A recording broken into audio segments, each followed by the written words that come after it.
You all good over there?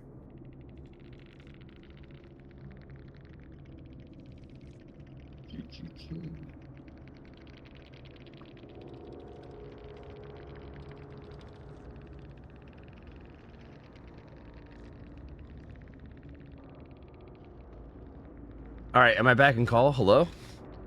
Oh. Hi. Well, that's fucking awkward. I have no idea what happened with the game. My internet just died. Which team was on Killer? It was Prism on Killer and no, sorry, Prism on Survivor, Effigy on Killer is what it was. Should I go dip into one of their VCs and ask? We'll see. Hold on. Let me see. Oh, Dino said he'll watch the rest of the match through our Discord streams, and we'll just have the result be what it is. That's pretty fair. Yeah, that game was like pretty far, and I don't even know when they got told. Like, I feel like they probably kept going for for quite a while before anyone was even told that I was internet down. Yeah. So, yeah, I think we'll probably just have to let them play. So who knows? I mean, who knows? We'll just get told the result, and then we'll go from there, I guess. You know? Yeah. I do think one of the things we were talking about though, like before you got cut off, like with the bottle throwing, we saw it there. Like he only had one bottle left, and he was in it really. If a hit there, 100% in my opinion. The hit came there, that Chase was going to go, and Gens were going to pop, and then pressure was just going to be down, and our Clown was in a really bad spot. Yeah, I absolutely. It kind of seemed like that was going decent enough for the survivors, but again, it's kind of a shame. It's kind of a shame it died out because I don't know. Like the con didn't need that big of a result, but that was going decently for the survivors. So it is hard to say. Like I feel like I don't know. I don't know if WinCon gets reached by the killer at some point, just like let us know. Because hypothetically, if the WinCon gets reached by the killer, then that means that the set's over, and we can probably just go to the next one. But we will see. The next one's interesting, right? I think there's some interesting sets for the next one. Oh yeah, wait. Let me see if this is updated now. Hold on. Oh, sick it is. Okay, cool. So yeah, my little scene is updated for this. So yeah, the next set's actually going to be pretty good one. DC on first down versus Mentality Monsters, Ghostface, Wesker, and then Xenomorph. Those are some pretty good sets, man. I'm real pumped for that.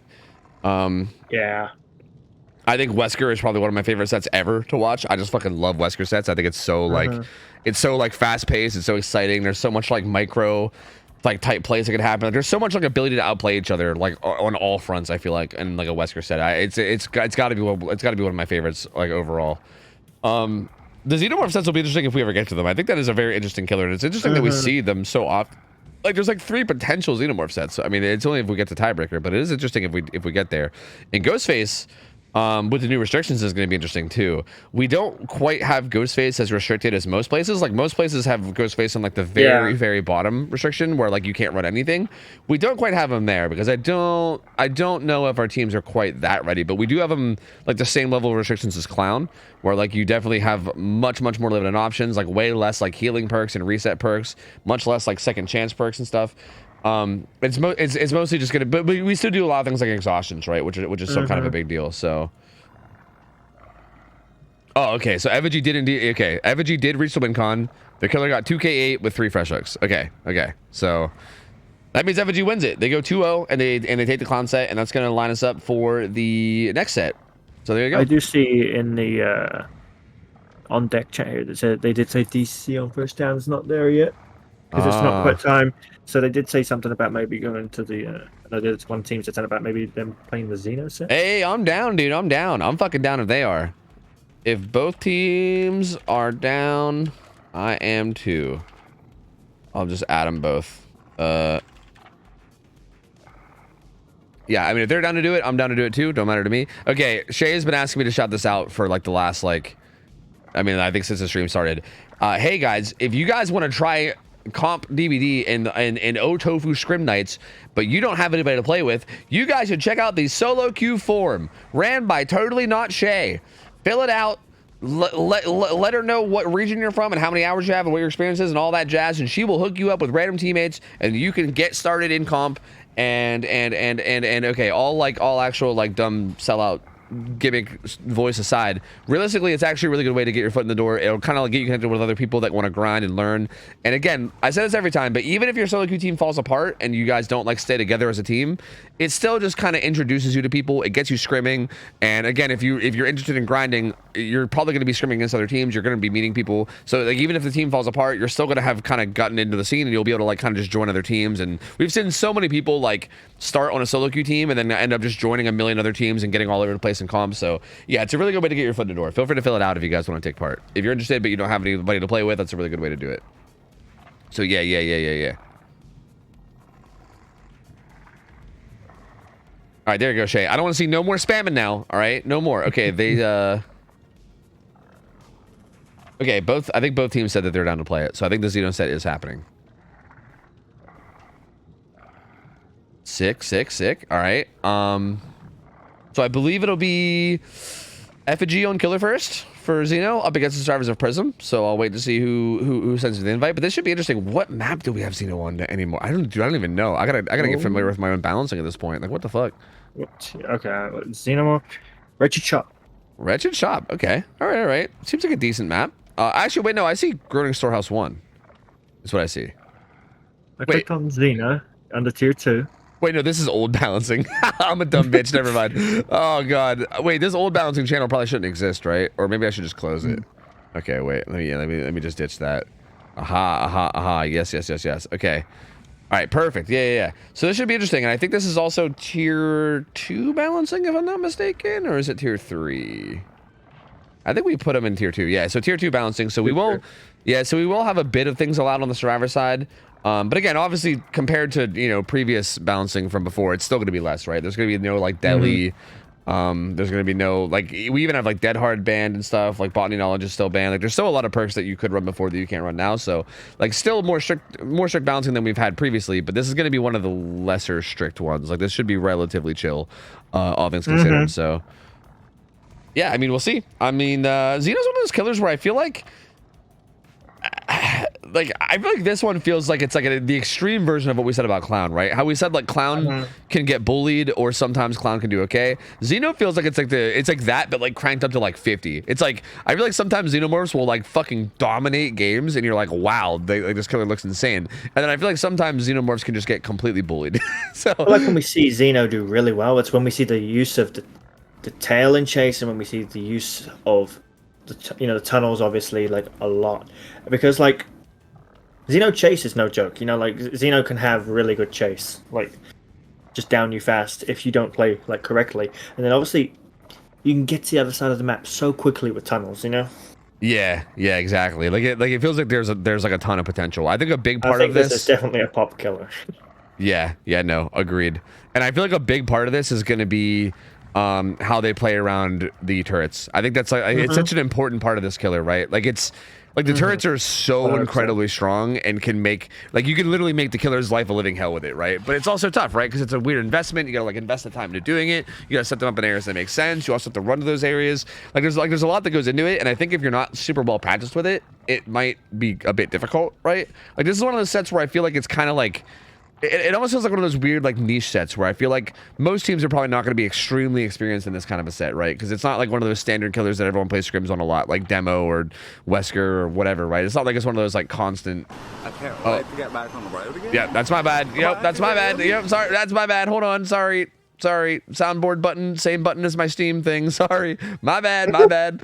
They're saying I gotta accept an invite or something. Apparently, what? I'm so glad that I have soundboard turned down. yeah. This has been a constant thing where like, dude, guys, I don't have an invite. I don't know what you're talking about. This is a constant thing where every time I have someone in call with me, I'll actually be hitting this fucking dude. I use a different hotkey for my Steam overlay for my main account, and because I'm using a different account here, it doesn't use that hotkey and it uses a different one.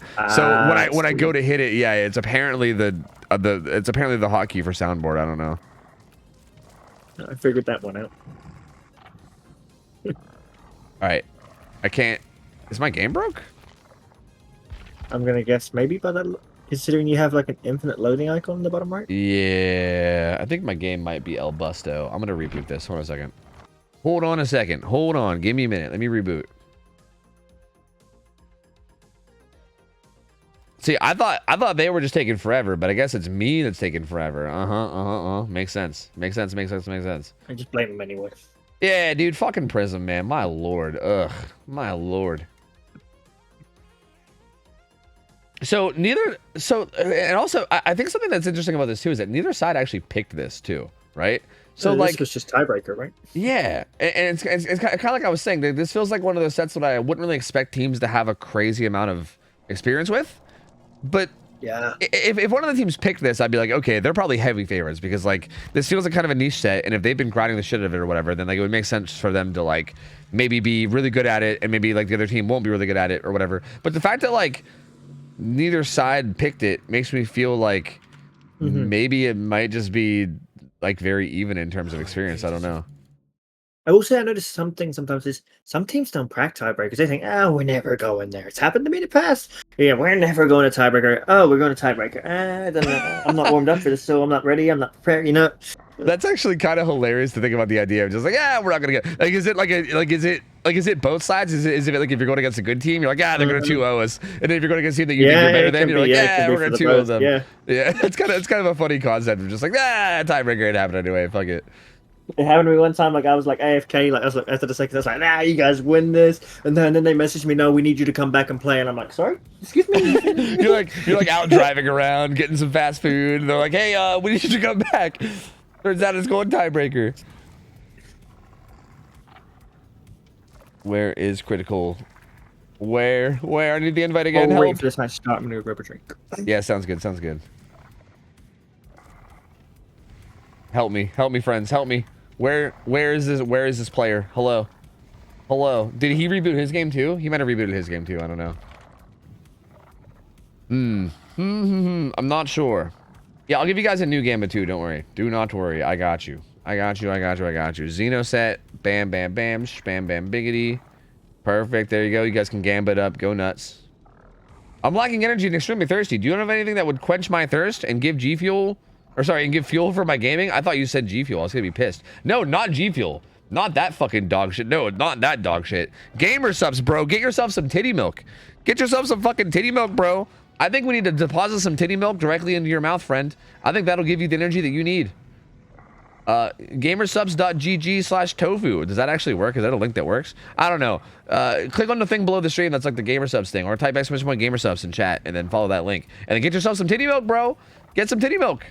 That shit's good, dude. It gives you energy. Tastes delicious. Get that titty milk in your mouth right now. Okay, but actually, where is critical now? Is this a me thing or is this a him thing? Now I don't know anymore.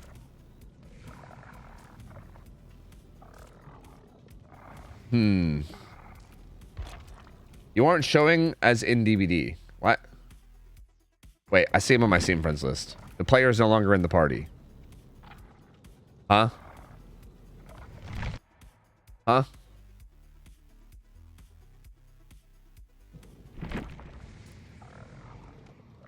Excuse me?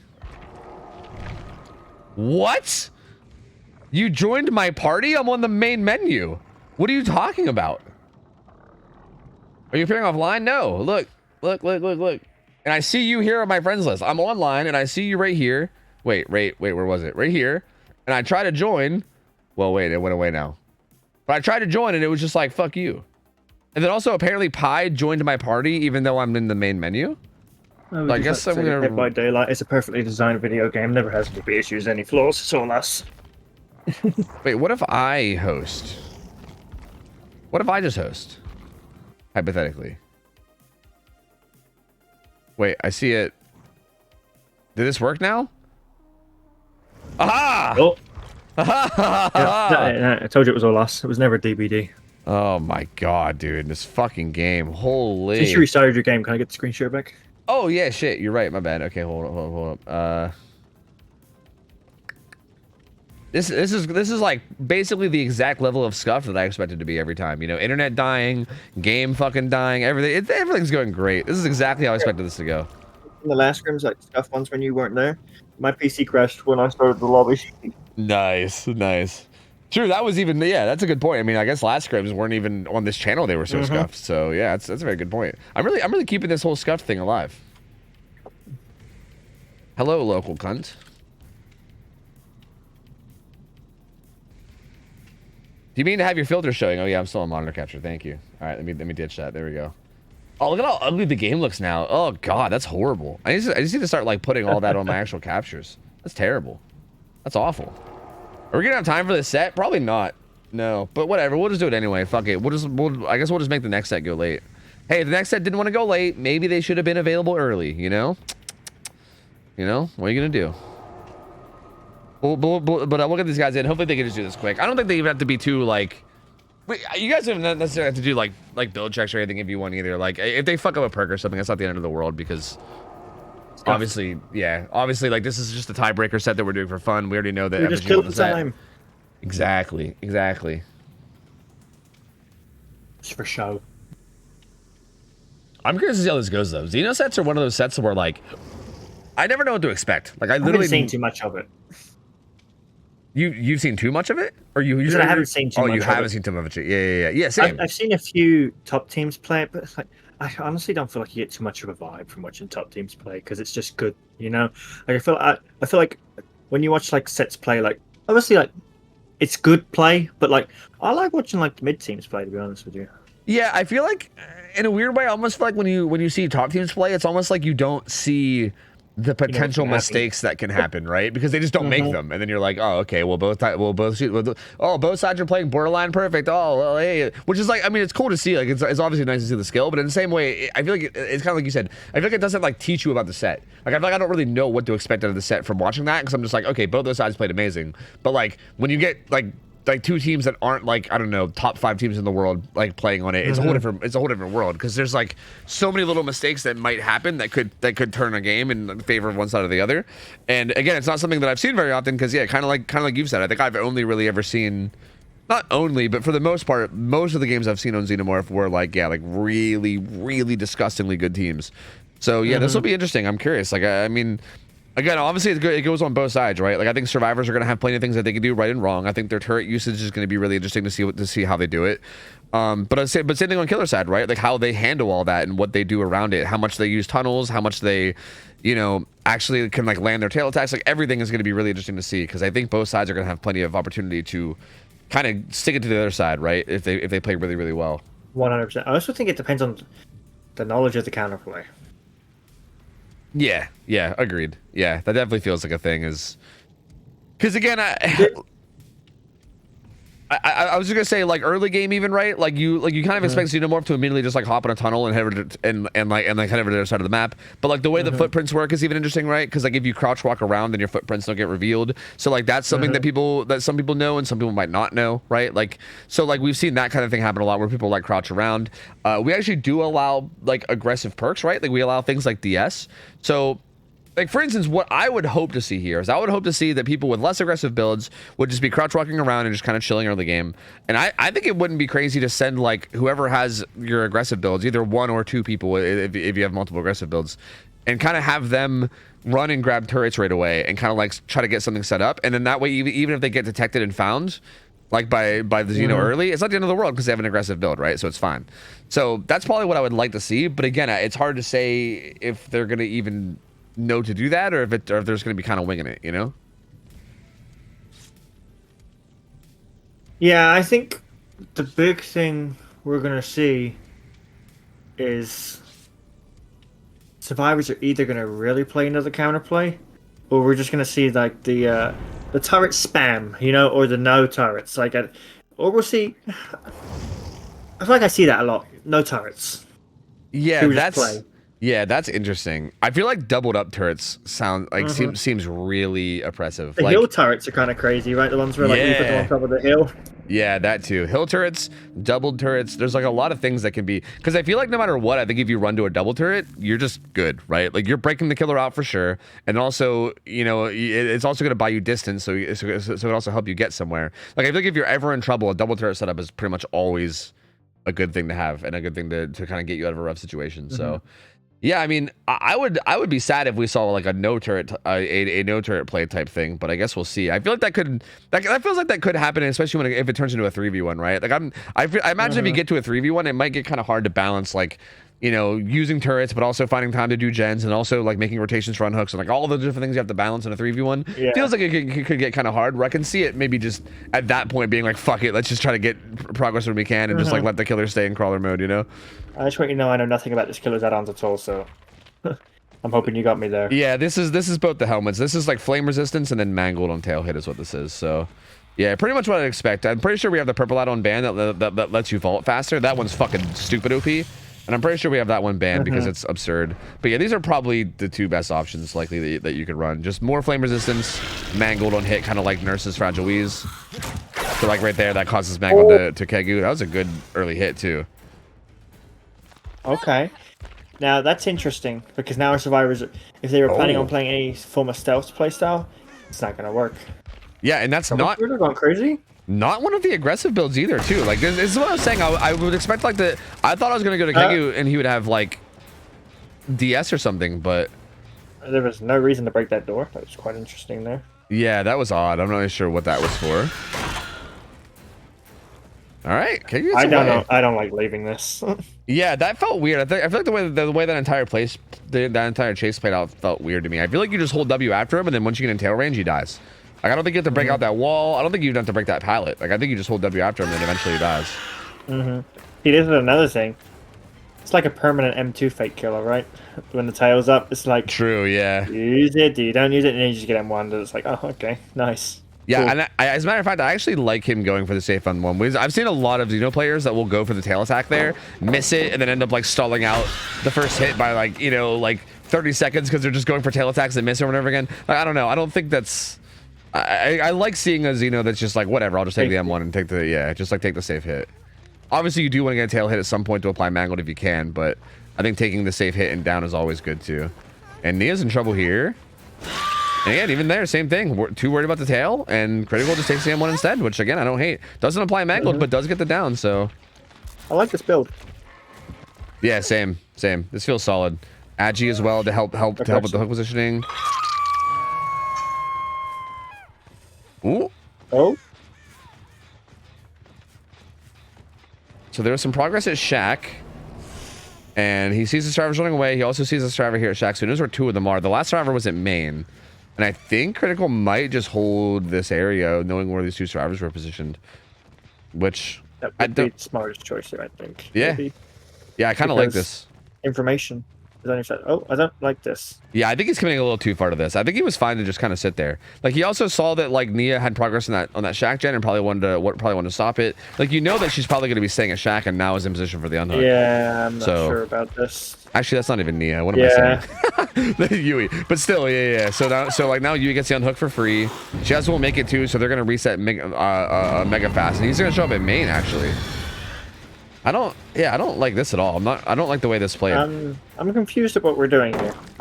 Yeah, that was a very fast early down. Like 5 gens, and you got like, I'm pretty sure the pain res is what hit that gen at Shack, right?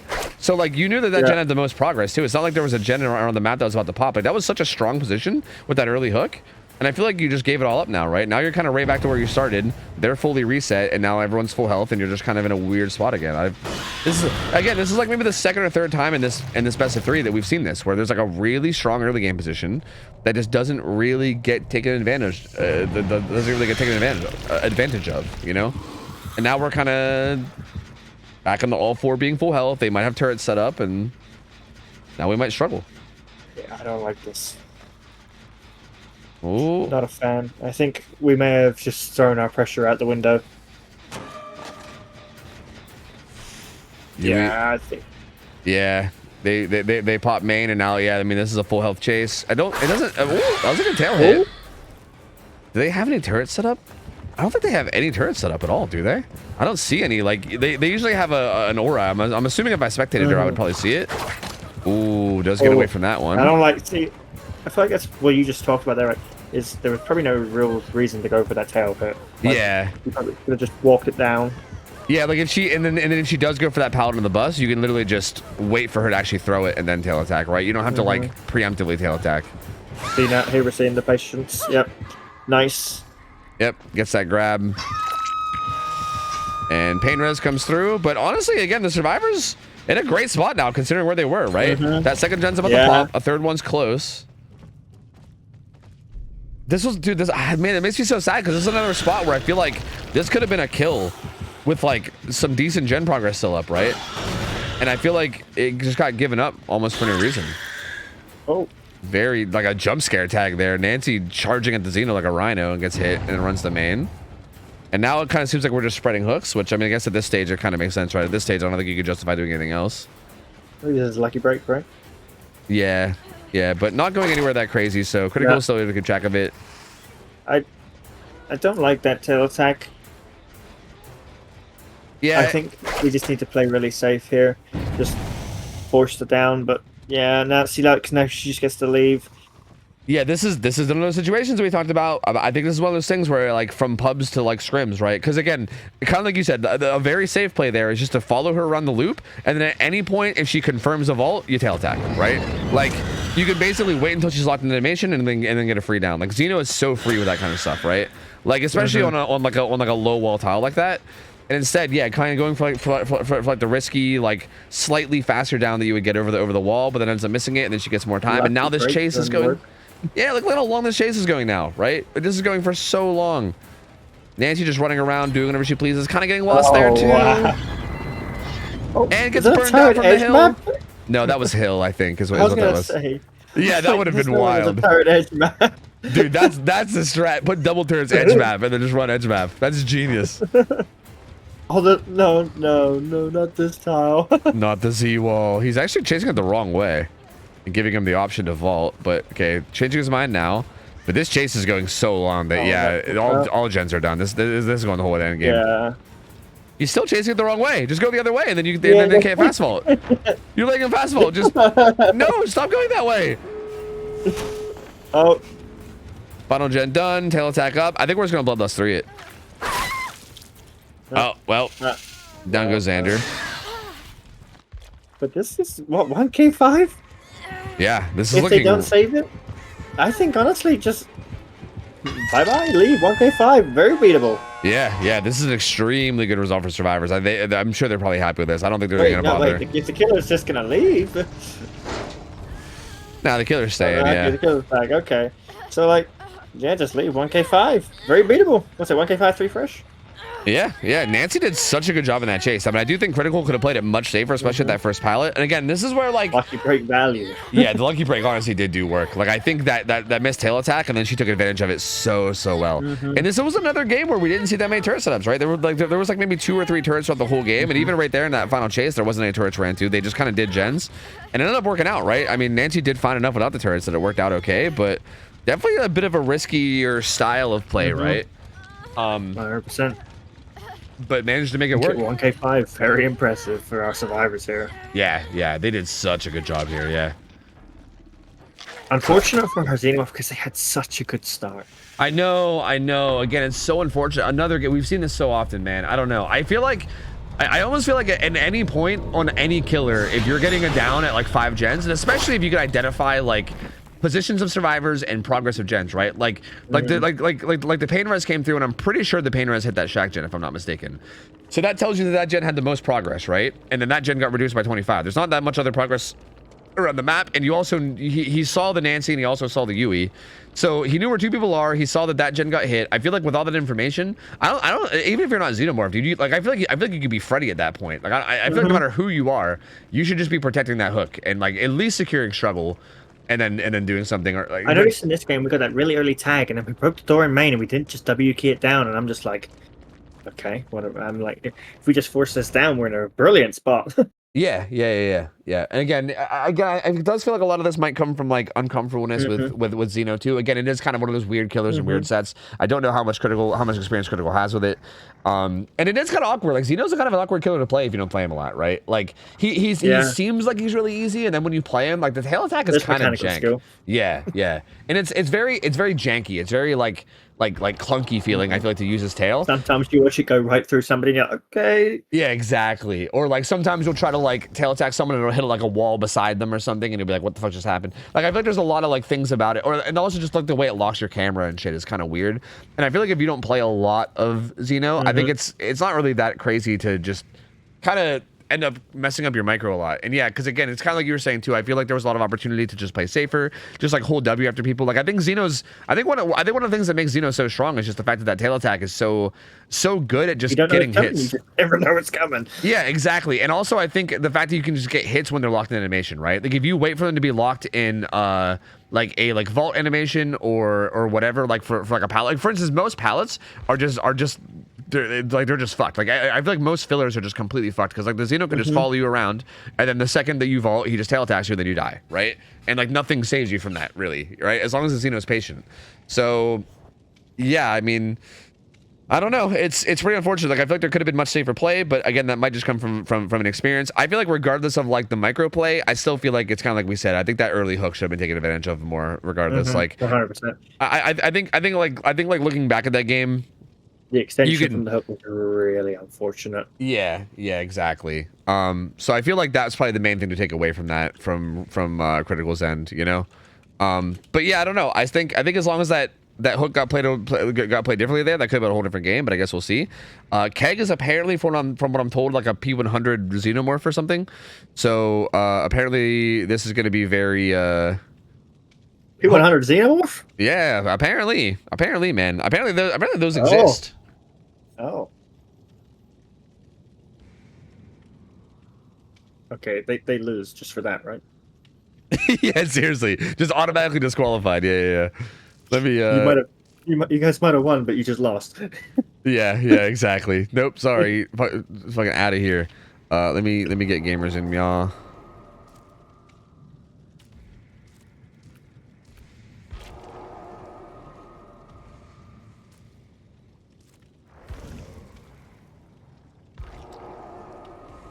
So many better skins on Xeno, bro. Like what?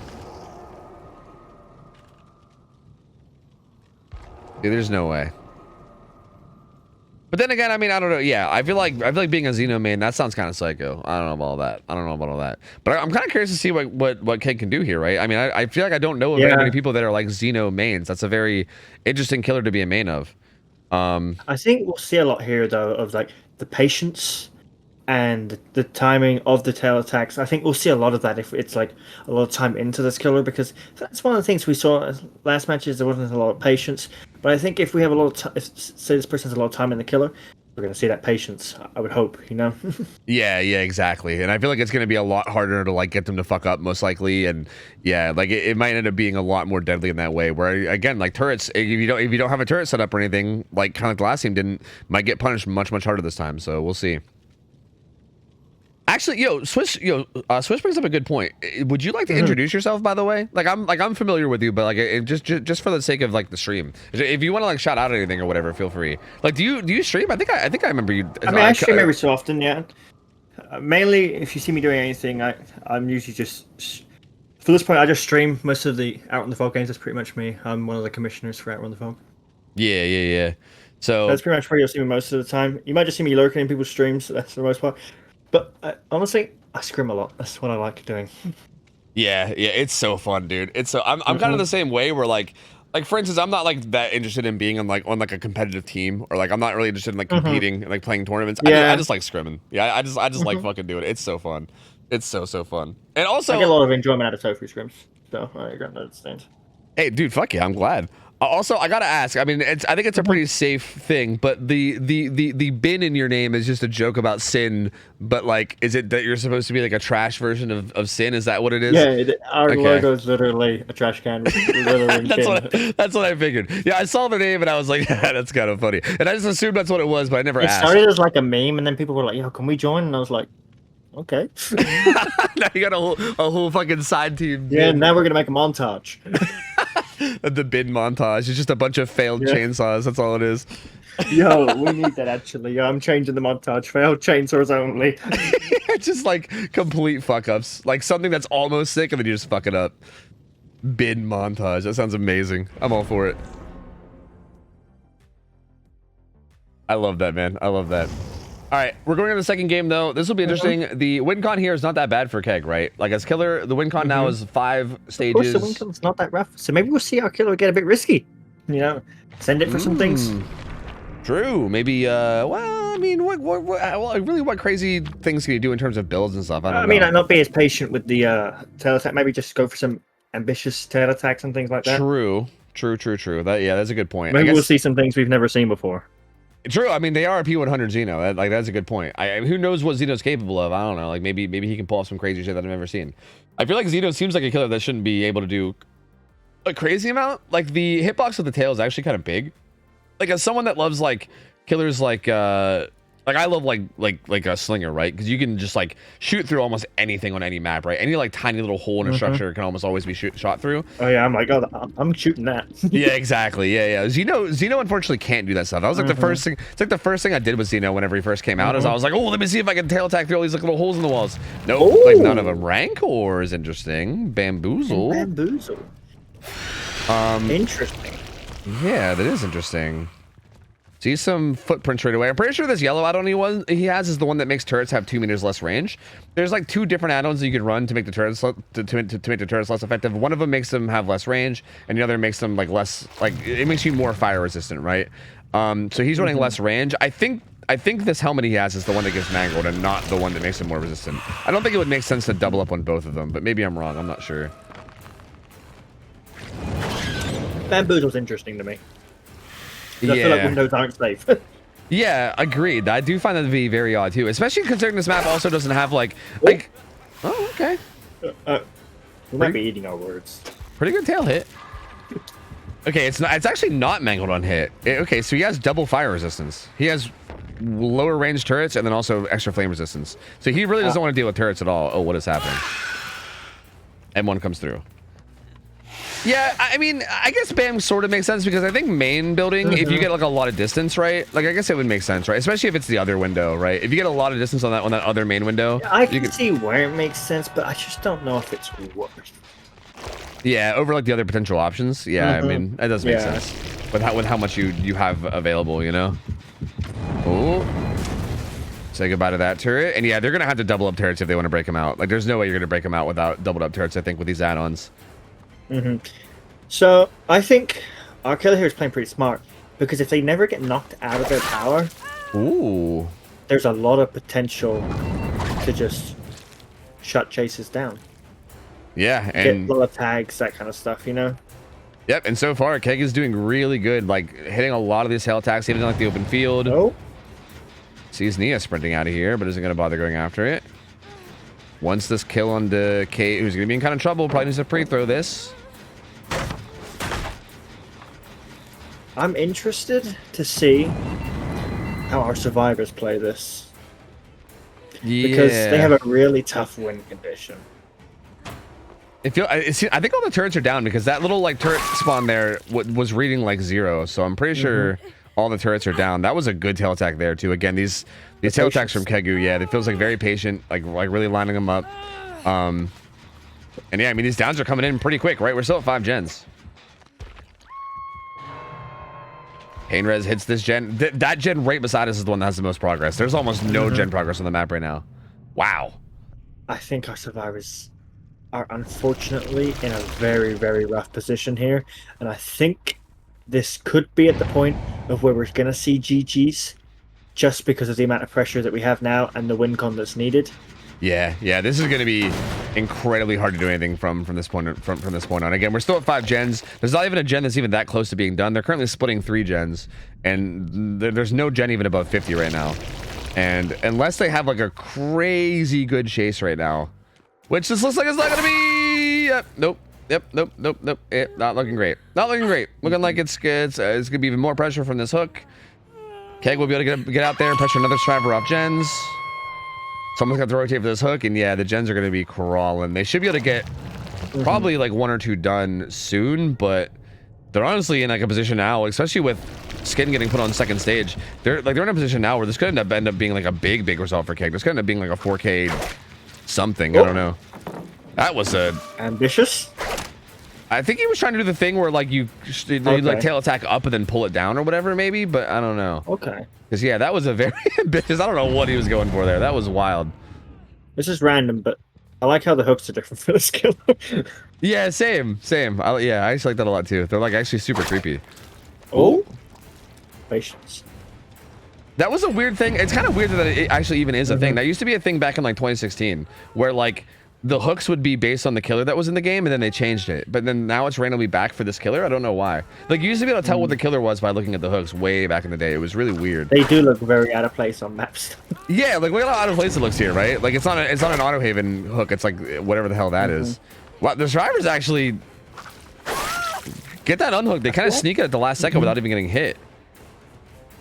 No, I think we're just gonna get rid of Kate. I think Kate, your time has come. It's time to leave. It's time to leave the trial.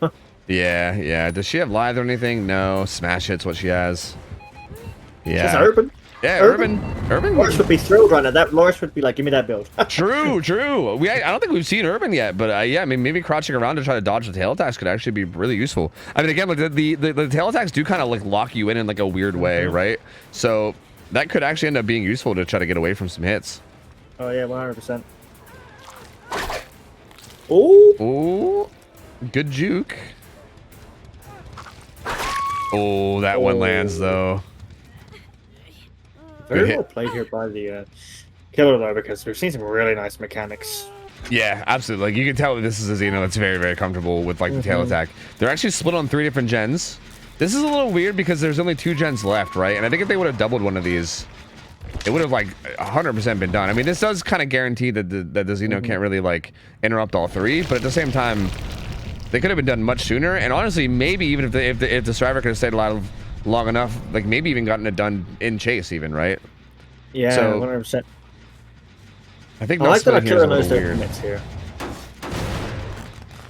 With their mobility and their power. I like that our killer knows their limits of what they can get, what they can't get with the tail attack, you know? Yeah, exactly. Yeah, that's a huge thing. Yeah. It's always a big thing with killers, and I feel like it's one of those, like, I don't know, like if you're maybe like newer to playing killer or a killer, it might be something that isn't like super obvious, but yeah, a big part of being skilled at a killer isn't necessarily like being able to do all this like crazy flashy shit. It's knowing what not to do. You know what I mean? Just knowing like what you can't do can sometimes be more important than anything else. Because yeah, like one of the worst things you can do is waste time going for plays that don't make sense to go for, you know?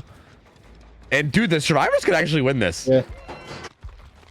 This is actually really interesting that he left that chase. Like all he had to do was just come into that Jake. Dude, they're gonna win. Oh my. They're gonna win. Oh. What? Oh. What? What? What? They win. What? I'm just never gonna talk again. Yeah, that was. We just kind of ate our words. Okay. I mean, insane, I guess. I mean, I don't really know what to say. I'm gonna say what I think that was is I think Keg kind of threw there trying to get the Rancor. I think because obviously like he could have just committed to the Jake or whoever he hit off that gen who was already injured.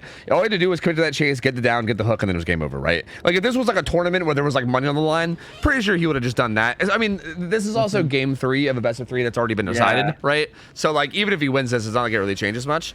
So I think if I'm not mistaken, I think he was probably just looking for the obsession to try to get a Mori bandit, if I had to guess. Because I think if we're playing seriously here, Rancor swap for Wop. Yeah, exactly. Yeah, and it just, I don't know. So yeah, I think that was a little weird, but I think that was just Keg. I'm assuming that was him fucking around. Watching that, Killer knew what their limits were, what they could use their power for, and what they couldn't. And a lot more patience. I think if we'd have seen that in the first game from our Xenomorph, we might have seen a lot more stages, to be honest with you. At the same time, though, like I can't help but point out that Effigy once again making it happen, right? Like again, obviously it was a little bit from Keg like fucking around, but still, like the fact that like you only fuck around a little bit and then Effigy is able to take advantage like that quickly and make something happen like that is still really impressive. It is. You're right. It's the Iron Maiden. Yeah, that's right. You're right. The Iron Maiden shirts are giving power 100%. Honestly, very impressed though. Like Effigy looking really, really strong, man. Like I know Prism is a very, very solid team. Like they're definitely no just like team that you can just scoff at and kind of just like throw to the side. Like Prism is a very, very solid team. Making progress. Definitely happy with like watching them and stuff. Yeah. And I'm really excited for this set. Same. I'm real pumped for this one. This is the set I've probably played the most in like competitive and scrims. Really, Ghostface. Like a killer. Yeah. Interesting. I've never played a Ghostface set as killer before. I've only done it a couple times as Survivor. It's they're very interesting sets. I don't know. You have to make some insane decision making for this killer. Yeah. It's gonna be fun. I'm real excited. And DC on first down picked this. Benefits you a lot, this killer. Did I hit the thing? Oh no. Okay, I didn't. All right. Let me see if I can get in lobby. I'm assuming it's gonna be Prion on killer. I think I got an invite right as I was backing out of that, unfortunately. Yeah, Prion that invited you. Yeah. Okay. Yeah. There we go. There we go. Yeah. So yeah, this will be interesting. I mean, it'll be Ghostface on Larry's and Yeah. The standard. yeah, again, restrictions will be a little bit. So the restrictions will be way less than what we had previously, right? Like if you've only ever watched Ghostface sets here on like Tofu Scrims or whatever, we allowed an absurd amount of things in this set before, to the point where it was like a completely different set from most other like Ghostface sets in like leagues and stuff. Because most like leagues and most like tournaments and stuff, when they have Ghostface sets, they ban everything. Like you can't run exhaustions, you can't run it. You might as well just not. You get a few perks that are useful. Yeah, exactly. Like you get a few perks that are useful, then everything else is like scrounging for a little bit of value here and there, basically, right? We have heavily restricted it a good bit. Like there's definitely a lot of things you can't run, but there is still what it used to be, but it's still not. You know, you're not where you're like Bear. You still get your exhaustion perks, that kind of thing. You know, exactly. Whereas you wouldn't normally see that, so you can play a little bit more riskier than you would be able to play in a normal Ghostface set. You know. Yeah, exactly. Like if you're used to seeing Ghostface sets on like, you know, big orgs or whatever, like yeah, this is going to be a little more chill than that. But it's also going to be, again, like if you're used to like what we had for Ghostface sets, it's definitely much harder than that. So it's going to be a much better test than Survivors. I feel like before we were kind of able to see like in the past and like in like our scrims, we would see Ghostface sets where I would go on this big rant about like how important it is to have like all these like comms and positioning and yada yada yada. And then I feel like it would end up not mattering because the Survivors would just like slam through the gens with like deli and like, you know, all the crazy like reset perks and heal perks, and it felt like it just wouldn't really matter, all that stuff I said, right? So I feel like now it feels nice because I mean they still have exhaustions, right? They still have a lot of good perks, so like, you know, they still will have a lot of power there, but it's going to be much harder. Like they are going to have to make sure that they play really good and very tight and not make mistakes, and like I think all the things that I said before are actually going to be applying now. I think so. That's exciting. I'm really excited to see how both these teams perform with this. What's really risky with this killer is playing injured, like and good comms, like because if you don't have like perfect comms against Ghostface, he can just roll up on you. Yeah, and that's there's nothing worse. Yep, and that's kind of the big thing, right? Like you got to be really on top of like communicating where the killer is, like telling that to your teammates. That way they can kind of know like where they are and like where's safe and where's not safe. Like you got to be careful about like where you reset. You got to be, there's so many things to like think about, right? Like you really just have to be identify like where's safe. I think also I think another thing that needs to be said as well, because this is something that I talked about a lot before too. A big reason why Ghostface sets, especially at really high level, right? They're very like. They can be very like hit and runny, and it's very like, you know, you stalk people to 99 and then like leave them, because really like committing to a chase against a good survivor as Ghostface on Larry's is a nightmare. If you really know how this map works, there's a lot of palettes that are actually like very playable and like borderline god palettes this map. Like a really good survivor can actually run you for quite a bit as Ghostface, but it's hard. Like it's I say yeah, I say a really good survivor, and I mean a really good survivor. Like like you have to really know the ins and outs of the maps. You have to know how to play every tile and everything. It's a hard thing to know, right? And I think that's going to be a big factor too, because if either one of these killers decides to commit to chases, which we see quite a bit, I think the survivors, I mean, if they know the map and they know how to run, that could even just be a game ender right there, right? Like if the Ghostface comes to a chase and then he fucking runs for like 2 minutes, like that's just GG right then and there, you know? 100%. I think another big thing we're going to see here is like when you watch the higher level play, you see if you want to play support for a person, sometimes you won't see them like take hits. You'll see the other person will reveal the ghost face for you. Yeah, exactly. Because they can't like stalk you in the chase, and then it makes it stronger because ghost face has to hit you twice, and you don't get marched during the chase. But we might not see that here, but it's a thing to note that like you can reveal him for it. Like it's once you're marked, you can't reveal him anymore. You know, like and then you have to play that undetectable chase kind of thing. But I think what we might see is we're either going to see like the stalk approach, or we're just going to see the aggressive hit, you know, that kind of approach. Yeah, exactly. So yeah, it's very interesting to see because kind of like you said, like there is obviously that massive difference between getting hit twice and being one shot, because that hit Both giving you a speed boost.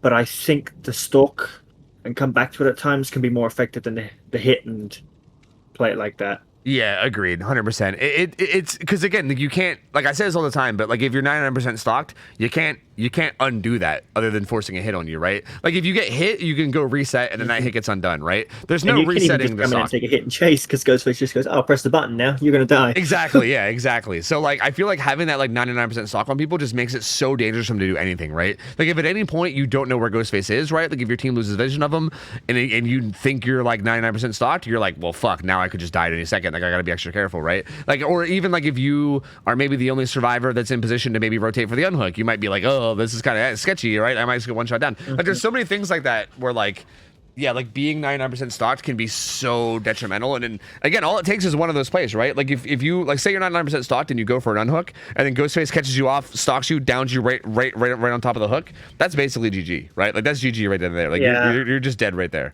So it's I think the 99% stock is what I like very heavily prefer that. Like obviously you still take tags where like you know like where you can or whatever, but I think really utilizing that like 99% stock and being able to like set survivors up in a position where you kind of set them up to maybe throw, right? Like you put them in a position where they're like, okay, they send the survivor to a bad spot and the game might just end. So now what could be really good on this map is totem perks.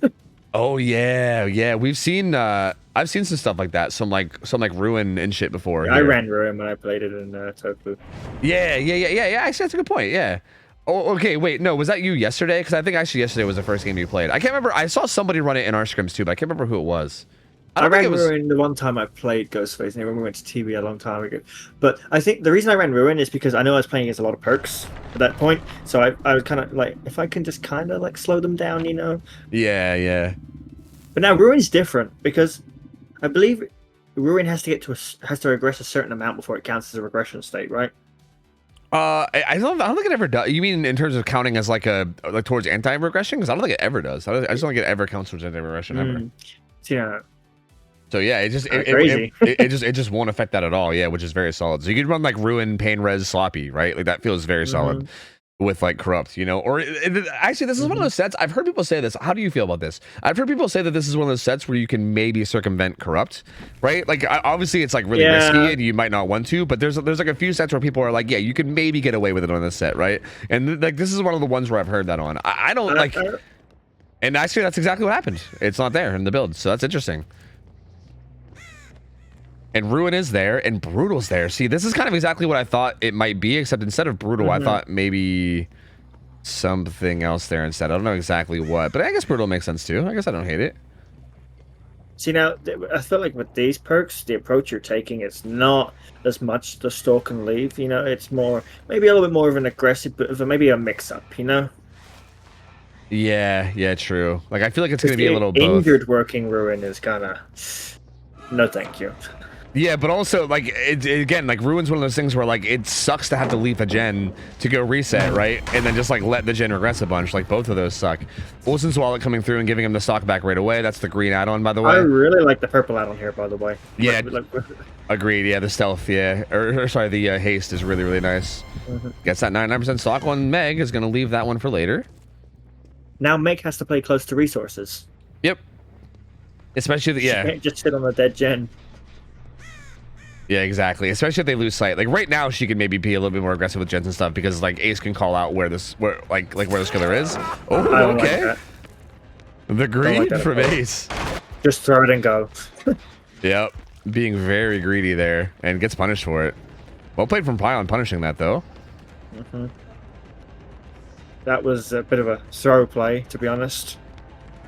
He's actually not going anywhere too powerful either. Like this Alan is not very great, especially with this amount of distance. Unless he has live or something, he doesn't. Yeah, this will be down. And this is the perfect place for our killer to down him. Oh.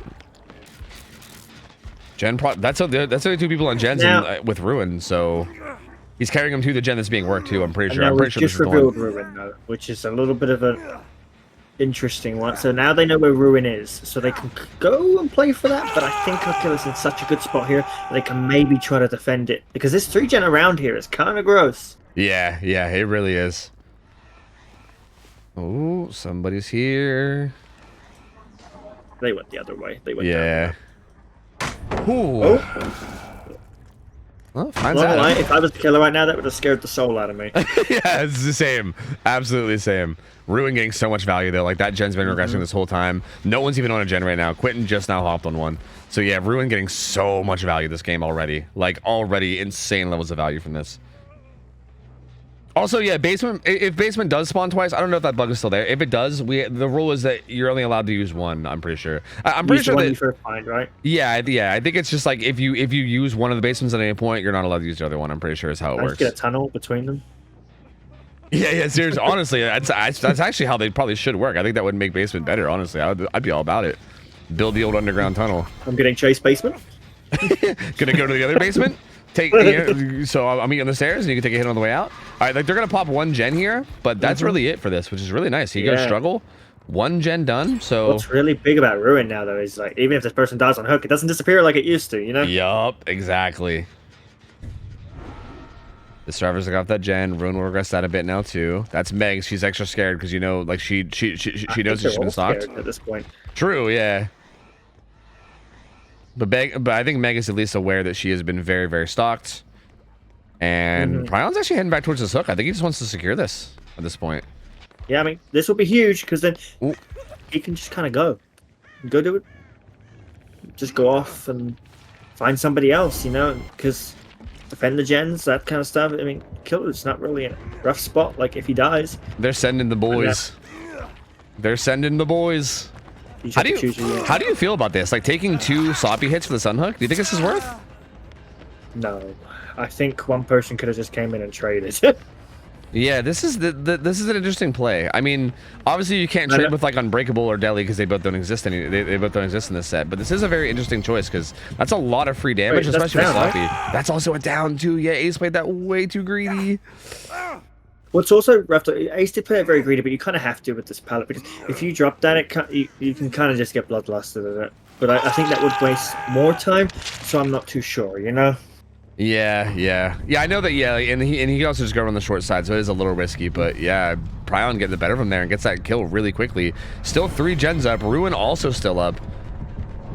And they did manage to reset both these 2 injured survivors, but that's really it. They got a 2nd gen done, they reset, and now it's 3 gens. There's probably going to be very little progress because of Ruin, right? I think some gens might still be regressing. But what's also kind of problematic here for our survivors is Ace got hit at the God palette. Yeah, true. To start with, he had no reason to just stand there and have a standoff. He should have just thrown it and gone. And here's the stealth and the haste coming in from the add-on. She actually will get that stun though. That's pretty big. This is brutal. We just done this and we kick it and it's down. Yep, should be just a down here. Ooh. Yeah, this is so unsafe. Yeah, yep. She'll still be going down. Yeah. Well played. Yeah, the survivor has to get really lucky there to try to get away with that without getting down, and unfortunately, it doesn't happen for Tom. Oh, that looked goofy. And this is rough. This is gonna be a pain res on his gen, right? Which is the one with the most progress. Oh. And now, like, if either one of these guys let go, Ruin's still up. Again, Ruin's so devastating now. Like, they might literally get 4K 3'd. Like, this is gonna be so hard to get out of this. Now, getting a tag would be huge. Yeah. Like every single damage state right now is like so important. Going in for this save is gonna be really rough with half a stalk on Quentin. And look, they're all scared too because there's no vision of the killer, right? This is this is a big thing. Also, like Meg is even looking around, which is weird. I don't like this. This is a spectator bug, I'm pretty sure. Oh, is it?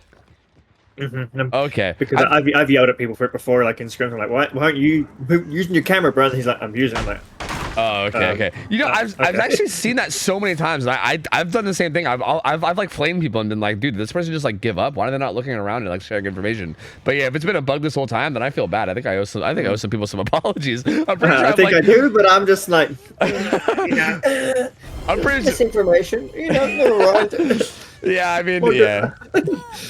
Like, to be fair, with the information I have, yeah, that's definitely what it looks like. But yeah, I think I definitely have been like, dude, why is this person not like utilizing their camera? Like, I'm pretty sure I've said that multiple times. Now I feel kind of bad. Literally, I started like screaming at somebody in scrims. I was like, why are you not using your camera, bro? Why are you not looking around? Why are you not seeing what the killer is? And they're like, I am, and I'm like, oh, never mind.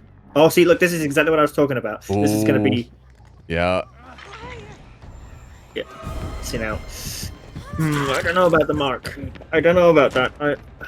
I would have saved it. Yeah, it definitely wasn't a guaranteed hit on him for sure, right? Like, oh, Meg also has Lucky Break. Obi's staying on her. It seems like he wants to he wants to just get this kill, which I'm not so sure of. I mean, this feels okay, but it feels like you're definitely gonna give up another gen, right?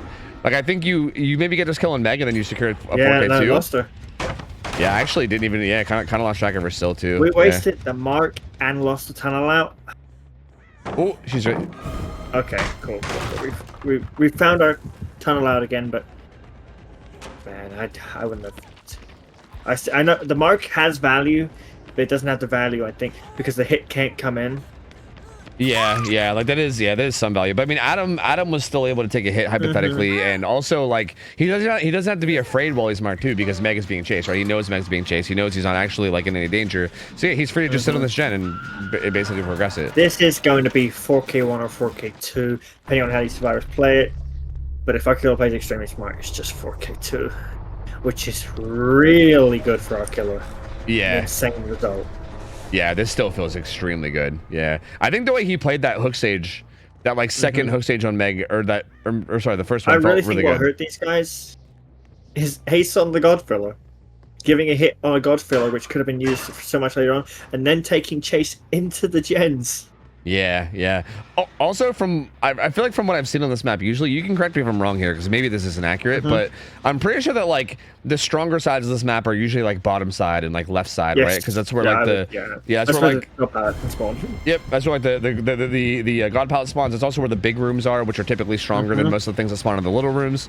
And yeah, like it feels like the top side is typically like the weaker side of the map. Gen side. Yeah, exactly. The killer side. You got the killer side of the map and the survivor side. Exactly. Which is again, yeah, it's kind of like you said, like the hit came through without like I think God Pallet got like wasted, and then also a hit came through on it, and then also on top of that, he ran towards like the side that had no good setup, right? Which is just rough all around. So yeah, there's no way they get a gen done here. I didn't realize that they were all top side. The only way they get a gen done if there's one bottom. There's no way. This is 4K 200%. Super well played here. Our survivors made mistakes and our killer just punished them. Yep. I honestly like, I like everything about what he was doing. Like, I think even the way he played the hook stage, where like he kind of just hit himself, right? Like he kind of hit himself and just checked on the gen's top side. Like he was kind of just like protecting that 4 gen. The 2 tags for that unhook really hurt too. Yeah, agreed. Yeah, I feel like that wasn't worth. Like I feel like that guy just dies no matter what, and yeah, like definitely doesn't make it down to bottom. So I like this. Now we're gonna use the speed. Yeah. Get some distance away. This actually could hypothetically, I think Adam had deja vu. This is also part of bottom, the library. Or no. Never mind, it was actually visionary. Yeah, exactly. That's another reason why bottom's so strong. Yeah, this fucking library palette is like insane. Just always a God palette here, no matter what. Wait, is there no scratch marks on that? Did he have parental guidance, maybe? Is that Brando? Yeah, it was. Yeah. Yo, that's my favorite perk. Yeah, I know you saw me running that against the hill with that one time, and I was just standing there for a while. I was like, take that. I'm gone. I'm hiding. That perk is honestly pretty sick. It's such a neat perk, honestly. I'm just gonna go down, and I think Rise. I was gonna say, like, Rise most likely gonna want to get this gen done, but I think Prion knows that. He's gonna leave Adam on the ground. He's gonna head back that way. You also probably don't want to slug here because you can risk hatch, right? Like, this is one of those maps where you actually kind of do have to slug for the 4K, because we can't really burn a hatch offering on this map and have it work. So yeah, Prion instead just gonna be looking around. Now it's risky, but do you hook and not lose your slug? Yeah. And risk getting 3K9, or do you leave him on the floor, go find somebody else, and then just? I feel like it's. Yeah, I feel like you leave him on the floor, in my opinion, but I feel like you give it a minute or two, and if you don't find me, you just go hook them. You know. Yeah. It's a fresh hook.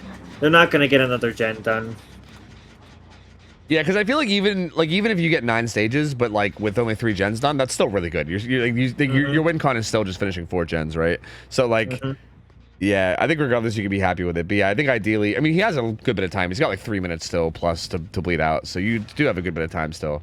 I feel like you can let him sit for a while, like look around, see what you can find. Yeah, for sure. Oh, he's actually getting the pickup. That's interesting. I think looking for bleed out could have been pretty smart. Yeah, I was about to say that I've been seeing this a lot too in a lot of our sets, where like you get in a situation like this, and then people go for the pickup, and I don't think it's actually worth it to do. Like, I don't think it's worth it to go for. You don't get fresh for bleed out, right? Yeah, you don't. Yeah. And it's like it kind of puts the killer in a weird spot. Like we've had a bunch of games in the past, like, I don't know, a few weeks or so, where like people are set up to do like stuff like trauma tech and shit, right? Like you can maybe even try it for stuff like that, but instead people just kind of like pick up the slug early, and then everyone gets found, and then it ends up just being like, I don't know. Like right here, yeah, like if they're hoping to get a gen done, like best of luck. This gen's regressed so much from Ruin. Like he's gonna get some progress on it, but yeah, that's another thing too. Like they also haven't cleansed Ruin or anything, you know? Like even right here, like I think instead of doing this gen, he could have just been cleansing Ruin right here, you know? Like yeah, Ruin like, should have been gone a long time ago. It's revealed a long time. Unless our survivors just haven't noticed it, and then at that point, I'm a little bit confused. yeah, true. Yeah, I mean, also the one, I think it was Meg died like right on top of it. Like I think at least once or twice too. I think Ace got carried past it. Yeah, Ace got carried past it, and I think Meg died like right on top of it on the same tile, like looped the tile with that it was in too, and then died right on top of it. So yeah, they have to know, like they have to. I think they just haven't really. I think they just haven't really found the time to do it because I think they've just been too concerned with like actual gen progress. But yeah, it's made this kind of situation infinitely harder, right? Ooh, gets another down on Adam again. Does he actually hook on this time or no? He does. Ooh, Quentin's there. But like, this does nothing. Yeah, like honestly, the better decision was just to let him get hooked. Yeah, I think this is actually the worst spot because now he can chase Quentin and Adam's injured. So like if he slugs Quentin now, Adam's injured, so it's gonna be easier to find him, right? You could look for blood trails, you could listen for the injured sounds. Like Quentin being full health made it so much stronger in this scenario because it was so much harder to find him. Okay. Playing the chase decently well so far as Quentin. Oh, is that light? No. Maybe I'm tripping. I'm not sure.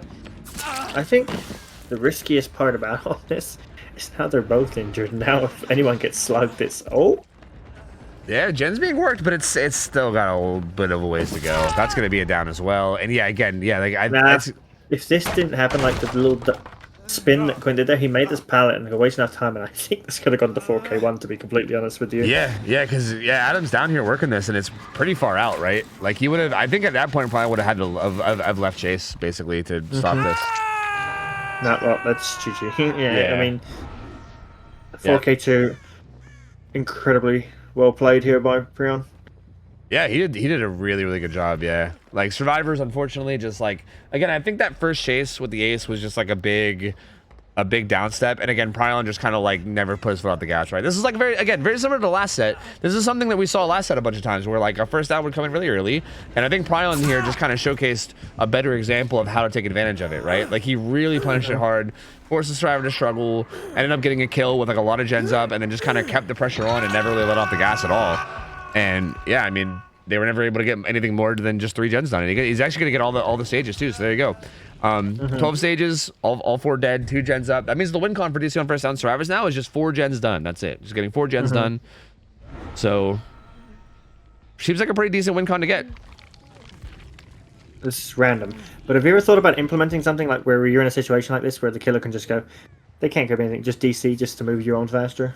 I always tell people that they can, but no one ever does it. I don't know. I've told people like a million times that like if the game is like especially like right now, like I think at this stage, once everyone's down and hooked, like at this stage everyone can just DC if they want. Like you don't have to sit here on like for instance yeah, just something I thought about, that was all. Yeah, no, I've said it. Like, I mean, I've never implemented like a rule where they have to, but I've always told people a million times that like, yeah, like if you want to just back out of this stage because everyone's dead, feel free, right? Like, there's really no reason to that's fair. Stick around. But I don't know. It's like the victory laps, right? Maybe I guess. Yeah. No, that's fair. Yeah, Prion just taking his victory laps. Let's go. He's like, yeah, I hit this survivor here, then I downed him over here. This is where I got the first down. This is where I killed the Meg. This is where my valuable totem. Let me show you all the things on how I 4K. Let me show you real quick. Prized possession. Oh shit. Yeah, this was a really good performance though. I mean, Prion did such a good job here. Like again, a little slip up from the survivors of the game, was like really the main thing that happened, right? It's just that little slip up, and then Prion just kind of was able to snowball it. And that's why these sets are so rough, right? Especially with all the perk restrictions that we have. This is exactly the kind of stuff we were talking about before, right? This is the kind of situation where I think with the restrictions before, they could have got out of the situation and been in like a pretty good spot, right? They could have unhooked with BT, or they could have 1-for-1 with like Deli and Breakable. There's so many things they could have done with our old rules that would have got them out of this A-okay. But the new rules, again, so much more punishing, and Prion just did such a good job, man. Kept the pressure on him. Made it really hard for them to get anything done, and yeah, I mean, 3 gens is all they got done. Really solid start for DC on first down right now. We'll see what their survivors can do. This is not too surprising, though. Their set. Yeah, exactly. That's what I was about to say. It's not too surprising because it is their set, right? And Ghostface is one of those kind of difficult sets. It'll really depend on how well versed they are in Ghostface and how the killer plays and what the killer runs, because the killer is kind of forced to play for 4K3, right? Yeah, and it's kind of impossible. Yeah, like how do you play for that? Like what do you because run? like in the past you would see like a lot of the eruption play, but you could only get 4 kicks on a gen with eruption now. Yeah, eruption's kind of awful now with so now you would have to play like Ruin Undying. I don't know, it's Penti allowed. Maybe you'd have to play something along those lines and hope they cleanse. I'm not sure. 4K3 is just really tough, and I don't know if it's achievable, but never say never. Yeah, I think no matter what, you need an incredibly strong early game for sure. Like, I think if these first down survivors get like a decent early game, it's just over right then and there. Like, you need like something on the same level as the early game of that last game, where you just get it down super early. That's like, you know, and then like I don't know, just kind of like snowball off that. But I feel like even then you need even more, right? You can maybe match the win con, because again, that was so like it's so hard to beat that. Like he did so well. He got it down early. He like kind of played around that, punished it.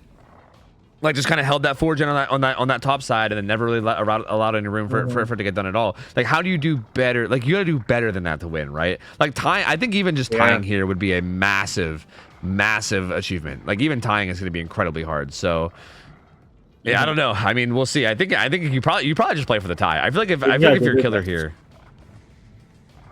this is a very tough win condition. They just got to do their best. Yeah, exactly. And we'll see what the survivors can do. Take some risks. Yep. And again, I also... They're either going to pay off or they're not, but you're forced into taking the risks at this point. Yeah, and I also think at the end of the day, you can just you could also just chalk it up to being decent on first downs pick too, right? Like I think you don't have to feel too bad. Like even if you do lose a set, they've been practicing. I bet. Yeah, absolutely. Like, and again, it's kind of one of those like specialty sets. Kind of like we said before. It's much different than like standard gameplay, right? Like it's not like a Wesker set or a demo set or a clown set, you know. Like I feel like the skills that go into a Ghostface set are so different to like a lot of the other sets that exist. So yeah, I mean, a team picking that set and then doing really well on it, it kind of makes sense, right? Like it kind of happens. Yeah. Like they've been practicing it. I promise you that they have. I think we're going to see that from the survivor side this time. They're going to take chase to where they know that 6 and 8, the long hauls, pallet spawns.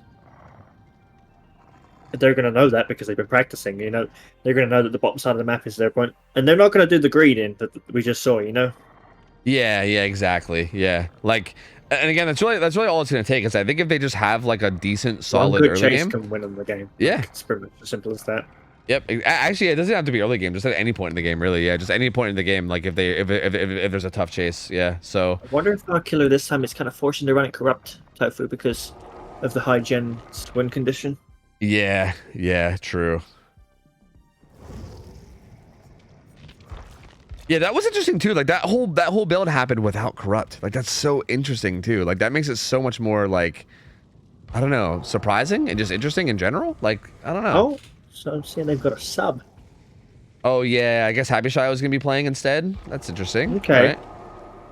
Right. Okay. Sick. That's unfortunate. I hope they get better soon. Yeah, that sucks. Hey, it's been a rough season, you know. It's been a rough season. It happens. All right, so gamers are coming in. We got. I'm gonna need you to switch to a Survivor with an Iron Maiden shirt right now. True. Yeah, wait. There's no Iron Maiden, no Nancy. What the fuck? Can't have that. Yeah. Happy Shy, I'm not even rocking it either. What is this? All right. Negative points. Yeah, honestly, that's gonna be a ban for sure. That's gonna be a deduction. Guys, 100%. I'm pretty sure that the other team 4 outed with all 5 gens 0 stages. That's how I remember it happening. That's how I remember it happening unless those shirts get changed.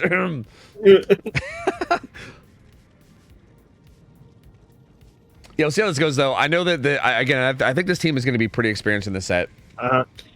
See, I've played with Cold Down before, and I know that they're good players. They have good communication, so I think that this is really going to benefit them. And of course, they're going to have chemistry. You know, and even with a sub, I think that this can go the way they want it to go. Well, yeah, from what they're saying in chat, apparently Happy's actually on their roster and like other like things outside of TOFU scrims, I guess. So okay, so there's a 4-man chemistry. Okay, I like that. Yeah, so it's technically not even like a team sub. It's mostly just a sub for our event because I think on our event he's on a different team. Okay, then our killer could be in for a rough one because these guys are going to be well versed in the set that they're going into, and they're going to know how to play it. Like they're going to know that at some point you just have to play slow, you know, or you play aggressive because you have a good. As soon as that first chase kicks in, 3 people are going to be on separate gens. I think I think that's the approach that DC on first down are going to take to it. And they're just going to take that, try to take that chase bottom. Because top is just not where you want to be. I mean, it could be that the gens, for whatever reason, are better bottom than they are top for the killer, but there's a lot of gens you need to defend for this win condition, or even the Tycon. Yeah. I feel like to get this win condition / Tycon or whatever, I feel like you basically need to just pop the fuck off. Like you need to pop the fuck off from like start to finish. I feel like it's going to be tough. Because in the last game, Prion popped the fuck off. Yeah, exactly. Yeah, like there wasn't really a lot happening. 4K2 is a phenomenal result, especially even with the balancing stuff, because it's still not the most strict at balancing, and it's still a bit rough on the killer because there's exhaustion perks in play. Yep, 100%. Yeah, like every chase is still going to be kind of hard. Killer played safe and just played into their exhaustion, but unfortunately, I'm not sure what exhaustion Ace had last night. If he was trying to play the standoff game to play for smash hit or something, but he just dropped the pallet and run bottom. And your team, honestly, could have done a lot more that game. Yeah. It was and one then of those. That 2-man unhook, wasn't it? Just trade it. It's one person on the floor. It's whatever. Someone can rotate and pick them up while the tunnel land's happening. It's just multiple things. A few mistakes, they can just go back, look at it, and be like, well, we could have did this and this. Or they can just go, fuck Ghostface, let's just ban him every week we see him. I honestly think even instead of the unhook, like or like 1-for-1ing, I think they could have just let him die because like 100%. But I'm just saying if they really wanted the unhook, then the trade was the play, and not the yeah. probably. Yeah, no, I think that makes sense too. I just think regardless, it doesn't really feel like the survivor gets too far away there. Like I don't think you make it the whole way to bottom, right? That hook position was just too rough. It was like super deep topside, and it was just so difficult. Because I mean, point out, they didn't put on Iron Maiden shirts. Oh yeah, true. They're cursed, bro. They're done. They're done for. I'm telling you, it's gonna be over. 4 months like 5 gens. Yep, it's happening. It's happening. Oh. So I think our killer's approach here, it has to be really aggressive. And I think a hit and run playstyle is kind of forced in some form. Like, it has to be a real big hybrid. Maybe you get a couple marks on the people and then you get a couple tags. I think slugging is going to be big here. Yeah, it might be, for sure.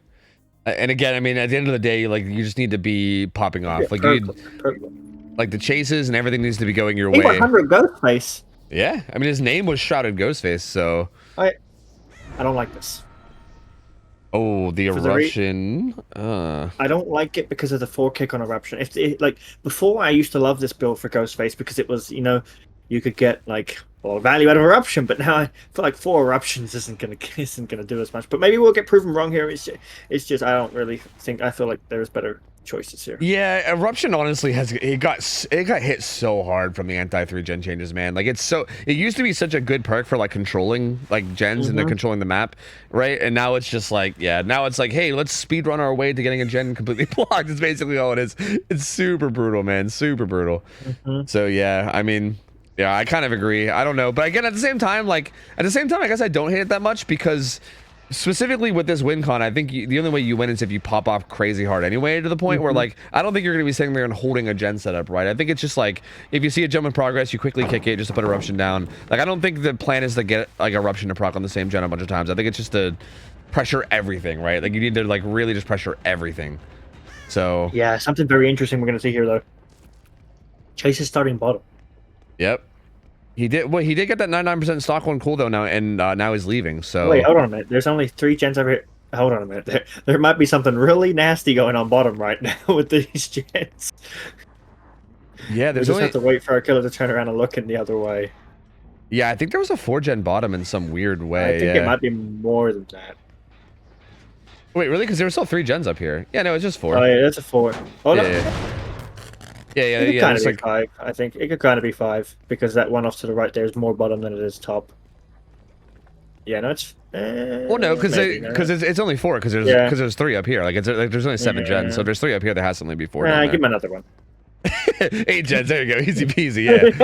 Easy peasy. Just give him another one. For no Iron Maiden shirts, just keep giving him another gen every time one pops. This is interesting. Also, they're like cleansing totems. This is interesting too. Maybe they're worried about Noed. I'm not. Well, that wouldn't make sense because Noed wouldn't even make sense with the win con. I'm curious. I don't really know why the cleansing a totem. Yeah, like the totem cleanse. I was trying to make it make sense, but I couldn't come up with anything. I don't know. I couldn't come up with any reason it would make sense. Maybe he just wanted the blood points. I don't know. But they're kind of just stealthing around and waiting to get vision, I believe, right now. Or maybe they're waiting out Corrupt. I'm not sure. Corrupt is gone entirely now. If I've learned anything, we don't question Cole. Yeah. I'm sure he'll have like a giant essay about how what he did was technically the worthwhile play given the situation. All right, all the gens are unblocked and nobody's being chased. They see what I said here, though. Slow. Yeah. Hello. A little too slow, maybe from Dan. Has a crow. Yeah. But one crow's not enough to give the killer noise notifications. So it's loud and it's obnoxious, and if the killer comes nearby, he'll see it. Friend. Yeah, true. Maybe. Yeah, that's a good point. Maybe, yeah, like maybe she got lonely and just like wanted someone to hang out with. It makes sense. Makes sense. But now they're likely going to be like, kind of splitting up around the map, if I had to guess, and then they're likely also going to kind of communicate where the ghost face is. Well, they get some info here, but this is a god palette. But this is bad. Oh, this could be what we were talking about. Maybe is this a snowball potential? I don't like this. Why are you kicking? Yeah, I think that lets Cole run really far. But Damon gets 99% stocked. Cole runs really far out, but they also know the position of the killer, so I'm assuming some gens are going to be being progressed now as well. And he finds Cole again here. The god palette. Oh. Man, scaring me, but also that stun ends up being really good because he gets even more distance, so he should be fine now. I don't think he'll get hit. Whoa! Wakey. Why did I say that? That's so... Caster's curse just came strong. Why did he do that? That was so strange. Oh, I bugged out the killer. Oopsie. Oh god. Okay, wait, he's unbugged already. Nice. That was such a strange. That was such strange pathing from the dick. Bro, what? What? That was so weird. I don't know. Eruption pops, pain res pops too. Yeah, I feel like he could have just ran like up the right side, right? And you pretty much know that Ghostface isn't gonna catch up in time. Like I know that there's nothing there guaranteed that's strong, but it still just feels like the haste here gets the down too. Okay, I think you slug this. Yeah. I don't like the pick. Yeah, no, I don't like this pick. I don't like this either. Yeah, I think you slug this and go right back to hook. I think that's like your only chance here is to slug this, go back to hook, make something happen at the hook, and then keep the pressure from this too. Although this is going to be pain res likely again. So yeah, second pain res comes in. I don't like this. Should have been a slug. Back to hook. Could have got at least. It would have got a tag with ease. And then. Damn, there'd be a lot of it. Now look at it. Now they got both unhooks. Oh, I don't like this. Yeah, tough spot. And yeah, like you find these gens up here that have progress, but like. Ruin. The survivors again being so disciplined right now, right? Like this is a big thing from these guys. Like I know because they're experienced in the set, if they don't know where Ghostface is, like they're not just gonna sit here on the gen, right? Fink's gonna break them out. Yeah, Fink's, I think Fink was just basically trying to force the breakout. Does get stocked a good bit though. So Sean Ghostface still did get a decent bit of stock there, but now you gotta choose. Do you take the tag or not? I can't believe you don't take that tag. Like I know the stock is valuable, but you're letting her get so far now. I don't know. If she's not going bottom though, which is yeah, she's actually probably gonna get down to in this top side where the gen progress is. So this is actually kind of works out. Oh yeah, the haste. Yeah, this kind of works out. Eruption. Now what is gonna become problematic here soon though, Tofu, is that gen regression blocker is gonna come in. yeah, it could. We're seeing Eruption and Scourge hitting gens.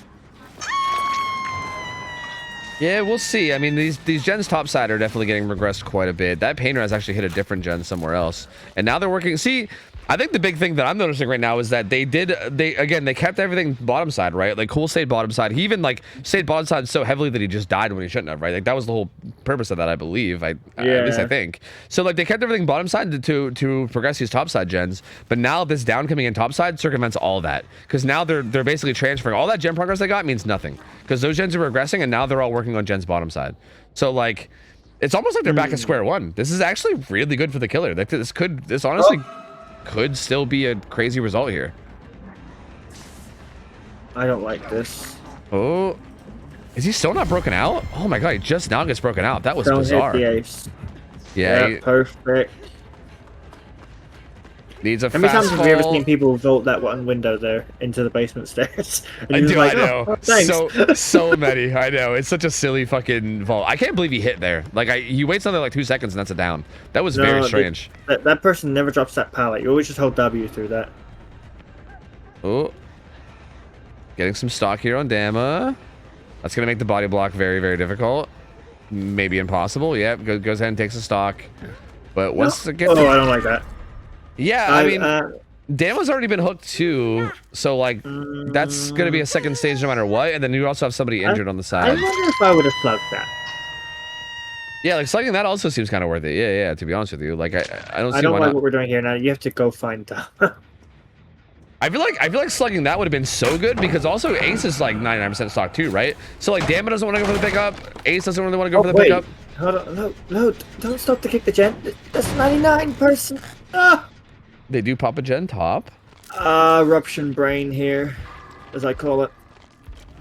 It's rough because we really should just be confirming this kill might lose you the game.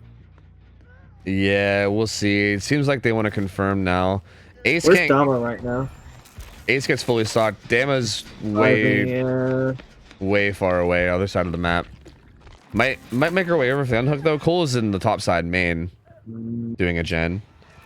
Oh, how do they? Dama's actually going for the save. Yeah, I think they're actually going for the save. Cole's the only one on a gen right now. So yeah, Dama's going in for it. We'll get it, but we'll 1-for-1. Slug, and play for the kill. Wonderful, count. Because even if they drop this, yep, you just bloodlust it. And then there's 2 people doing nothing. Ace is still... Oh, no, just W key. W key. Yeah, this is not... No, my game this is incredibly hard on this side, yeah. But like having this short side means that you can bloodlust it, yeah. Oh, nice vault there. Is that live? Oh. No. Gets into this window though. Could honestly tie it back into that window if they play... Oh. I'm going to think that's going to be a kill. I mean, I think Cole's probably still progressing. Oh. Ace had a lot of progress on library gen. This gen's going to get done. This would secure the... Actually, that wouldn't secure the time. Now, we're in an interesting spot here, Tofu, because this is going to put us at 3 gens from there. But now we're probably going to be... I wonder if we didn't put Eruption back on that library gen. So... Down onto Dama doesn't need to happen.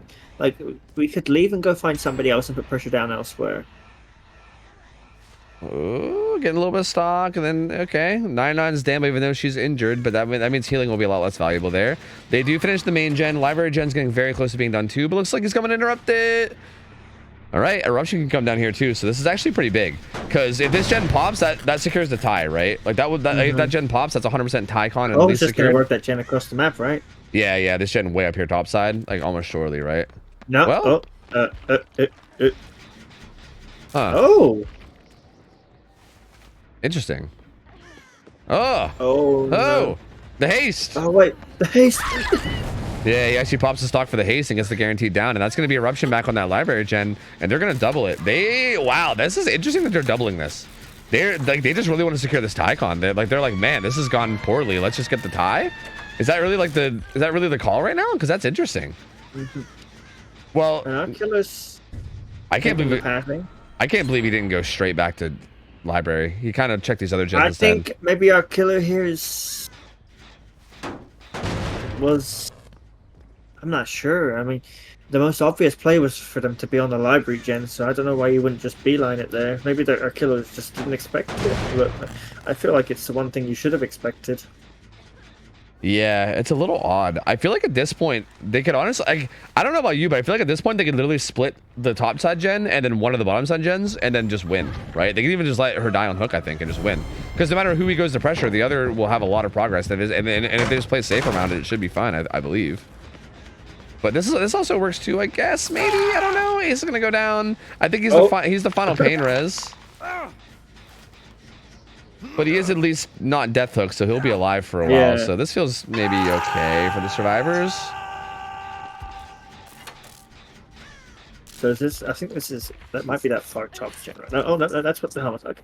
Yeah, I don't know what. Okay, I believe, this is what we were talking about, the split, right? Yeah. This is the deep top gen, I believe. They don't. I don't think they really need to unhook. At this point, right? They don't really need to. Well, I think if he steps really far away like he is now, like if Dama sees him again here, which I think she might. Like I think if Dama sees him again here, then Cole maybe goes for it.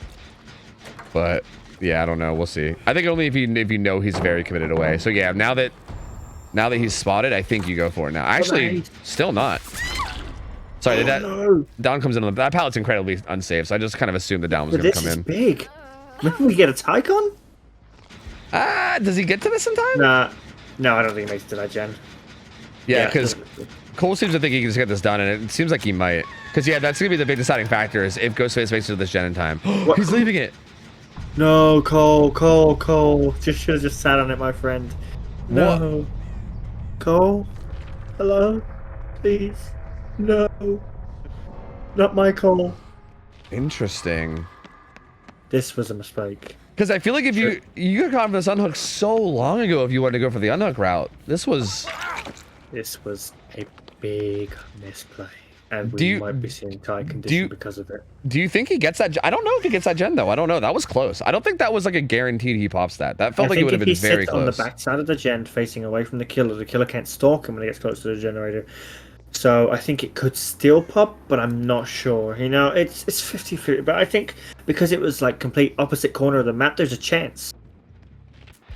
See, I don't really hate this either though, because they're still in an okay spot where they can just split these gens, right? Cole can still do this gen that's bottom side, and then Happy Shio is doing the gen way top. So like wherever he goes, the other side will be being progressed. Like he gets spotted here, but as long as Cole can just buy some time here for that top side gen, they can still maybe do it. It'll be hard, but they can still do it. The breakout came through really early. Lithe coming through. Okay. If the killer would have seen that coming, they could have swung at that a little lower. Cole just is like, yeah, I only have to waste a bit of time and we get this. Yep. I don't like that. Yeah, I don't like that either. I think you just take the tag. Oh, wait. Wait, no. Oh, what is happening? What is happening? What is happening? I'm so confused. He's gonna force locker. This is enough time. Yeah, they 100% pop this. If Happy Shot lets go of this, I'm gonna fucking leave. I'm literally gonna leave if he lets go of this gen. I'm gonna get up and I'm gonna leave my desk right now and I'm gonna go scream outside. I'm gonna be like, why? Same. If he gets off this gen, I'm going to lose my mind. There's no way he gets there in time. Like, you get this gen done.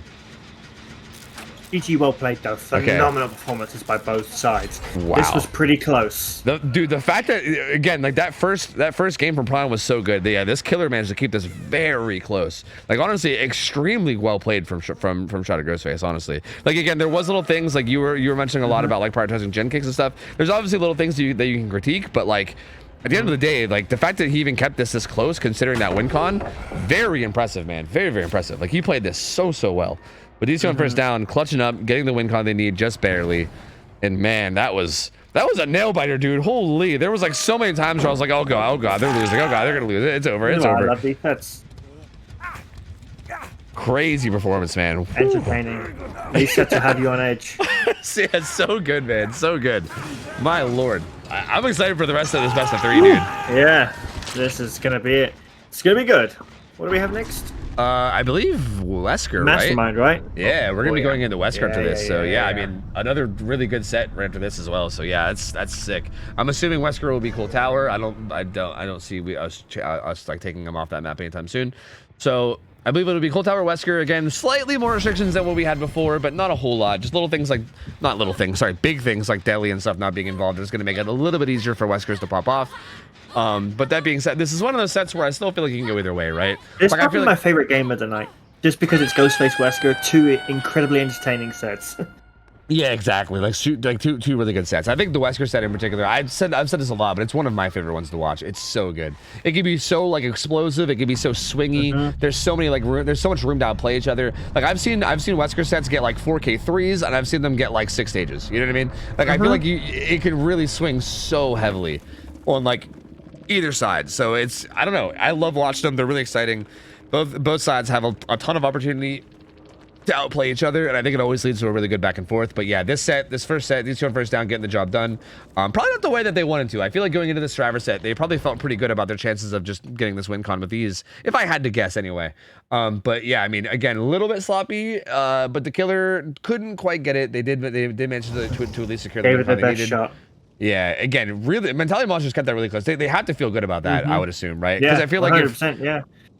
Yeah, I feel like if you're Mentality Monsters, you probably expected, you probably expected to like lose that, if I had to guess, based off that first result. So the fact that they kept it close, they got to be feeling good about. So, yeah, I don't know. Hopefully going into this next set, we'll see. I think there's not really a huge momentum swing for either side. I think this could really go either way. Yeah. So we're going into Mastermind, so we're not going to be seeing the same lobby. Yep, it'll be a different killer. Let me wait and see who it is. Now, Mastermind's very interesting because the killer either full sends everything or they play super safe. Yeah, agreed. Yeah, it does feel like it can be one of those types of things. It's like I think kind of like you said, like the whole eruption brain. I think you definitely see Wesker brain a lot, where there's like a lot of situations where Weskers can just like let their power go into fatigue and then kind of just like zone someone and get a hit that way. But then instead they'll just like full send it and then like miss and then give the server a distance. We've seen that kind of stuff happen a lot. So. Yeah, I'm curious to see how they decide, like how either side decides to play, whether they're like super aggressive and they're just like full sending everything, or whether they're like, you know, a little bit more chill and are going for like a little bit more of a safer like zoning style play, you know? I'm gonna quickly run to the bathroom real quick, actually. So just give me like a quick minute. But feel free to talk to chat while I'm gone. I'll just be a sec. All right, I'll talk to chat. All right, BRB. Let's run wild. Hello, chat. It is I. Yo, whoa. Whoa.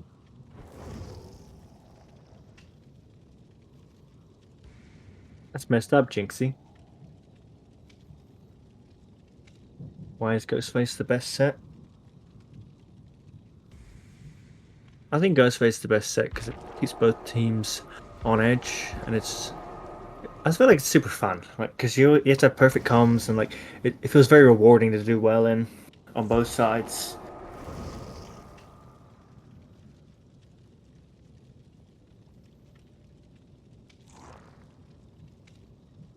And there's potential for either really strong snowball or just not at all, that kind of stuff. Every aspect of the Ghostface set is just kind of fun to me. What do you think about the unknown for comp? I think... what do I think? I haven't seen too much on the killer. I checked out the PTB a little bit, but I think that's potential for maybe... Depending, like, map and obviously, like, how much add-ons affect kit and stuff, I think probably around BC tier killer, from what I've seen.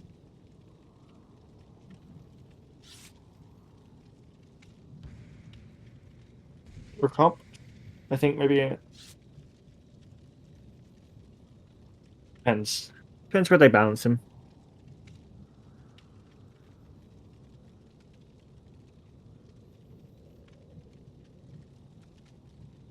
Does no one realize Wesker was not our pick?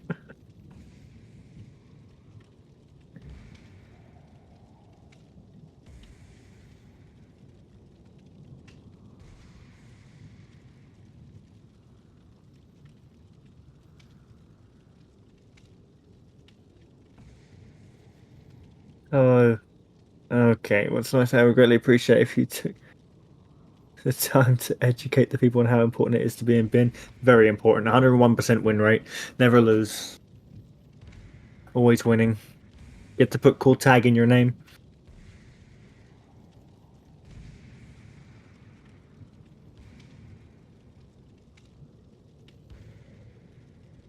In the end game chat, people get to be super confused, like what has been, you know? And then...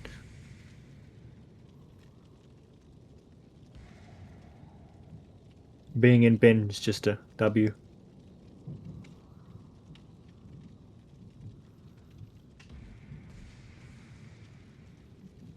All right. I'm back. I was Hello. talking to chat. Yeah. I kept chat company. I'm so sorry to hear that. I apologize. I'm so sorry I left you alone with them, man. That's I know it's horrible. I just couldn't hold it. They weren't too wild. It's surprising. That's honestly surprising. Is Fett not here? He's actually not. Okay, that explains a lot. All right, nice. That explains a lot. All right, sweet. All right, great. Here we go though. First Wesker game of the set, and this will be kind of setting the pace. Yeah, exactly. It's really gonna set the pace. And like, what do you think you go for here for a build? Do you go for something like safer, like like maybe like pain res no end, or pop brutal? Because you're setting the tone. Okay, so yeah, you would not run no end and run like pop brutal instead, or sorry, run run like pop pain res instead, maybe. Pop pain res brutal is what I would sit with. Yeah, I think yeah. You're setting the tone, and you just came off a really strong set. Like it was a really close set, so I feel like you try to set the tone. I mean, you could even, maybe you could argue that you would run no ed instead of brutal, but like I feel like brutal gets so much value. Yeah, brutal is so good, man. I feel like it's hard to circumvent that in your build. So yeah, I think not running that would be a little bit silly, but we'll see. Yeah, no, he actually went for the safer build. I'm not against this. He also doesn't have unicorn medallion too, which is interesting. He's running gloves and eggs, so not going with unicorn. He's gonna go with the. I see this a lot though, even from like the higher tier players. So I'm really interested to see where this will go. But I know like unicorn medallion is really good for outplaying some tiles, but gloves and egg can also really work very well. So I'm interested to see how fast we can get the first chase going. Yeah. And how fast we can get it down. Yeah, I mean, if you're comfortable in Wesker, I feel like this can absolutely still work. I think Uni Medallion's still the play personally, but yeah, I mean, we still see this. Unicorn Medallion and egg is just crazy. Yeah, I just think Unicorn Medallion in general just opens you up for so many players on so many of these loops. So yeah, I don't know. I mean, I do feel like you can definitely still make this work, right? And I think if you can pop the fuck off, then you never know. But we'll see. Like the extra cooldown of the gloves can definitely be very, very useful, and we'll see what he can get going with it. Ooh. Oh. You see what we just talked about there? Full send. Yeah, exactly. Full sending already. Already very aggressively full sending. Cool, running around the back of this. Might get zoned out from this. Needs to be careful. He's using the barrel. First hit comes through, though. Should just full send that. Yeah. Or maybe like try to juke like last minute to make him go through the pallet rather than like, yeah, because I feel like that just feels very zonable, but yeah, he's gonna run back towards main. Has this really all he has is this shitty filler, and that's it. He doesn't really have much to work with here. The unicorn medallion with a Ooh. So it makes it work though. Gets a pretty fast down. Top side. They're actually working this main gen. Maybe egg value, I'm not sure. Yeah, no, that was absolutely some egg value. Yeah, I mean, well, like the big thing about egg is it like not only gives you the extra. Oh, that was what? That was interesting. Somebody screamed for pain res. Yeah, that's not normally what you want to hear. That's the Genet. I think that was the Genet 9, I believe. Yeah, I mean, I think the real value from egg is honestly just the additional distance you get in between dashes. It's so good. Like it's so a little bit of extra good. speed or something like that as well. Yeah. Like okay, so like the way it works is like the window is longer, right, in between your dashes. But the way that it works is that you have a speed curve, right? So like right when you finish your dash, you move faster, and then it slowly goes down to a lower speed. But because it extends the entire duration, it means that you stay at the faster speed longer before you get to the lower speed. So basically, like, egg basically gives you what like loose crank wants to give you, right? Like it does what loose crank wants to do. It actually gives you more distance in between your dashes because you stay at the higher speed longer. It's really, really good. Like that. Yeah, and I think that was a big reason why he was able to get that hit on Nicole from that pallet, because he was able to turn that corner really, really fast from that extra high speed that he had. But the 1-for-1 comes in without a down, just a slam into the unhooked survivor. Now Cole makes his way down towards bottom. This can go one of two ways. Oh, he's really? He's not just gonna kick this right away, huh? Maybe trying to maximum zone him, I don't know, but waste a little bit of time there. I think Cole seems to be pretty content with just dying on this bottom side. He's just trying to buy as much time as he can. Yeah. Slowdown kicking in. Yeah, his days are numbered. He's just gonna go ahead and go down. But these gens. Yep, Three gens. separate gens. And no pain res either, because that was the other. That was Dama felt bad. Dama was like, "I'll give you a pain res." True. But I think 2 of these gens are going to be popping very soon. Although Fink, maybe for Cole's death. Maybe. Honestly, maybe. Fink's got to be careful because she's going to pop that gen, but she's injured and like maximum infection now, so it's going to have to take care of that. There's still a 3-gen bottom side, so. At this point, I think it's going to be a matter of them kind of regrouping, getting Fink sprayed and also healed, and then they're going to have to like probably unhook Cole and then try to trade his death for one of these gens bottom side, because that top gen at main is going to pop most likely, right? Like Dama was on it, it's got to be very close to being done. Yeah, there's no way it doesn't. Yeah, so at this point it's just this 3-gen.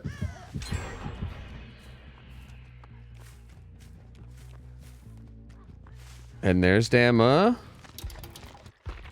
Dama's the only full health survivor down here, actually. Fink is here, but she's, like, injured. Well, actually, with how far he's committing... Oh, no, never mind. I thought this hook was a different spot. Sorry. Dama looks like she wants the 1-for-1 for this. Ooh! Okay, it gets slammed. It wasn't a throw. The slam could actually be the save. Yep.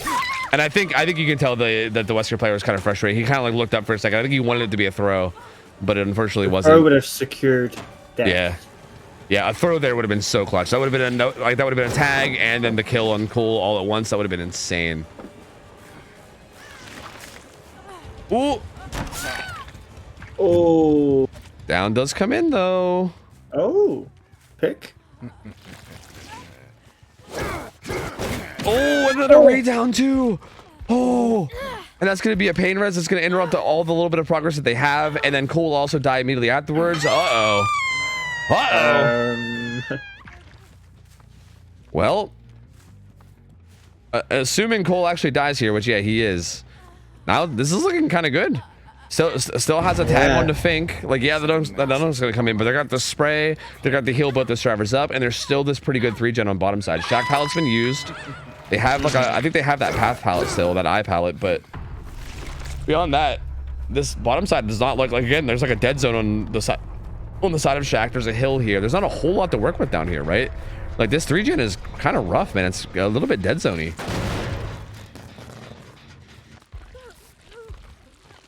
Bounce landing is still alive.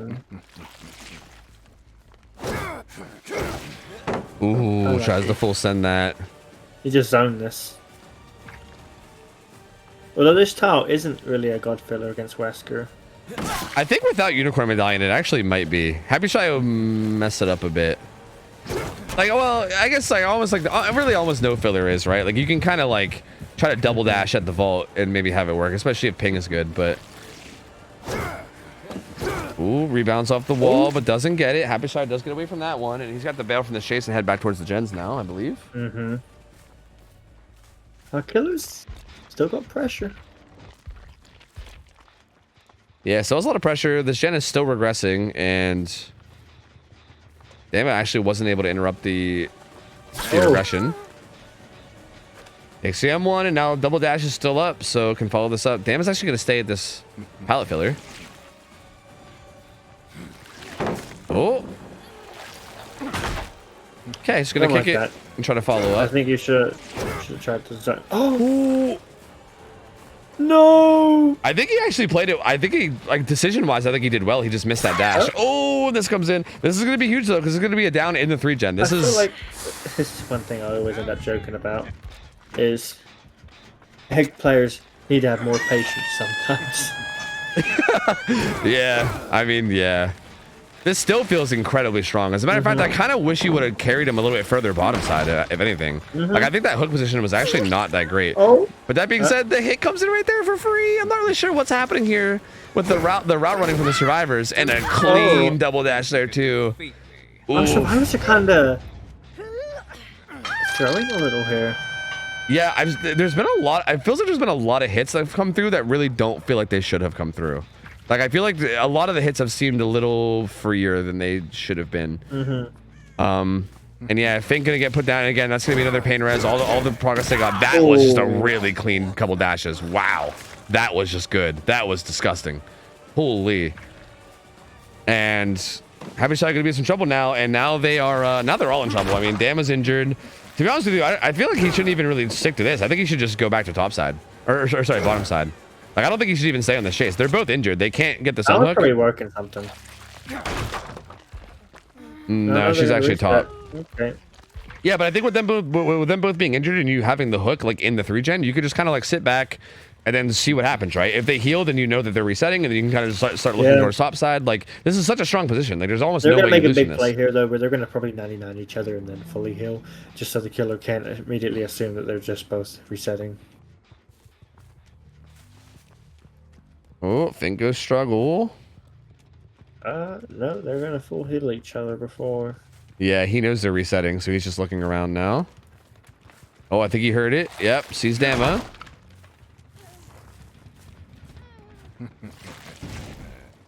And they're probably they want to keep the chase up here on top side if possible. Like, you definitely don't want to leave this area. Oh, doesn't get the double vault in time. And Dam is deathhook too, so that's pretty massive. Yeah, that's 4K1. Yeah, that's GG. That's 4K1 for sure. Like, there's no way they finish it. Like, Fink has second win, but it doesn't even matter. Like, there's no progress in those gens. Those gens have literally zero progress right now. This is definitely setting the tone. Yeah, did a really good job here, man. Like, honestly, this was very, very well played. Again, I do feel like some of it did feel like it kind of came down to D1 first down survivors. It feels like they're having a little bit of an off day today, I'll be honest with you. I've definitely, like, this is one of those teams where I feel like when they're on, they look like unstoppable. Like, I've seen this team look so clean and so good, but then they just sometimes will have days. I mean, I think it happens to everybody, right? Sometimes you just have like off days. Feels like they're having a bit of an off day today. We've definitely had it. Like, I've noticed it with Empathy as well. Like, some days we'll absolutely just show up and just bang, and then other days, like, we'll have those times like where we I think we played versus Chads one time and it just wasn't our week.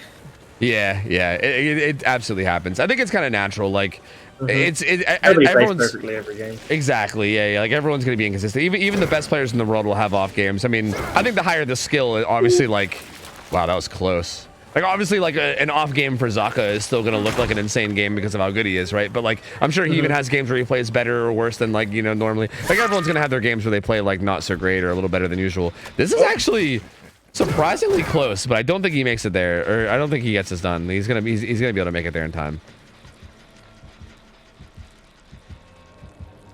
Happy Shot gonna stealth away.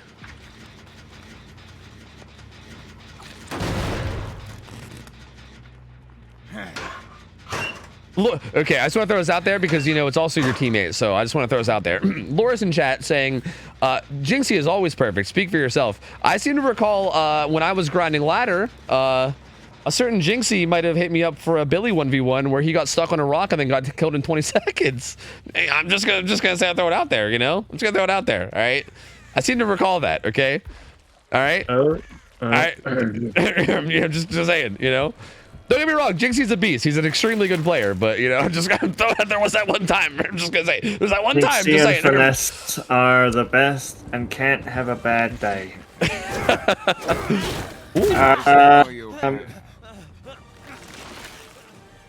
I'm just... Yeah. Empathy on top. Empathy on top, baby. That's right. That's all I'm gonna say. Empathy on top, baby. Oh, fuck. Yeah, look, I'm sorry. I had to. I just had to say something. I just saw it, and the option was there. Jinxie, don't worry about it. Yeah, it's fine. It's fine. Look, I bully him 24/7. Don't worry about it. I feel like I think I'm allowed to do it because we all know that Jinxie's a fucking beast, right? So I think that's why. That's why I'm allowed to do it. And he also, did 4K5 with Billy and Tourney. Whoa, really? That's actually sick. Yeah, on Haddonfield. Oh, wait, what? Oh, God. Yeah. Wait, who had Billy on Haddonfield? It was a tournament named Iridescent. Like, they just put killers, they give you a choice of 3 killers and put it on a map. And Jinxie 4K5 to 0. Oh, my God, dude. That's wild, actually. What the fuck? I think they gave him his own role in the server for 4K5 or something like that. That's kind of amazing. What the fuck? This was a really good result, though, man. I mean, Mauricio did so good here, dude. Like these double dashes were so clean. again, like kind of like I said earlier, it was a mix of that as well as you know, we're gonna be honest, there was a little bit of sloppy play from these first down survivors too. But again, I also feel like a big part of playing killer well is taking advantage of mistakes, right? Like I feel like I say this a lot, but like I think when the skill level is high from one side, it makes every mistake obvious, right? Like if Mauricio wasn't playing as well as he was, then like the tiny mistakes that the survivors were making might not have actually even been noticed because, you know, nothing would have happened from it. So I do think like absolutely played killer extremely well, took advantage of every little mistake they made, and gets a really good result here. 4K1's very solid. I mean, it's not unbeatable or untiable, but it's definitely very good, and this puts them in a spot where they're in a good spot to be able to tie up the set and take it through the tiebreaker. Yeah. Oh. Trying again. Do it again. No hug there. Unfortunate. Unluck. Well, can't do it there because you're gonna collide with the wall. Yeah. No. What? I mean, he got the timing. It was the wrong side because he collided with the wall. But hey, it happens. GG's. Very, very well played. 4K1 comes through, and now the killer from DC on first down has to try to beat and or match that. I mean, beating it feels like, I feel like you can beat this. Like, I feel like a 4K2 can happen, but you basically need to get it down like extremely early. Now we get to see pop. And then yeah, you definitely have pop, exactly. Like you have like pain res pop, maybe have like a good like 4 or 5 gen set up top side, get it down really early. Like it's possible, but you definitely, and then also I think even after the hook, maybe like find a tag, right? Like if things really start popping off and you get like everything just is going your way early game, this feels like the type of thing that really could happen. Like you could really, dude, god damn it, I invited a random person. Fuck me. Yeah, but anyway, this absolutely could happen. This feels like the type of result that actually could be a thing if you just have like a really, really strong start, as well as maybe some good an RNG. Yeah, exactly. Also, some good RG. But that being said, I think this is also the kind of result where if the survivors just play well, they should. Like I think the ball's in the survivor score at this point. Like I think if they just play well, they should be able to get this. Like this feels like a pretty winnable game. Should never be 4K with good survivor play. Yeah, exactly. So. We'll see. Like if they could play a real good, tight, disciplined game and make it really, really hard for Prime to get anything going, then that should be the win con right down in there. And if they do manage to win this, that's going to take us into the Xeno set, which would be technically, I guess, our second Xeno set of the night after the first one we saw. And honestly, I know I'm supposed to be an unbiased caster here, but I wouldn't really be opposed. I'd be down to see some Xeno here. I think between these two teams, seeing Xenomorph would actually be pretty interesting. I'd be down for it. Yeah, sign me up. Yeah, I agree. It'd be quite sick. I'm also got some ads out of the way while these guys are kind of taking a minute to join up. Let's go, ads. While I'm looking at the schedule, by the way, that the very last set of the night, I'm pretty sure that like Ryan Fader's team, I'm pretty sure that was the team from last week we saw, or not last week, the week before last week. That was the team that used to be E-Girls, and then they were like Sippas or something. Yeah, I'm pretty sure that is just the comp team Sage. Oh, okay. Yeah. Those guys are going through they're going through names like I go through. I don't know. Underwear or something. I don't know. I got you. There we go. Because you change your underwear often, right? Because you're good healthy boy. That's right. Exactly. Yeah. Perfect. I feel like Zone 6 is a team with like that's like Zaphis and Chungus and I'm pretty sure I'm decently. I've seen a lot of their plays. I've seen a lot of their plays, and I've seen a lot of them over time. And I know that that team is just full of solid players. And I think if they all play well together and they're all doing good, they're definitely tough competition for both sides. Yeah, that's gonna be a really good matchup. Like I'm really curious to see how that's the goes. Heavy hitter game of the night, I think. Yeah, absolutely. Yeah, that's gonna be like the best like teams have been like Save the Life. That's not to take anything away from the other teams, but like those two are probably the most experienced team here, right? Like teams here, like between them for experience. So I think that an interesting set, Singularity. Interesting. Yeah, Singularity, Wesker. Yeah, this should be a really good one. Also, set 3, interestingly enough, is going to be the exact opposite. Those are two of our like newer. Actually, Best is going to be our first time seeing the team Best. I'm not exactly sure about that roster. I've not seen them, but I think I saw them say. Okay, because MSU is actually like a collegiate team, right? And I'm pretty sure Best said that they were also a collegiate team, apparently. So that's very, like, that's the coincidence there is kind of wild, because I don't think we knew that, or maybe we did know that, I don't know. So it's going to be really interesting. But MSU is a team that we've seen a few times. And I think like most newer teams, they can be very hit or miss. But they definitely have improved quite a bit, but they are still kind of newer, right? We've seen them maybe like 3 times total or something, and they're definitely like one of the newer teams that we have in comp in general. And Best will be showing up and playing for the first time in scrims altogether, so no idea what to expect from them. Okay. That's interesting. But yeah, it'll be, and again, especially considering it's like Nurse, Wesker, and then even like Singularity as a tiebreaker. Those are interesting killers for that kind of a matchup where everybody's kind of newer, right? I'm really curious to see how they handle every single one of those sets, you know? So yeah, it's gonna be interesting. We're gonna go from this set to maybe like 2 of our least experienced teams, and then after our least experience, we're gonna go right into like probably 2 of our most experienced teams that we have in the entirety of scrims. So yeah, will be an interesting night of games, I think. I was looking at Wesker and I was like, there's no real use for like think about like Urban for a moment, like and what killers it's useful against that we're seeing tonight. It's probably just seeing them off. Unless you just ask Loris, like, just give me Urban versus any killer, bro. I'll just win the game. And I'm just like, no, Loris, it just doesn't work like that. And she's like, it works like that. I'm like, all right, whatever, sure, just put it on your belt. That'll work. Look, you get FOV tag or something, right? You can crouch walk in his face. I don't know. I don't know. I'm sure there's something you can do. Also, I saw the threat. Okay, I seen it. I ain't scared, bro. I ain't scared. I don't give a fuck. All right. Go ahead and grease him up. I don't give a shit. Just tell Loris, come 1v1, no Urban. Game over. game. No Urban. Game over, dude. Game over. Easiest W of my life. But you put on Urban, and then I don't know. You put on Urban. You know, I'm calling sick. Sorry, it ain't happening. Sorry. I'm sorry. 1v1s are cancelled indefinitely. That's right. Forever. It's not happening. Sorry. I'm not sure what's going on with these guys. I think we're waiting for them to get their last teammate in. I'm not sure if maybe they're having some issues or something. I'm shitting on you with Urban.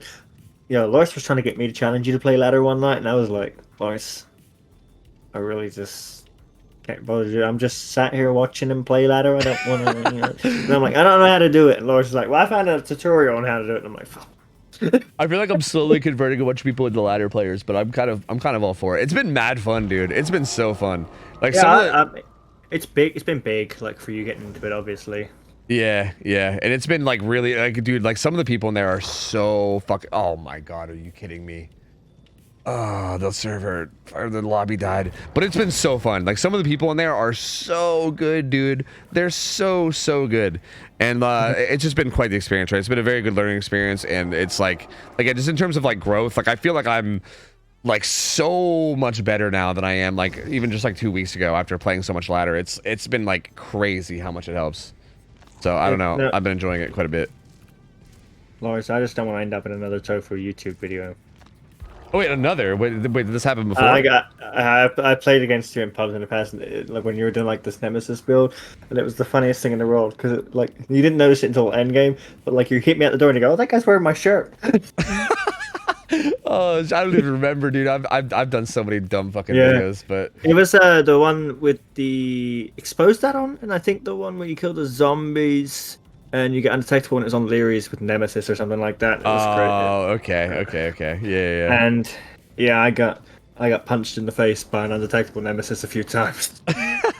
yeah. That's one of those dumb, like, send it to an indoor map and then do some stupid shit builds. Yeah, that was probably a long time ago then. I feel like I haven't done anything. While, so. I was still on console back then.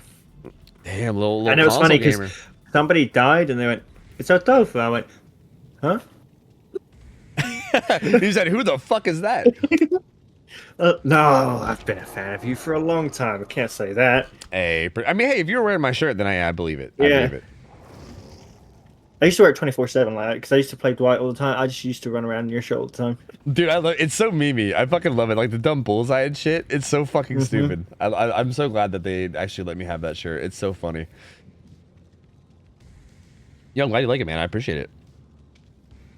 It's a shame that I'm not a Dwight main anymore, dude. I used to play Dwight all the time. That used to be my go-to, but I don't know, man. I've moved on to bigger and better things. Like, you know, like Ada Wong, you know? Yeah, I noticed. Yeah. I'm sorry, dude. I can't do, like, all the male survivors. Again, they're just fine. I moved on to P69 Ace. That's pretty fair. That's pretty fair. Yeah, dude, every time I join, people were like, is the prestige going up? No, I think I'm happy where I am. Dude, it's actually impressive. Like I've taken 2 different people to Prestige 100 now, and both times I'll stop at 69 and be like, I could stay here for the meme. But I feel like you commit so much to getting that high. Like it's so hard not to just full send it at that point, right? Like it takes so long to get there that like why not go to the 100? You Prestige 69 level 50. He's not going nowhere. Yeah, that's fair. You know, that's fair. Until you run out of flashlights or something eventually, and sacrifices might have to be made. Time to put on Punter Instinct, get some coins going. True, yeah, true. Some ace in the hole, some Plunder's Instinct, you know? Easy peasy. Appraisal. Yeah, exactly. All right, I think all the gamers are in here and ready to go now, hopefully. We're good. This has been a long lobby, man. Holy. Oh, Finesse got some fighting talk. Oh, He's what? like, get off Ada. Oh, wait. Oh, hello, your girl. Hello, excuse me. Hell no. Please. There's enough Ada to go around. Thank you very much. Excuse me. Excuse-moi. Nah, I feel like Ada's like my permanent character. There's no way, dude. Yeah. Like I Is, can't. is yours P100 Finesse? Didn't think so. Is it not? Because if so, No. easy, baby. That's right. Yeah, that's right. Easy peasy. Oh, wait, that's right. Sable, though. Oh, the new Survivor. Sable's so good, though. You're right. We probably shouldn't talk too much to Finesse, though, because he might go ladder, and then we'll be like, oh, no, I don't want to chase you. I lied. Yeah, yeah. Finesse shit on me like a few days ago whenever I played him. It was not great. So yeah, let's not go there. Let's not go there. I'm just gonna go ahead and say, hey, I got P100, so I'm just gonna take claim, and I'm just gonna say I'm not maybe fighting for it. Yeah, just gonna move on. There you go, easy peasy. Gonna move on from it. I really hope that they give Sable the Iron Maiden shirt. By the way, I know that she like she's coming out kind of late for it. Somebody was like, I was talking about it with my one friend, who was actually me and him were. I was talking to him about it. I was coming to catch you, and me and him were like fanboying about it. It was like, oh my god, OhTofu. I'm hella late. How many games left? We still have quite a bit. This is okay. So where we are in the night right now, we're currently in the Wesker set of the second best of 3. So we're doing the Wesker set of DC on First Down versus Mentality Monsters. We still have quite a bit to go. DC on First Down is up 1-0 right now. So this is basically Mentality Monsters' chances to tie this up. Their killer got a 4K1. So right now the killer from DC on First Down needs to get a 4K1 to tie or a 4K2 to win. So we're most likely going to game 3, because even if this game ties, then we're going to game 3. So the only way that this doesn't go to game 3 is if Pryon gets a 4K2 or better, which is very, very difficult. But you never know. Anything could happen. So we'll see. You know what is truly sad? What's that? None of these killers have Iron Maiden cosmetics. I think we should blame Dino for that one. True. Wait, did any? Oh, yeah, that's a good point. Wait, a bunch of them did. Yeah, I don't really think about that. Oh yeah, what was it? Oni, Slinger, Doctor, and yeah, and Dredge. True. Yeah. And next week, put those in the pool, and then just put a rule in Iron Maiden skins or don't play. yeah. Sorry, if you can't afford to spend a bunch of money on these skins, you're banned. You're done. No, I'm so stoked with the fucking collab that they did. Iron Maiden's great, and I love all the skins. They look so sick. I'm excited for the Slipknot one too. I think it's gonna be so good. Just what we said. Oh, and there's that add-on.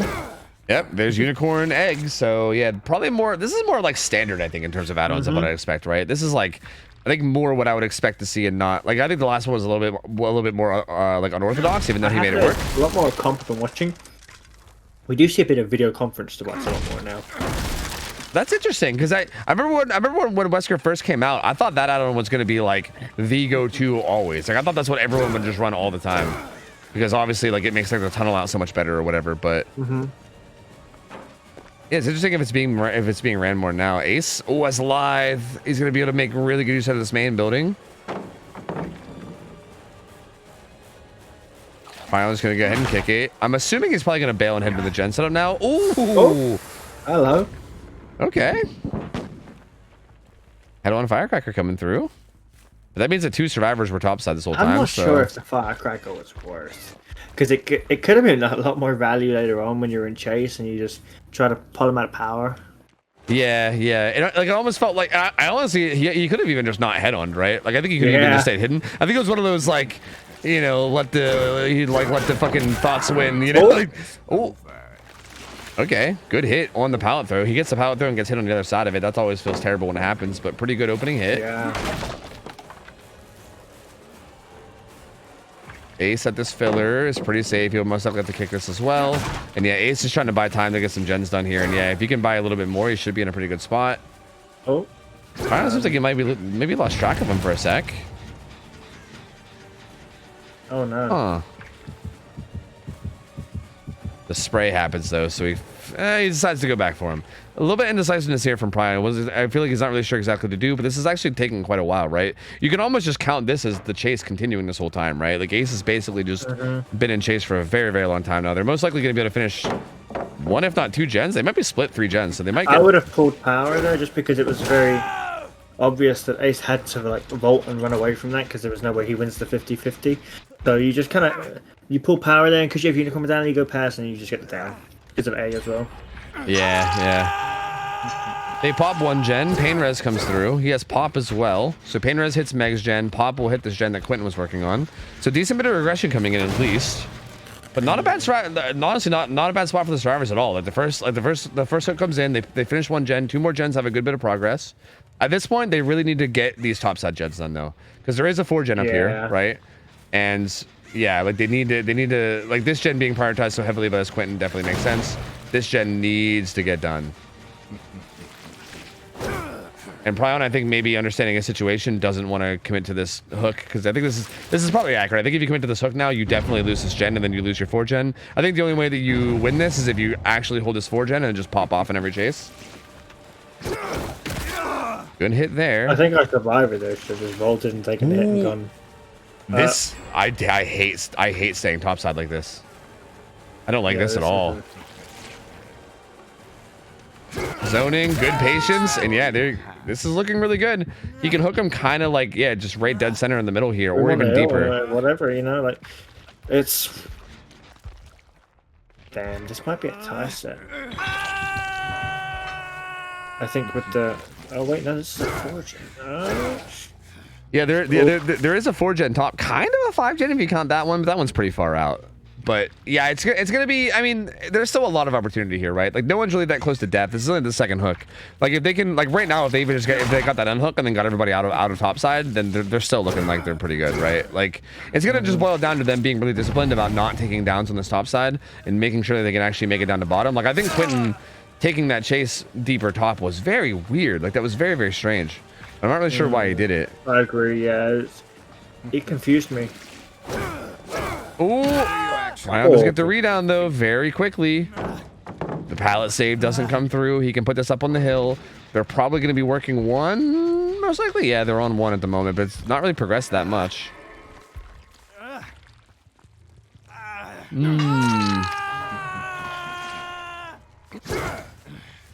So yeah, he's most likely going to check on main as well as 1 if he can. Yeah, they're working on the 2 first away gens, right? Which is this one that's kind of bottom side, and then the one way up in the top right corner at 1. So yeah, this is a tough spot to be in this killer, right? Like you want to pressure these gens and stop their progression, but you also want to be able to try to get this kill if you can, especially since this hill hook is so protectable. The problem here is that he's pressuring the bottom side 1, but not 1, and 1's most likely going to pop. And if 1 pops, I feel like he's maybe just going for the tie at this point, right? Like if you could hold the entire 4 gen top, then you can win, but. Yeah, this is very tough. Oh, we saw that rotation. Yeah, he's just trying to hold him off. They will likely pop that gen top side though, and even maybe the gen bottom. It's gonna actually be kind of close, but he basically has to choose somewhere to go after this kill, and I think he's gonna go to the bottom side gen. Yeah. I mean, he still has a really tight 3 gen on the top left, right? Like that gen's gonna pop, but he's gonna have like 11, 10, and then main. So still a good 3 gen, and this is looking like this could still be a tie very easily. The win is gonna be really hard. If he wants the win, he's gotta like pop off right now. He's gotta get a lot of hits, like right now, because he can't even let this gen pop if he wants to win. Yeah, he's in a really rough spot for the win condition. I think. Tie is the only acceptable thing here, and maybe even not that, like with the way we're defending things. Yeah, like something needs to happen. He's gonna commit to somebody, make something happen. I think he was maybe judging, trying to get a feel for it to see how he wanted to like what exactly he wanted to go for, but still a lot of tiles here too. Yeah, that's like a pretty strong rock tile. Also the jungle gym. Oh, they're both here, so he knows where everybody is, but that does secure the tie at least for the survivors. You know.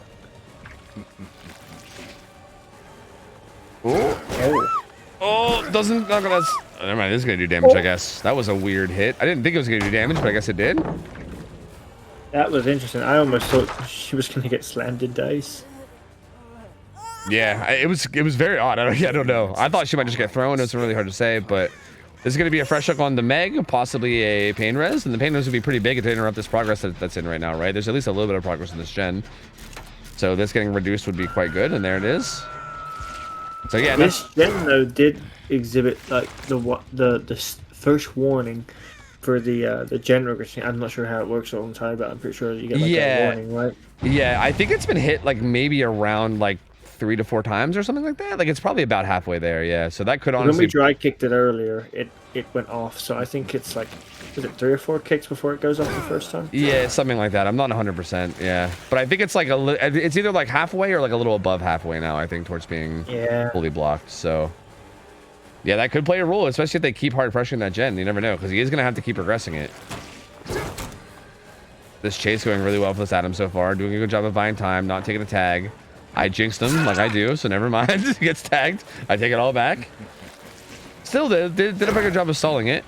Didn't get hit with power too, so doesn't have to worry about spraying or anything. Ooh, he's in trouble now though. He'll be going down. This chase lasted a while though. They're doubling it, and it's. Oh. I don't think that's fully blocked yet. I think that's like a weird bug. It looks like it's fully blocked, I know, but I don't think it's actually fully blocked. That looks painful. Oh yeah, pain res hit it again. I'm pretty sure it's a bug because I think he can even kick it right now, right? If he wants to. I don't think he's going to, but I think he can. I'm pretty sure it's a visual bug. I don't think it's actually fully blocked. Looks cool. Yeah, it does, right? It does look pretty sick. You're not wrong. Meg's got to be careful since she's full infected. But yeah, he's gonna chase them both out. And honestly, it's actually really important, I think, that they stop the regression after pain res too. Because now, yeah, like Prion's in a weird spot where like it's like, oh, okay, do you kick it and like fully block it? And that's maybe it is fully blocked. Maybe it actually is fully blocked. Maybe that's why you didn't kick it. I don't know. Hard to say. But yeah, he never took the time to kick it. He saw the spray happen there, and he had a general idea of where Adam was too. So I think I wonder if we're not popping that gen because we're trying to wait till like we have to like vitally pop it because there's only like 1 or 2 kicks left on it. Yeah, like maybe you want to get more pop value than this, right? Yeah, like if you get a hook in like a little bit with pop, and then because yeah, like this, like pop's not gonna do a whole lot there, right? It's gonna regress it by like 10%. So maybe you want to get like a bigger pop where it takes like 20, 30 off, Mm-hmm. Gotta stay on Adam though. Oh, you could have just grabbed him. What? Yeah. That was so weird. I don't understand why he did that. That was not a horrible vault from Adam. He could have just grabbed him easily. Uh-oh. And he was deathhook too, so like that would have just been a kill right away and a pop. This is bad. Don't commit to this. Yeah, he loses this, I think. I think he actually loses with this. Because even right now, Meg can even just go to the gen and double. And even if he dies right now, it's like over. That was really good. And yeah, they're going over. They can just commit to it and they win. Yeah, so yeah, they're absolutely going to take it. There's no way. There's no way they get... Yep, there's no way they get pushed. Unless they get like a skill check as he hits them or something. But no, they're going to pop it. Yep, final gen gets done. And there you go. Mentality Monsters takes the Wesker set.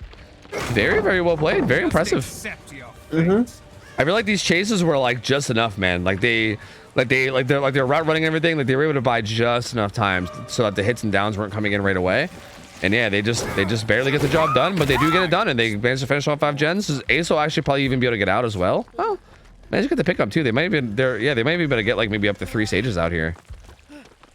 Decent performance from these guys, honestly. Very, very solid. Yeah, very solid. Very solid. I do feel like if Prion just grabbed on that pallet, this could have been a whole different game though, because that would have been a rehook. That would have been popped because the weasel back up. Like that was it's very odd that he didn't do it. Like he was worried about like basic borrowed time or whatever, but a pallet does not get you away from that. Like it's only a window. The only thing that'll help you is fast folding a window, and that's it. And he did not have a window, so yeah, very strange. And there you go, 9 stages. That's gonna take us into the Xeno set, and it takes us in it with it being tied up 1-1 too. So the Xeno set's gonna be for all the marbles. This is gonna be for everything. And again, that's kind of exciting because these Xeno sets are kind of neat, right? They're really interesting, obscure, very niche sets. And with both these teams being very, very solid teams, I'm really pumped to see how they play this. Yeah. It's interesting. GG, well played, Mentality Monsters. And I'm curious. Okay, so I gotta admit, I know a little bit. I feel like I'm I feel like I know a little bit more about DC on First Down than I knew Mentality Monsters. Like, we've seen them play a few times, so I'm like pretty familiar with them as players, but not as much as DC on First Down, who I've probably seen play like, I don't know, 20, 25 times now. I think Pylon plays almost all the killers for DC on First Down, if I'm not mistaken. I don't know how much he plays Xenomorph. Like, I'm not 100%. I don't think, I'm not sure. I don't think I'm taking that invite, because I think we're probably keeping this lobby. So, yeah, like, this is going to be interesting, because like, this might be one of those things where we might see, like, again, maybe I'm wrong, but maybe he does play a ton of Xeno and I just don't know it. But we might see one of the situations where maybe we don't have like a ton of experience on the killer, and we might get like some of that like weirdness where you might be a little bit uncomfortable. You might be, you know, kind of going for things you shouldn't go for and stuff like that, right? Like we kind of talked about that earlier in the Effigy Prism set, where clearly one player was more experienced and kind of knew what to go for and what not to go for, whereas and then the other one kind of like didn't and was kind of going for stuff that maybe you shouldn't. I'm curious if we see some of that here. I don't know how much experience there's going to be on either side, but I don't think Prion is like a crazy big Xenomorph player, but maybe I'm wrong about it. I don't know. Yeah, I mean, we're going to find out. Yeah, true. That we are. That we are for sure. We are keeping the same lobby. Let me change up the map for you guys and everything. It's going to be on Wretched Shop. Have I been doing Gambas? Did we not even have a Gamba for that last set? Or no, wait, someone else is doing them. Okay, never mind. Okay, someone else is handling them. Good. Thank you, mods. Thank you. There you go. We'll change up the map for you guys. And yeah, go ahead and Gamba it up. It's going to be Xenomorph. Again, don't know how this is going to go. I still feel like these Xenomorph sets are so, like, they're so, like, volatile and polarizing. Like, I don't know. I feel like they can literally be, like, I wouldn't be surprised if we see one of these Xenomorphs get, like, a 4K1, 4K2. But then I also wouldn't be surprised if we see them get, like, literally, I'm not even joking, like, 4 stages. Like, I feel like you could absolutely have that rough of a game with Xenomorph. Especially, like, if you get like turreted in bad situations, if the chases just kind of aren't going your way, like it could really snowball really heavily towards one side or the other. Like, I don't know. This could really go either way. So, I don't know, man. This will be exciting. This will be exciting to see how it goes. Yeah, for sure. I think Xenomorph is very hit and miss as well. The killer can either get absolutely just rammed, or just get downs like crazy and put some really nice pressure down. Yeah. As long as the killer plays safe and efficient.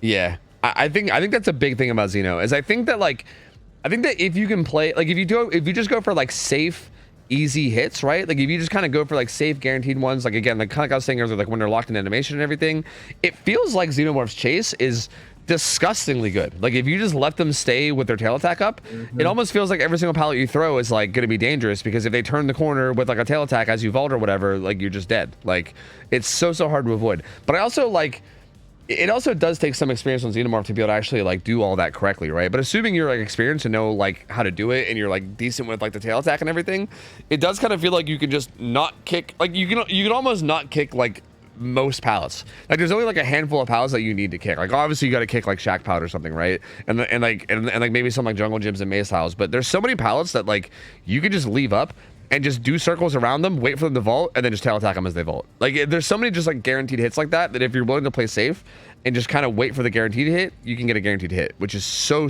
good. So curious to see if either side does that. If we see them going for more risky hits, that can definitely cost them, and that's what might end up prolonging a chase. And I mean, again, it's obviously it's risky for a reason, right? Because they might get the hit faster and end the chase instantly, or the chase might end up going for like a long time. So you know, we'll see. Like we'll have to see how the style of both the Xenomorph players is, and you know how the survivors adapt to it. But yeah, there's going to be a lot that goes into it, I think. Yeah, 100%.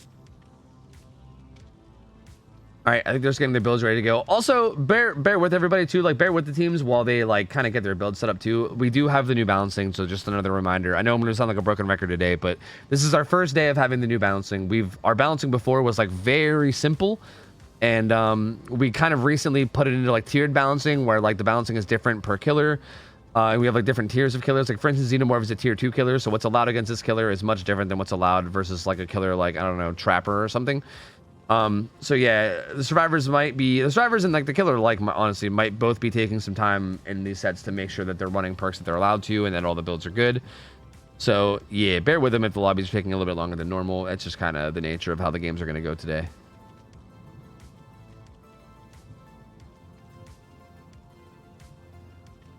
Yeah. Metallic Monster's been sending builds to be checked. Yeah, that makes sense. I've been seeing a lot of stuff in Discord. It seems like build checks are happening on pretty much every team. So, yeah, that's I mean, again, that's pretty cool. Like, I like that. I think I would rather that be happening than us being like, you know, having to restart games with penalties and shit. So yeah. I like it. I like it. I dig it.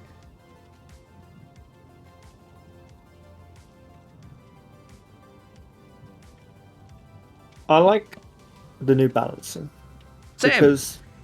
Because I feel like the old balancing was a bit handhold thing, and this balancing is kind of like the more in-depth introduction to comp. It's not quite, oh, we're competitive balancing, but it's definitely the middle ground. Yeah, it's such a hard balance, right? Because like, again, I know that like a big thing about like comp, especially if you're like inexperienced with comp at all, like if you don't know anything about it, a big thing is like, again, the restrictions are so much, right? Like if you go like show like DVD League restrictions or something to somebody that's like brand new to comp and never played it before, it's just like, honestly, oh god, like so much, you know. The biggest thing I hated about when this balancing and stuff like originally started coming in is, oh my god, I have to look through all of these bands to make builds. But thank god things like Balance by Daylight exist now, like with the, you know, the website. Oh yeah. If you know, like I've talked to like the creator, and like they'll like put people's balancing in and stuff. Oh, it's so good because teams can just go in, and check a box so you can only see allowed perks versus that killer and things like that. It's just such a good website and such a great comp resource. Yep, 100%. I still think something that I prefer to do too is to try to make it like relatively understandable from like a spectator point of view too, because I think that's also important. But it's also like, yeah, it's a balance, right? Like there's only so much you can do, because again, we can't really like allow the same things that we allow versus killers like Blight and Nurse against a killer like Freddy or Trapper, you know, like you just can't like we did that for the longest time, right, with things like, you know, like allowing Deadly Unbreakable on every set. But it just gets kind of silly, right? And especially like, again, if this is supposed to be an introduction to comp, like it's absurd, right? Like if you play any kind of like actual real comp, like in like other leagues or whatever, like the idea of having like Deadly Unbreakable against a killer like Freddy is just absurd. Like anytime anyone sees that, they're always just like, wait, what? You know what I mean? Like it's so ridiculous. So like, yeah, we definitely have to strike a middle ground, and I think this is a good middle ground. Like it's still not as strict as like a lot of the other leagues, right? Like we still do allow a lot more than most people allow on most killers, but it's at least like a little bit, right? Like you get the idea of like, okay, we might sometimes not have these like really strong reset perks. We might sometimes not have these like really strong second chance perks and everything, you know, like it kind of gives you a little bit of that feeling that you're going to be feeling when you're doing other actual leagues and playing in other actual comp stuff. So yeah, I don't know. I like it a lot too. I'm excited to see how it continues to go. I'm excited to see like the next two sets actually, because like, don't get me wrong, I'm enjoying this set. Don't get me wrong, but like the next set being like two of our newest teams, I'm really curious to see what happens in that kind of set, right? I like it. Honestly, like watching those games a lot. Like the teams where like the teams aren't as yeah, and it's like known.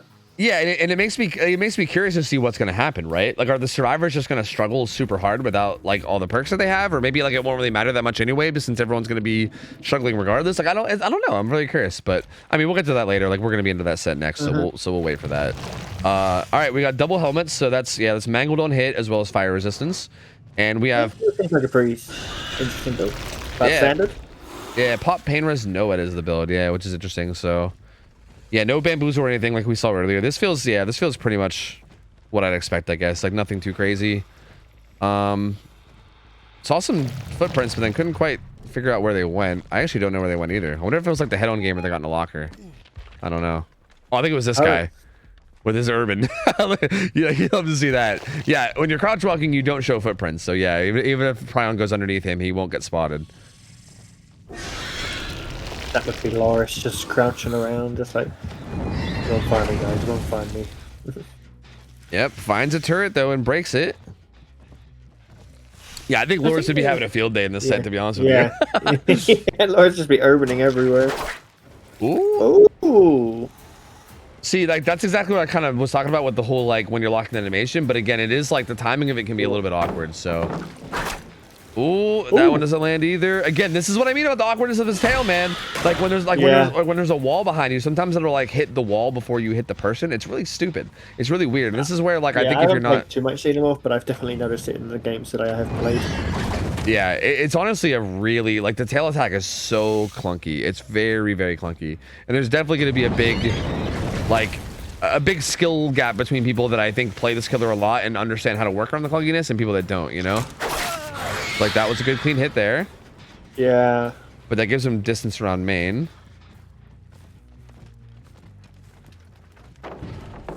Oh, he actually doesn't go to main. This is actually really good tracking with Lucky Break, too. Quentin gonna be being stuck too. He's making his way towards the corrupt gens. But this down should be coming in pretty soon. This is only a T-ball. And yeah, there you go. Very clean tentacle hit there. That's gonna be a pretty fast down. Urban did not save. Yeah, rip, dude. Rip the Urban. I think we should point that one out for real soloists. Urban did nothing. Sad. Hey, didn't do nothing. He just didn't utilize it correctly, okay? Maybe, you know, like, maybe that's what it was. Loris is about to write a guide. Pain res likely. Wait, what? Yo, the fucking clown guide. What was it? It was like 100 pages or some shit. Do you remember that? Yeah. The clown guide. Yeah. Yeah, we're fucking soon to the 100-page urban evasion guide. I'm excited. I'm waiting for it. Get on it, Loris. I think that was Pop and Pain res both going down to the same gen, by the way. So I think that one gen that had a bunch of progress. Yeah, Ace's gen over here that had a bunch of progress isn't gonna get hit by any of the regression at all, actually. And Pryon seems pretty content with hanging out near this hook for now. Does spot Adam, but maybe doesn't want to commit too far.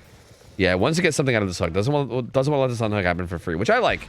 This is early. This is early enough, right? Like, we're still at 5 gens. They're about to pop one of them, but like, we're still at basically 5 gens. It'll be 4 gens decently soon. He's actually committing really far away now. This is a little interesting. I don't know if I like it at this point. Does that unhook come through before struggle? It does, and it's not really punished either. See, I don't know if I like that, because again, he's gonna lose that gen anyway. Like, and there goes it pops. We're seeing so much of this today. Yeah, it's very odd. Like, leaving the hook like right when it's about to go struggle. Like, I feel like this gen pops no matter what, right? Like, you didn't really get that much value with leaving there. And if you would have stayed near the hook, you would at least at the very least you get like a 1-for-1, right? Which is an insane amount of pressure. Much more pressure than chasing that ace off the gen for 2 seconds, you know? Yeah, a lot more. And Ace takes a hit now. Quentin going to be running towards Shaq. And again, he's only been hooked once, so it's not like this is like the death hook chase or anything. Like, he still has some time. Oh, this could be a lot of time wasted. Yeah, this pallet's actually kind of dangerous, though, because, yeah, this pallet, like, normally this pallet's good. Like, this is normally a pretty safe pallet. Zeno is not one of the killers this pallet's very good against, though. There's a lot of big open space and a lot of, like, long straightaways towards the pallet, which makes it really easy to just kind of, like, throw out a tentacle and get a kill. Yeah. There was someone that kind of just threw one like the first hook he saw. Didn't try to carry him into the map at all. Oh, okay. I think there's a turret around this corner, yeah. Oh, he misses it, unfortunately. He misses the tail attack, and the turret's gonna break him out. He'll break that. But they're going in for the unhook. And yeah, he's also not even in crawler mode right now. He's gonna crawl over, but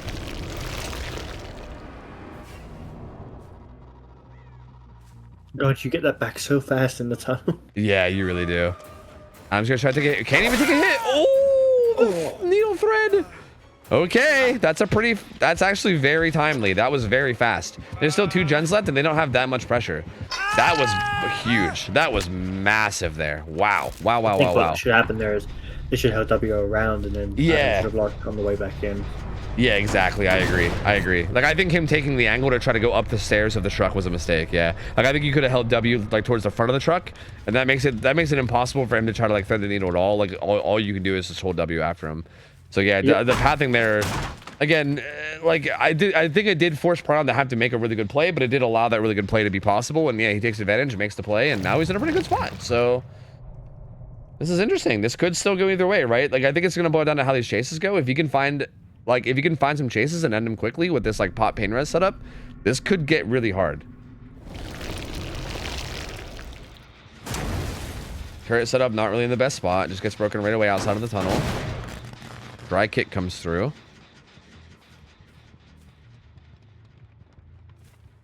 And at least does get, does have a lot of distance there, though. Kind of surprised that we're not committing to that.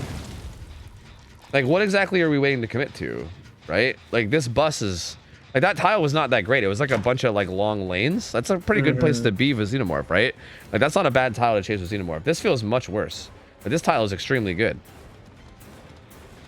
So yeah, I didn't like that from Pion. I think leaving that chase to that 4 lane, it was either a 4 lane or it was like the weird 4 lane that this map got. It was like one of those trying to types explain some of the tiles we see. They're like, yeah, they're yeah, that one. Yeah, exactly. It was one of those like 4 lane-esque tiles though, that has like a lot of long straightaways, and that's a good area for Xenomorph, right? Like even like this rock, honestly, is like significantly stronger, I think. He does get a hit though, and he's actually still stuck at this rock, so it's gonna be dangerous. Again, going for a risky risky hit.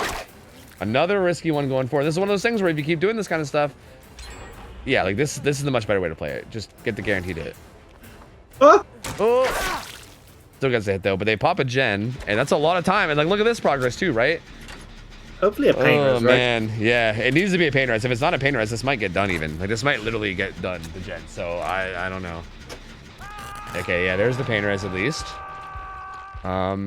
He'll be able to make his way over towards the gens too, but they're all pretty far out. Well, this one's the closest one, and this one that has progress, so he'll find it. He has pop-up too that he'll be able to put down on it. There we go. Oh. We're getting into that territory.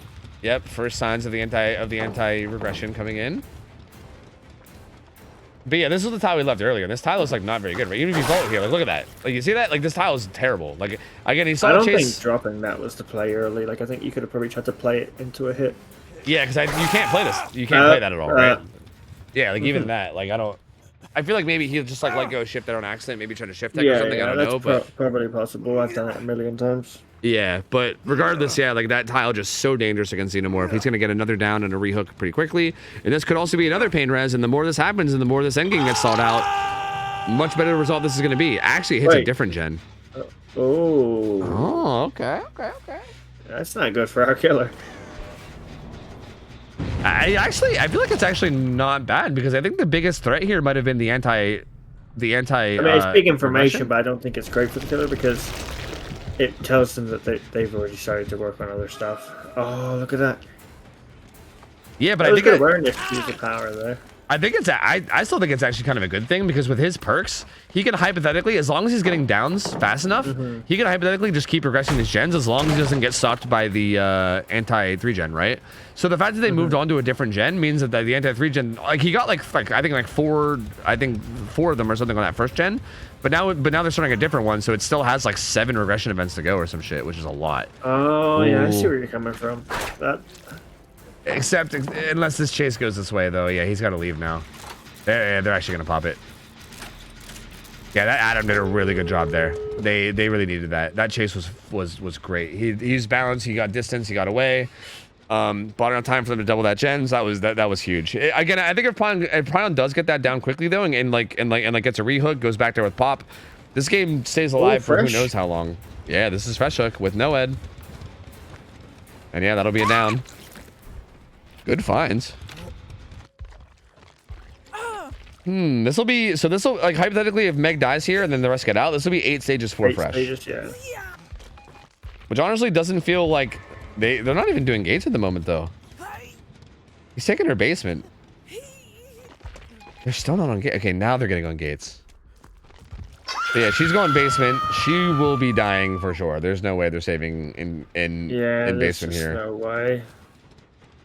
The gates are actually in between the basement. Oh, what the? Or the basement's in between the gates, I mean. And yeah, he's got no ed for Adam, so this is actually kind of sketch. Actually takes the tail hit. Ace is going for the unhook. Huh. See, now this is weird because he needs to kill the Adam just to get the same result as the Meg. Or unless he slugs, actually, though, which he could. I think he's going to try to tunnel back to the other... Yeah, he's going to tunnel over towards the other gate, I believe, is what he's going to try to do. Oh, they're both standing too, so he's going to see their footprints possibly underground. I don't know if maybe they didn't realize. But they weren't crouch walking around. He does find the trail of, I believe this is Ace. Was a little worried about the gate, but no one's on it. If you can get 2 downs here, Because everyone right now is worth 2 stages each, right? If you can get 2 of these, oh, that was so important. Ace getting away from that, that's so important. Adam doing a good job of using this tree.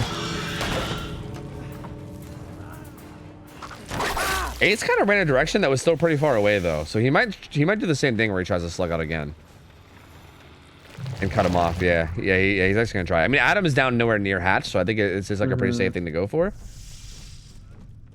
Oh, I don't think he gets it in time. Yep, he doesn't get it in time, unfortunately. It's gonna be 8 stages. 8 stages, 4 fresh. This feels pretty, like, honestly, this feels pretty middle ground. 4 fresh is kind of huge. Yeah, I agree. Yeah, I think getting all the fresh hooks is pretty good. Yeah, like this feels like a again. I think Xeno can pop off or get bullied, but this feels like if neither one of those happens, this feels like a pretty like decent average result, right? Like it's not a bad average result. It's more of like a slightly good average result. I think is like what I'd say for this. So this could still swing either way. I think this second game really could go either way. Because again, I think the next killer could come in, get like a 4K1. They can come in and get like 4 stages, or it could be really, really close. This could swing either way. It's really hard to say like how I feel going into the second set in terms of who has an advantage. I really don't know. Like I feel like no matter what, it could go one of like 50 different ways. So yeah, solid game though. Like very, very solid game. Prion almost brought it back and got a huge result with that I think the biggest thing here for Prion, honestly, like for the killer's end, is I think he should have committed to that chase on that 4 lane when he went by it. He got that kill onto Quentin with like 2 gens still up, and then he kind of like patrolled around the gens, and then he finally found someone in a gen, and yeah, they ran to like an isolated 4 lane. And then he left that to go chase somebody else like middle map where everything was, right? Like near like Shack and Bus and all those things. Like there's so many big resources middle map, and he had someone kind of zoned edge map at a 4 lane, right? With like nothing else really around. It was completely isolated, right? So I think if he just stayed at that 4 lane and taken that chase, this could have been a whole different game. He could have got a pain res and pop while 2 gens were still up. He could have kept it at 2 gens for longer. This could have been like a 4K or maybe even like 10, 11 stages, I think, had he played that differently. Yeah. So yeah, I think that was unfortunate. Again, kind of like we said before, obviously it's easy for me here from the caster point of view to call this shit out, right? In the heat of the moment, I still think he played really, really well, all things considered. Like I still think he managed to get a really good result given the spot he was in. And yeah, I mean, that was just like, that's me like nitpicking a little thing that like could have been better. But yeah, in the heat of the moment, it's so hard to do. So like obviously kudos to him. I still think he played it really well. But just in terms of like thinking about things that can be done better, that's definitely it. The survivors, yeah, they honestly handled that I think the survivors handled it really, really well. Like obviously we kind of already pointed out the one pathing thing that could have been slightly better, but even that is also kind of nitpicking. I think they handled that really, really well. Managed to get the gens done. That final chase from Adam was also really, really good and bought them time to pop that final gen. And yeah, I think they did great. Ended up getting a pretty good result, honestly. Yeah, it was very well played by both sides. Yeah, both sides understood that they had to get. It was like there was a lot of pressure, and they were kind of just taking pressure from each other the entire time. Yeah, I feel like these teams feel very close right now. Yeah. Like this set in general has been so good. Like every single game has been super close. Like Ghostface was really close. Yeah. So Wesker was a little bit out there, but that's because there was some slight mistakes in Wesker. But now this set could also go really, really close. Yeah, I mean, even the Wesker set, like I'm pretty sure they popped that final gen like right as he was showing up to the gen, right? So even that, like, it might not have seemed close based on the results or whatever, but like I feel like had he got like the down he got in like maybe just like 5 seconds sooner, then that Wesker game could have stayed alive and possibly been a tie. Like every game has been super close between these teams. Like they've been really, really close. So I would expect this one to be no different. Again, this is a very middle ground result, so I feel like it seems pretty likely that we might get a very close like result from this one as well, but we'll have to see. We'll see how good the survivors can do here, how well the killer can play Xeno in this matchup.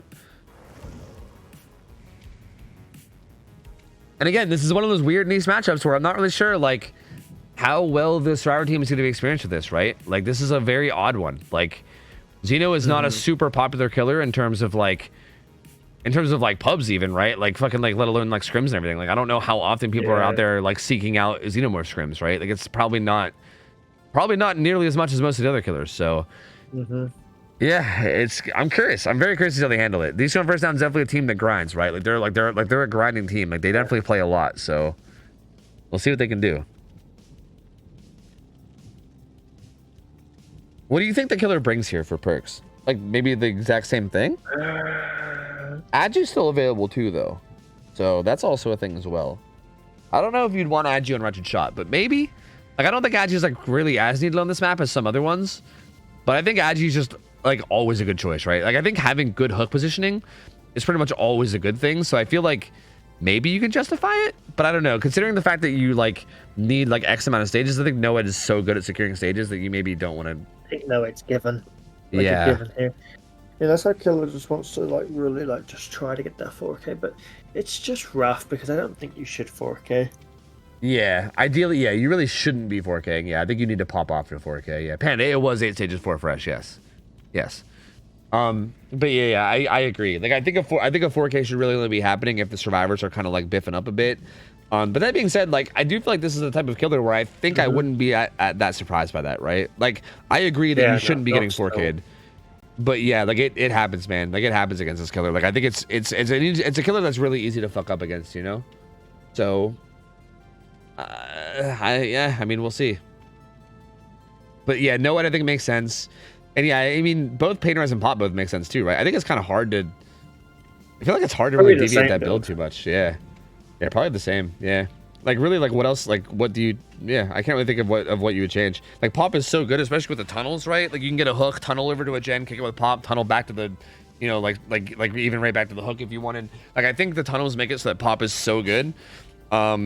And then Pain Res obviously is Pain Res. You almost never want to not have that. Yeah, I don't really see anything else that you run here. I think you just run the same thing. A big factor of what the killer runs here is confidence.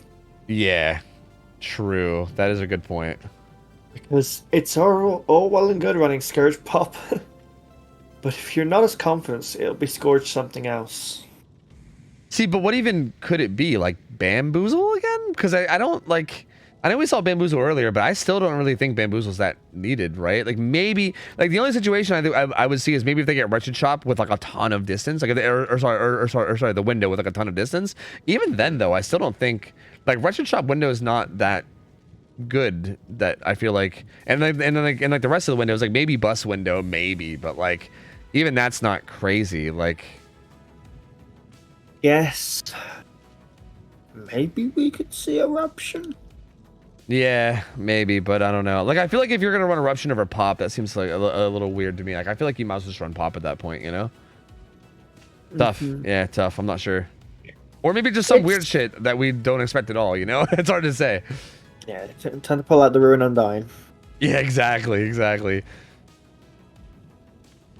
If it wasn't an Azeroth's map, I'd be like, yeah, maybe. But, or sorry, Autohaven map. But yeah, Autohaven map, totem spawns, not that hard to find. I feel like that would be a very bad idea. Yo, bust out the secret Devour Hope. Excuse me behavior, I would like my totem to be uncleansable for the first minute of the trial. Dude, I've actually heard people suggest that a lot, which is actually kind of funny. I don't know about all that shit, but I've heard it quite a bit. I mean, I feel like it should be uncleansable until like an action happens in the game, but I just kind of wish that behavior did a I wish they evened out totem spawns more. Yeah. Like, I feel like it's weird that like maps like Azerov's and like Macmillan, it's like, dude, best of luck ever hiding a totem on that map, like ever almost, right? Like, there's like maybe a couple spawns that are like somewhat hidden and that's it. Put it in the corner of the map. Trust me, don't look there. Yeah, but then also you get maps that are just fucking bizarre as shit. Like some of the indoor maps and stuff. Like trying to find a totem on Midwich can be a fucking nightmare. Other than that one spawn that's like guaranteed, right? Or like even like Larry's or dude, like there's so many rough. Like, I don't know, there's so many maps that just have terrible spawns where like, well, I guess good spawns, I should say, if you're killer. Like, good spawns for killer, bad spawns for survivors. And then, like, vice versa, there's other maps. Like, I just wish every map had, like, the same. Where, like, every map had totems that were just, like, slightly hidden. And, like, they all had, like, decent spawns. It's so weird that they don't. I don't know.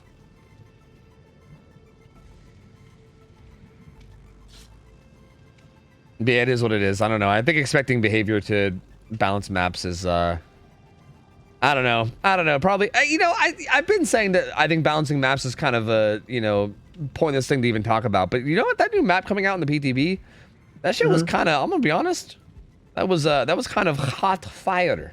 It was kind of sick. I liked it a lot. It was really, really good. Big. It was kind of big, yeah. But honestly, I don't even care with how big it is. Like the pallets were so good. Like they were so good. Those double pallets are better than they were made so them out to cool. be. Dude, they were so cool, man. I'm so excited. Like it honestly, even at the very least, like even if like the map itself isn't perfect, right? Because it's kind of like you're saying, it is kind of big, right? Like even if that map in particular has like some flaws here and there, just the fact that they're doing that, the fact that they added like those double pallets or whatever to the map, is amazing to me, because that means that they're open to doing that kind of stuff, right? Like they haven't done anything like that in like 7 years. It might not be the strongest, but yeah, it means that they're open to like trying new things and trying out to a lot like of players that have played for a very long time, like.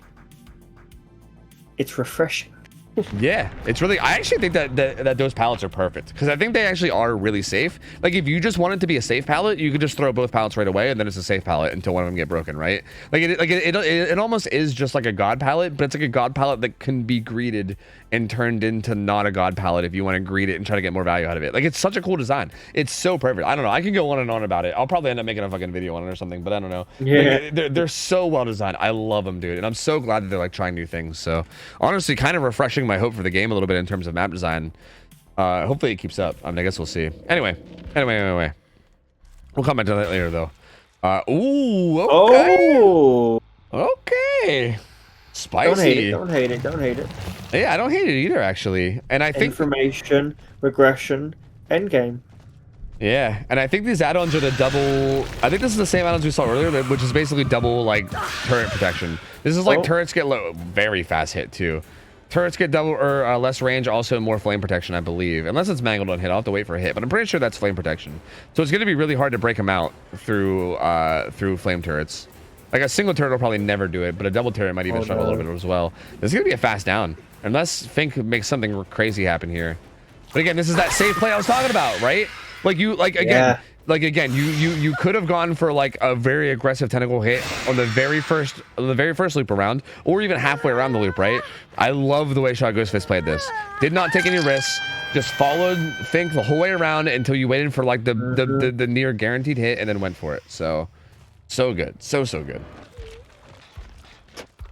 And this is a incredibly rough spot, dude. Like a down so early, 5 gens still up. This has to be confirmed a second. Yeah, 100%. I do kind of wish that Shrouded would. And you know what's going to be really rough is if a Chen pops, Rancor is literally going to sell the entire team out that nobody's coming. Yeah. I mean, they are split on 3 gens, luckily, so that is probably the best case scenario for this right now. Because I mean, I don't know. Like I guess we'll see. But yeah, they might end up. You're not wrong that they might pop this. Nah, actually, that seems to be lined up pretty well. I think I don't think it's gonna pop at like a bad time. Because yeah, I think they're just gonna sit and send these 3 gens, which feels like the right play from the survivors. I mean, I think the survivors are handling this well. It might do though. It's like as soon as the first gen pops, it's gonna tell the killer they can go anywhere. And I wonder if the killer might tunnel across the map. Yeah, I mean, yeah, he's definitely gonna. It will give him the information that no one's like hovering for this. But actually, it's coming in late enough that it's not even doing that either. Like Shutou's already gonna leave and go across the map, and does interrupt this gen. And that was the one that was closest to popping. So that one gets interrupted. And this is where it gets a little bit finicky, right? Someone's got to rotate from the unhook, which I think we just saw. This is the anti-camp coming in. You're going to crawl into this tunnel really slow. That's like the built-in anti-camp on the killer. Oh. That's going to be a redown. You don't get anywhere. You don't make that fast vault. You don't make it anywhere. You just die. Let's kill. Yeah, very, very fast one. They do pop this gen in middle, which is very important. So 2 gens get done for that. But yeah, this is a kill. This is a kill at 3 gens left, man. Yeah, that felt like they should have had somebody take a hit or something there. Like they should have done something. This is a really rough spot now. 3 gens still up with a death. And Pain Res still up with a lot of stacks. Ugh. Does burn him out though. Interesting timing. He he sends that tail attack right as he walks into the fire range, which makes it kind of convenient, right? Like I mean, kind of convenient for the survivors. Like they can take the hit, but it breaks them out, forces them to tunnel, which kind of forces them to drop chase. Although he finds something here.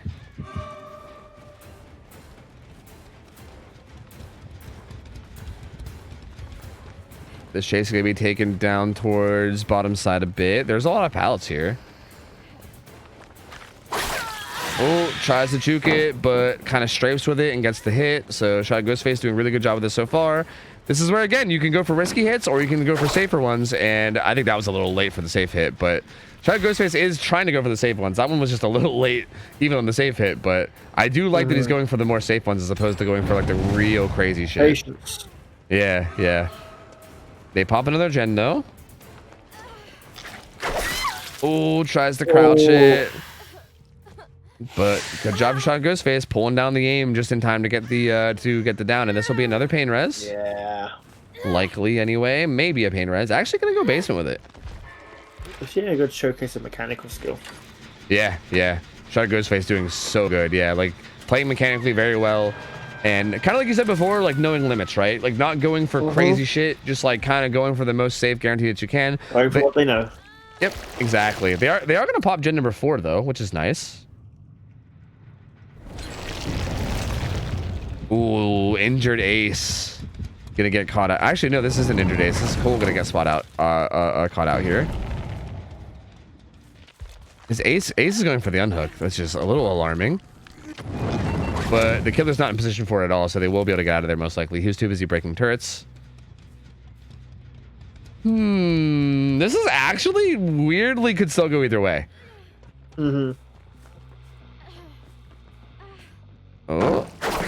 Oh, that's big too. Not getting that's massive because that's going to be a force kick. I don't think playing around this is smart. Unless he just wants to zone here, I guess maybe. I guess maybe that was the idea of the zone. But either way, Dam is going to get a ton of distance from that pallet break. And looks like he doesn't even want to commit to the chase anymore. He wants to bail. He's going to head back to these gens. Ace is doing this one injured. I see they were doubled on it. But there's still a gen at Shack, right? So yeah, there's a decent split of gens. And there's one way here, way behind. As a matter of fact, I'm kind of surprised we're doing main rather than this one way behind main. Oh, good. Good tail hit there. Ace goes down. Again, another possible pain res, and yep, there it is.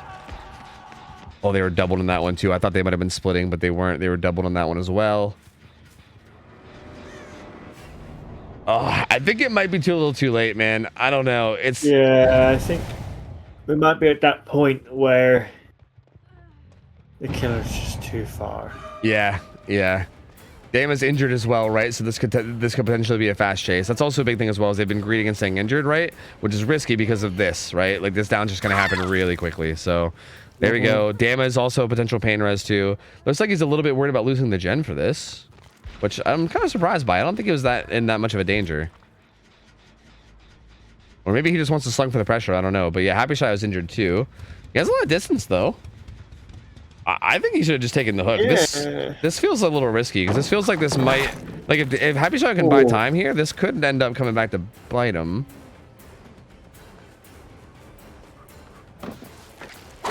Ooh, crouches that one and he misses. Okay. Is Cole just doing the gen instead of picking up? Damn, it's not getting picked up. He is. I don't like this. We saw them do this on like the Ghostface set too, where they'll like commit the gens rather than getting a pickup. This is really interesting play. Very interesting play. Huh.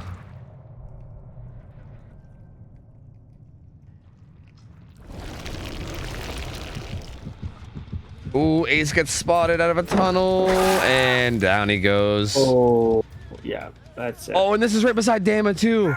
I don't know if he heard her or seen her, but she's right there. He probably should have picked her up, actually, but yeah, this is basically it. I think Cole has to just commit to this, but I don't know. There's really no way I think he got out of this at this point, right? Do one of them have, like, adrenaline or anything, maybe? No, no. Oh, wait, Cole has it. I was on the adrenaline striver. I'm an idiot. Yeah, I think Shot Ghostface can just stand here and he knows it, yeah. As a matter of fact, if they pop that final gen, he could actually just Mori Dama, actually. And yeah, he might. He could just Mori her. She's right behind you. You just Mori her. Just kill her. Just kill her. Just Mori her. Just Mori her, and I'm pretty sure I think you tie off of the Mori, maybe. Or you can commit to this. I guess either one works. But yeah, either way, I think that's enough for the win. Cole's gonna get hit. There's no way they get out now. Like, they have to save. But there's no way they save.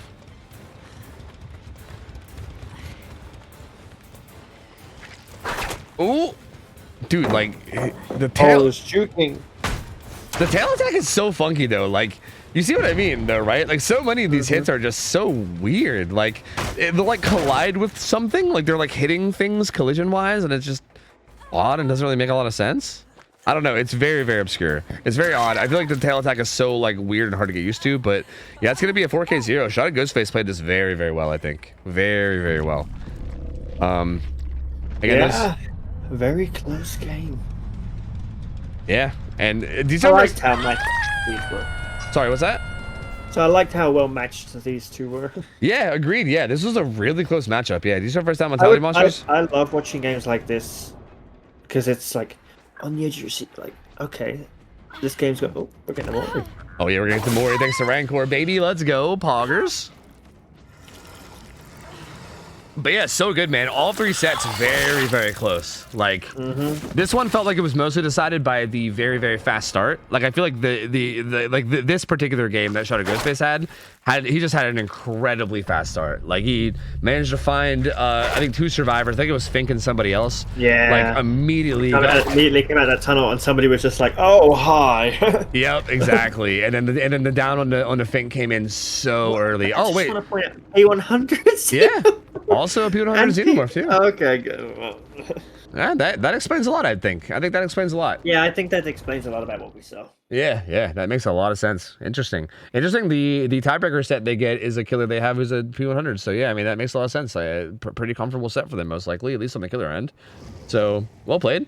Very, very well played. Good job for Mentality Monsters. They're gonna take the 2-1.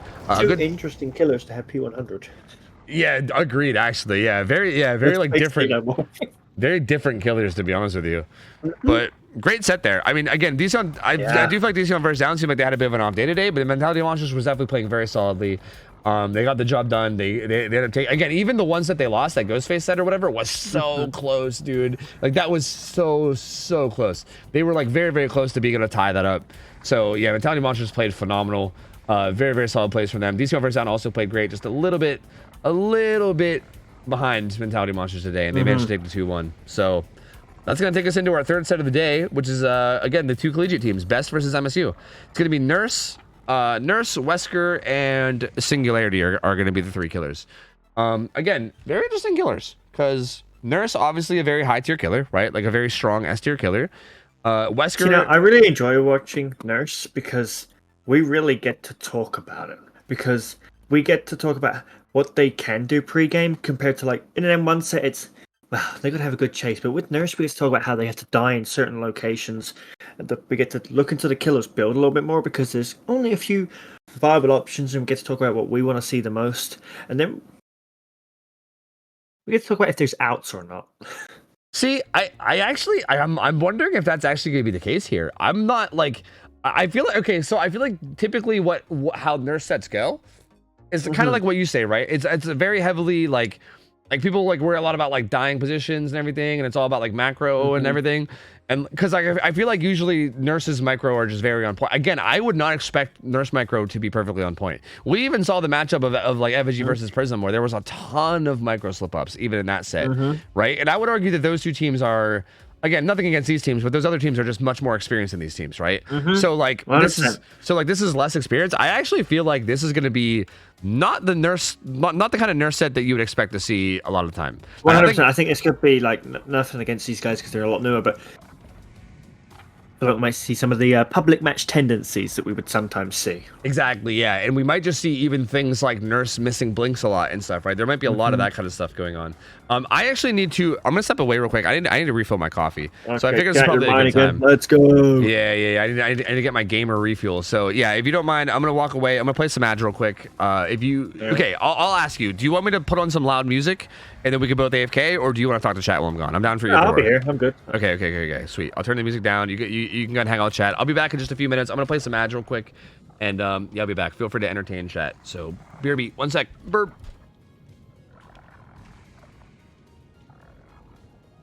Hello, team. It is me again.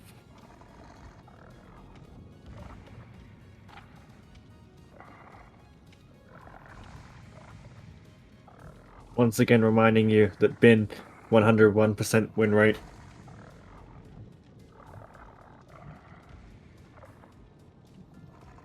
undefeated.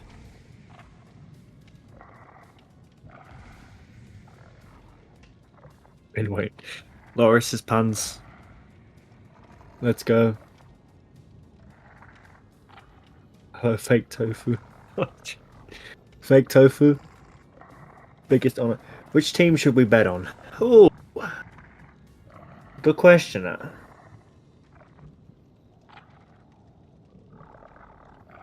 Most of these teams are university esports teams. Oh, okay. Big news. Big news. I don't know who you should bet on this one. I've never actually seen either of these teams play. L Cookie, I know. So I'm interested. But Nurse? Let me see who picked Nurse.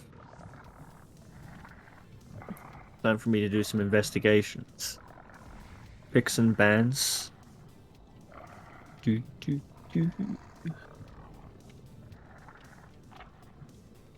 Nurse. Best pick Nurse. Okay. Okay. Nice to see. Okay. Well, I would say that probably the team that picked Nurse are probably pretty confident into Nurse, but we never know. They might just be doing it because it's scrims and they're giving it a go, but who knows? Oh.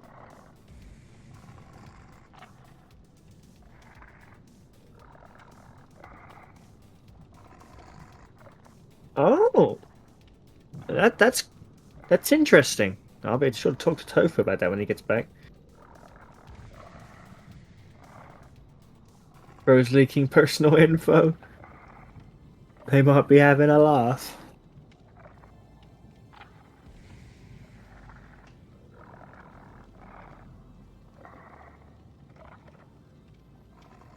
There's about to be a lawsuit in chat. Trust. Cookie, why do you sound both Australian and English? Well, I'm neither, but that works. I just happen to live in one of those places.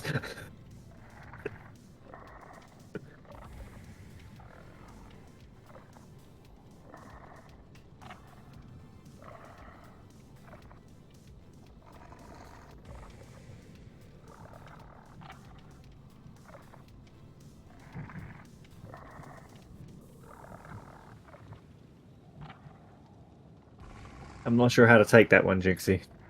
Why do you sound both Australian and English? Yeah, I can't answer that one. I only live in one of the places. I'm not either of those. I really love in Billy's gurgling. Am I right? You know, same. True.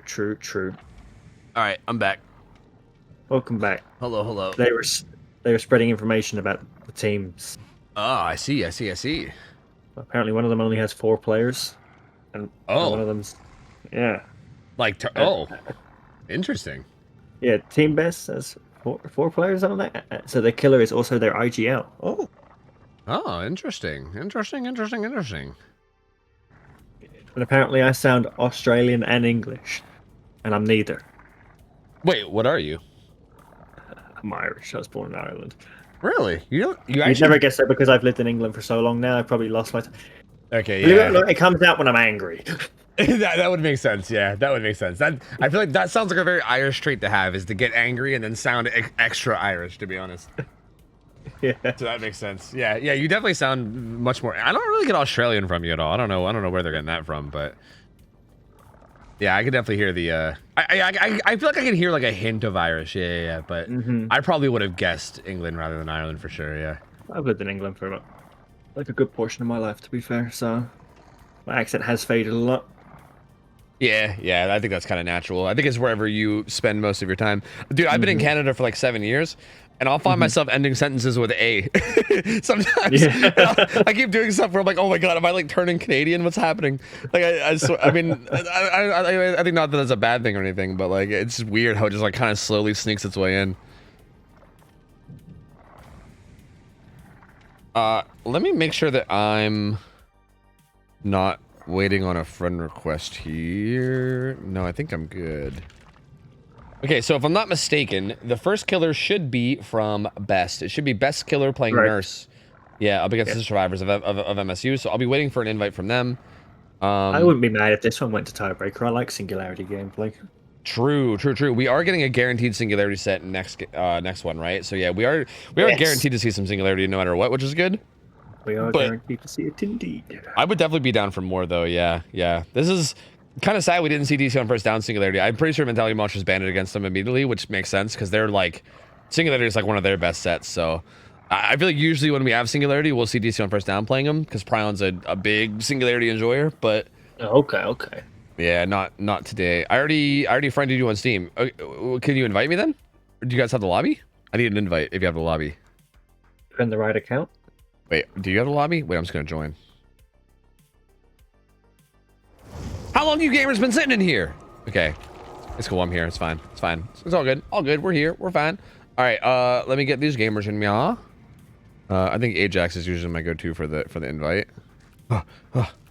Bro, the friends list. I wish the DBD would actually organize these in alphabetical order. Like, imagine how great that would be if these were like legitimately alphabetical, but they're not. They're like all over the place. Yeah. Hmm. Who is it? MSU Esports? Yeah, I'm like. You scrolled right past the MSU person then. Wait, was there someone with MSU in their name? Yeah, I saw them. Oh no. No. I don't think they usually don't have MSU in their name, do they? Unless that's a new thing they're doing. I'm looking for Ajax, so I'm like, wait, Ajax the silly, yeah. Ajax the silly. Oh, now I have to know. Ajax the silly. I saw a couple of them within their name. Survivor, the silly survivor. It's okay. It's fine. Silly survivor. I mean, I thought Survivor is pretty silly. Yeah, I wasn't sure what it was gonna be. Like silly goose, silly bitch. You know, I feel like silly could be followed up by a lot of things. Okay. I've called myself a silly bitch quite a few times. His name. I'm here for it. What, Power Mover? You like it? Yeah. Power Mover's a beast. We saw him pop off pretty hard last time we saw MSU actually. So yeah, we'll see. So these survivors. Okay, again, these survivors very interesting. Again, we saw them maybe like 3 times now. And the very first time we saw them, they were like, with all due respect, they were like relatively clueless, right? Like, I'm not trying to be insulting. That's just, it's natural, right? Everybody, when they try comp for the first time, is clueless as shit. That's just kind of natural. It just kind of happens, right? They were relatively clueless the first time we saw them, and it was like a bit messy, right? We obviously gave feedback and everything. They came back. They looked much stronger, right? Like, obviously still like some sloppiness from being new, but they definitely seemed like they got it more. And then when we saw them, like, I think we saw them like maybe one more time where they were looking like really solid, and they were like even like playing chases really well and everything. Last time we saw them was right after Christmas break, and they had said that they had taken a break from DBD like for Christmas break, and they definitely seemed like they had an off day last time we saw them. Like their chases were understandable, pretty rough, yeah. Which is it might have just been all know from them that having DBD a break. breaks are needed. Yeah, exactly. Yeah, so yeah, it kind of makes sense. But we'll see. I'm curious. I guess what I'm trying to get at is I'm very curious to see what version of this team we're going to see today, right?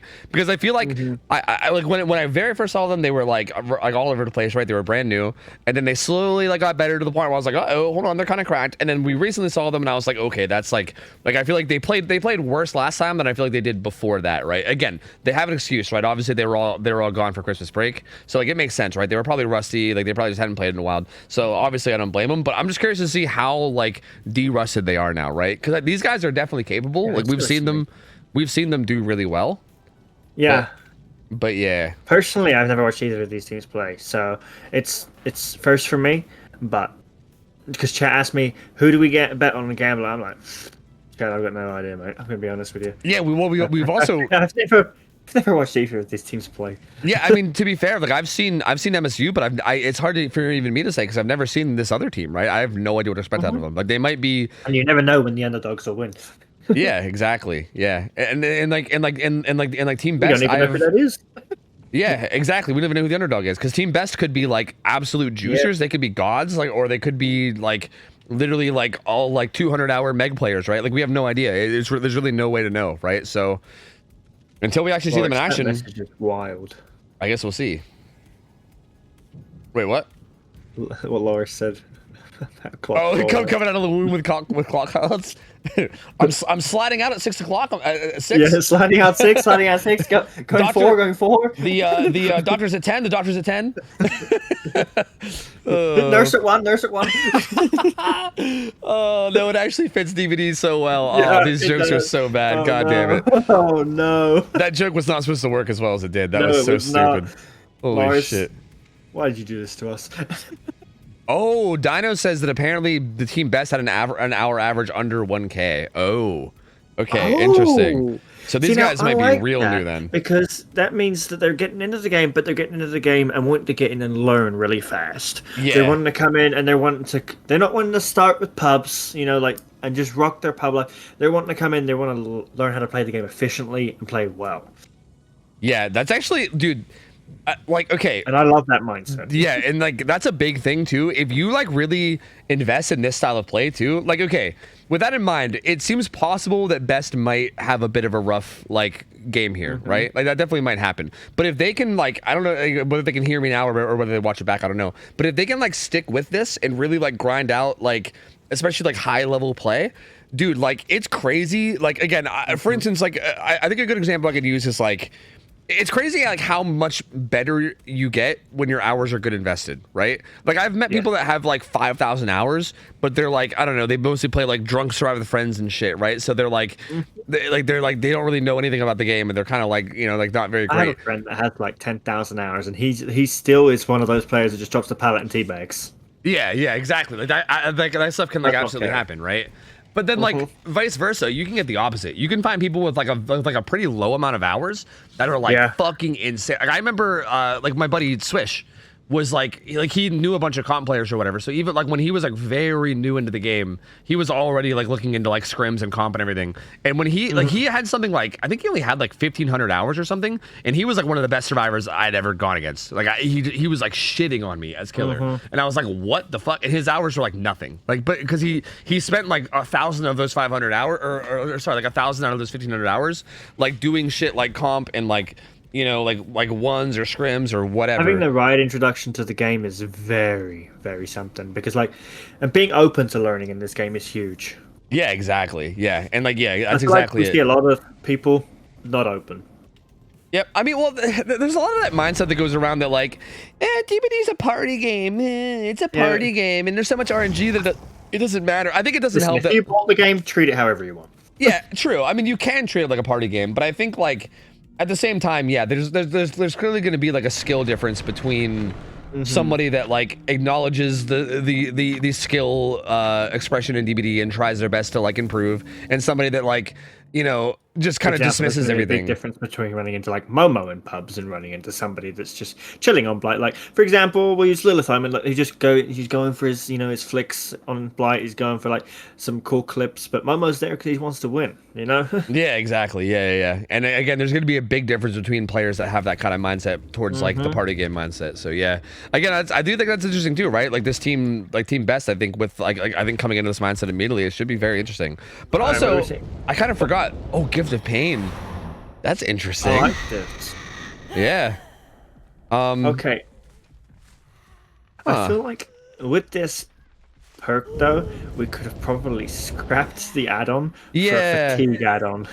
Yeah, I was thinking that, I was literally just thinking that, but at the same time, maybe not though, because even tags though, I think that there should be probably some situations where you get tags that aren't necessarily followed up on, So I don't know, we'll see. That felt like a bit of a panic blink there or something. I'm not sure. So maybe just an accidental M2 click. Oh. Finds the Ada.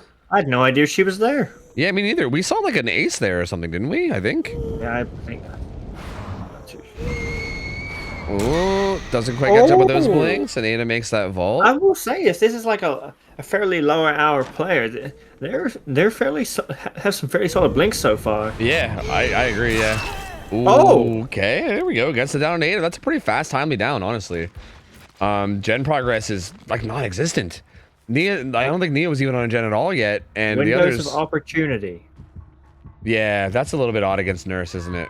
Yeah, but I think obviously with these guys being newer, they maybe don't know as much. It's the learning curve, and and I don't think I can stress that enough that we see these perks, we don't judge them for these perks. We just think not the perk you're used to seeing. You know, it's like one of those. Yeah, yeah. If you think you can get value out of it, rock it. You know. Yep, exactly. It is just a little like obviously unexpected against nurses. Nurse is more about Oh, just wants to go back to the hook. Okay, I thought that was I was like, wow, this is an extreme overblink for that Nia, but yeah, I don't think they was interested in the Nia at all. So the yellow add-on here, getting some pretty good value actually. What happened there is actually I think the survivor was able to body block through the wall. Yeah. I think the blink location was blocked by the survivor. Yeah. Ooh, good pathing from Ada though. That's gonna get some distance away, and yeah, the nurse unfortunately blinks a little too committed towards that hill, and that's gonna get Ada a good bit of distance. This is interesting to me because if we saw like a lot of these other people like running in the nurse's face, like we would see in like our usual nurse sets, the nurse would just be farming tags, you know? Yeah. Like there is a I think that was I don't know if that was trying to make a tricky play or if that was like panic spacebar mashing, right? Like that might have been like throw spacebar, and then like accidentally vault, you know? I can't tell, but it happens. We've all done it. Yeah. But another pretty fast redown, and yeah, you're not wrong. There is a lot of situations where like people are just running right by the nurse, and yeah, they're just like not taking the tags, right? And instead like, but yeah, there is like a lot of potential free tags, which is spectator. Yeah, agreed. I mean, dude, spectator in general needs so many changes, honestly.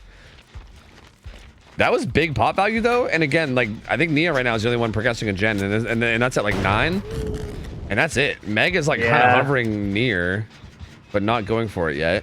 Ooh, Deliverance is active. Yeah, she already has her deli up, and she still has Unbreakable because she didn't have to use it last time, so it would kind of make sense for her to bullet burst to trade this. Yeah, which I think is what she's doing. I think she was waiting for it, or maybe just going now. Just send it. No, she's just gonna send it. Yeah, the nurse leaving pretty far. So yeah, that should get Meg the unhook. Did she see it? Not gonna blink down. And swung. Yeah. But maybe the killer's gonna play the body block. Oh yeah. Oh no! Oh no! It turned around. Wait. Oh, still had a little bit. I was taking a tag on Meg. Yeah, same. Yeah, honestly, yeah, just like tag Meg and then. It's interesting, right? Like to watch the players in there. This is. I still find this interesting. I quite like it though. This is still like again, yeah. Like there's a lot of things that I think like you could do different. There's a lot of like free tags that I think you could be taking here because you're nurse, right? Still like efficient play nonetheless. Yeah, this is still like I think in this match, I think they're still very far ahead. This kills at 3 gens, and I think that gen that just popped was really like the only progress they had as far as I'm aware, right? I don't think there's that much progress. Their deli player's gone into hiding to do a gen. Yeah, and the ace gets found unfortunately here mid map, and that's another very quick chase starting. This is lucky break, but not a bad first blink. Just didn't follow up with it. But... like considering, like I believe according to what we know, this player doesn't have as many hours as most, but they're not really being majorly ambitious with the 12 meters, and I really like that. Yeah. It feels like they're actually being very patient. Sprint burst there from Meg.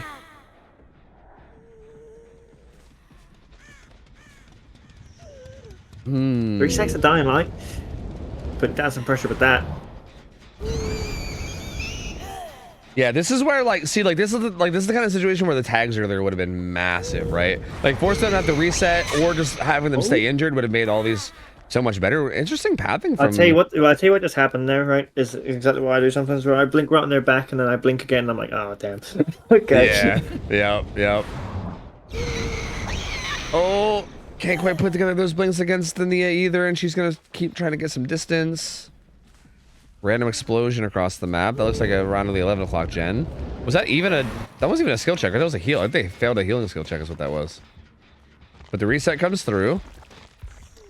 And they're staying there even after the failed skill check, which is interesting. Although Meg is starting to make her way out. Good punishment on that overblink, though. Honestly, not bad pathing from the survivors against this here. No, I like this. Yeah, like honestly, not too terrible at all. I think Meg just blinded herself, if we're being honest. Yeah, that might have happened, yeah. I mean, she's a Meg. It's pretty expected. I think that's a pretty Meg thing to do. Oh, nice blinks there, though. Yeah, very good blinks. That'll be another down. This will be another stack of dying light, too, for what it's worth. Like right now, this is like negative resilience right now, right? Like it's currently -9. It's gonna be -12 after this hook. So Dying Light actually doing a decent bit here. Like gen progress is slow. Yeah, I think that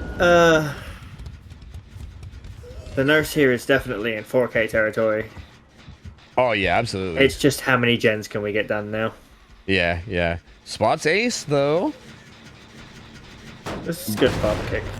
Yep. Should know where everyone is though. Sees those scratch marks, saw ace, knows the deli just came through. So good info in terms of knowing where everybody is. I'm curious to see what they decide to do. Like who do they decide to chase here? They're going back towards the hook, which is interesting.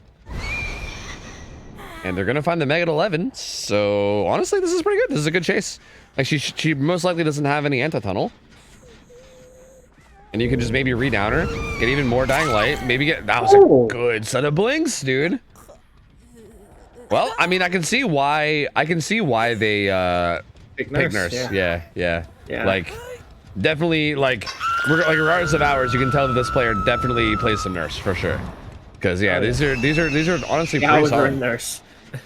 yeah, very, very solid blinks, honestly, honestly, all things considered. Pop comes through on that gen. And Ace gets right back on it. Nia's kind of sitting by this gen and wanting to pressure it. Ooh, blinks right back to the Ace and gets it. I think that was a 1 blink hit too. Yeah, that was just a 1 blink. So 2 blinks are back up immediately. Oh, misses that one. That would have been really good. Again, I mean, still though, well played by the survivor. Like Ace using those trees in a really tricky way. It's good to see, man. Like very, very good to see. Oh. Nice tag. Oh, now we're in dangerous territory. Yep. Everybody's tagged. Everybody's also mangled. Yep. There's the Nia.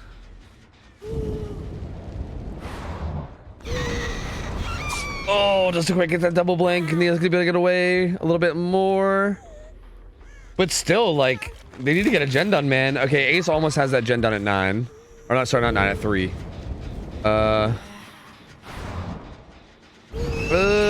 Okay, he's gonna get done.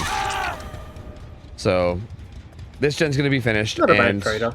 Yeah, not too shabby at all. And Ace or Meg's also doing main gen right now. Okay, she's gonna hop off of it, but she was doing main gen. Maybe wants to. What he tells me to do. I think wants to play a little bit safer because she's death hook maybe. Yeah. But it's kind of just sprinting towards 11. So honestly, might end up if the nurse went down that way, she'd probably swat her just through scratch marks.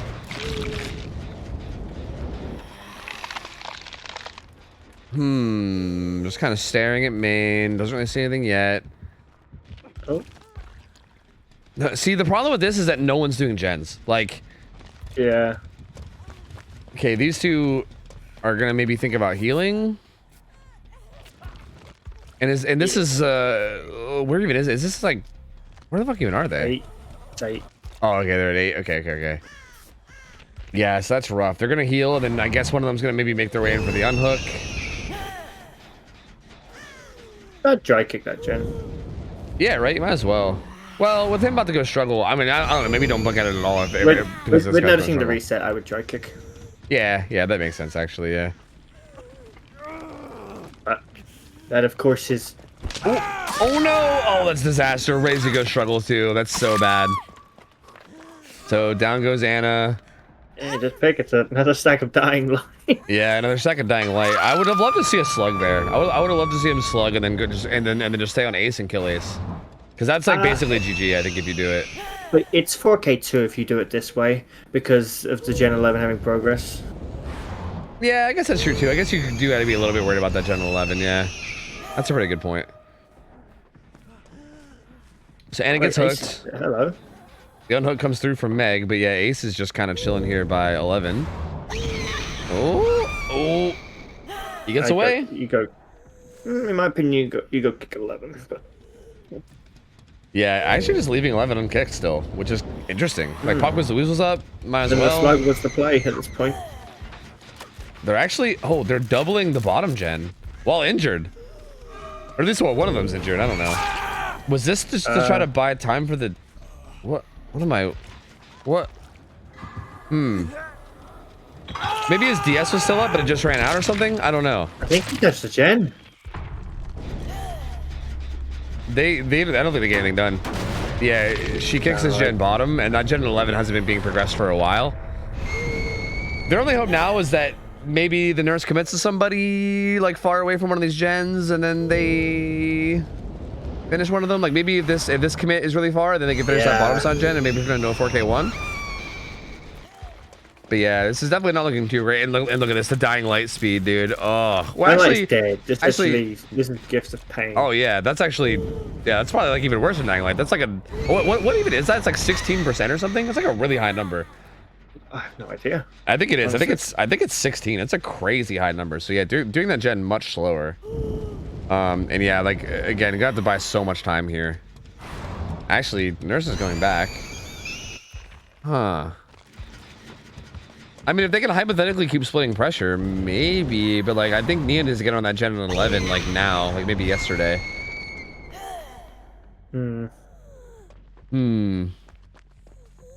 Finds Meg. She's full health.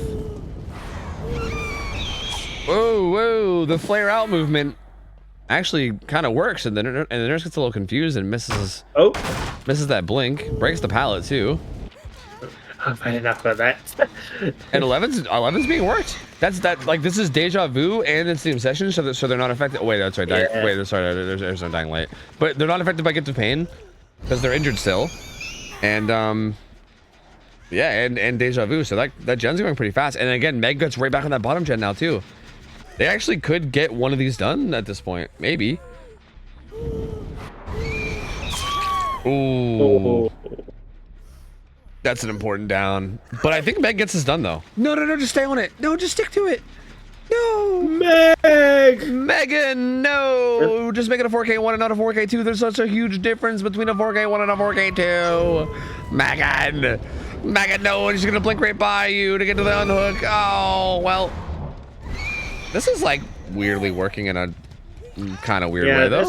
I don't really know. I want to say that some of this stuff is like mistakes that like the killer makes, and then I'm like, but you're winning, so I don't know if I should. Yeah, right. Like I don't agree with this, but also like it sort of worked. It worked a little bit. Well, she does go down pretty quickly. I was gonna say if Nia like immediately gets back on 11, and then she just takes the chase bottom side, then maybe it would have been fine because maybe she could have popped 11. But nah, this is not really working out.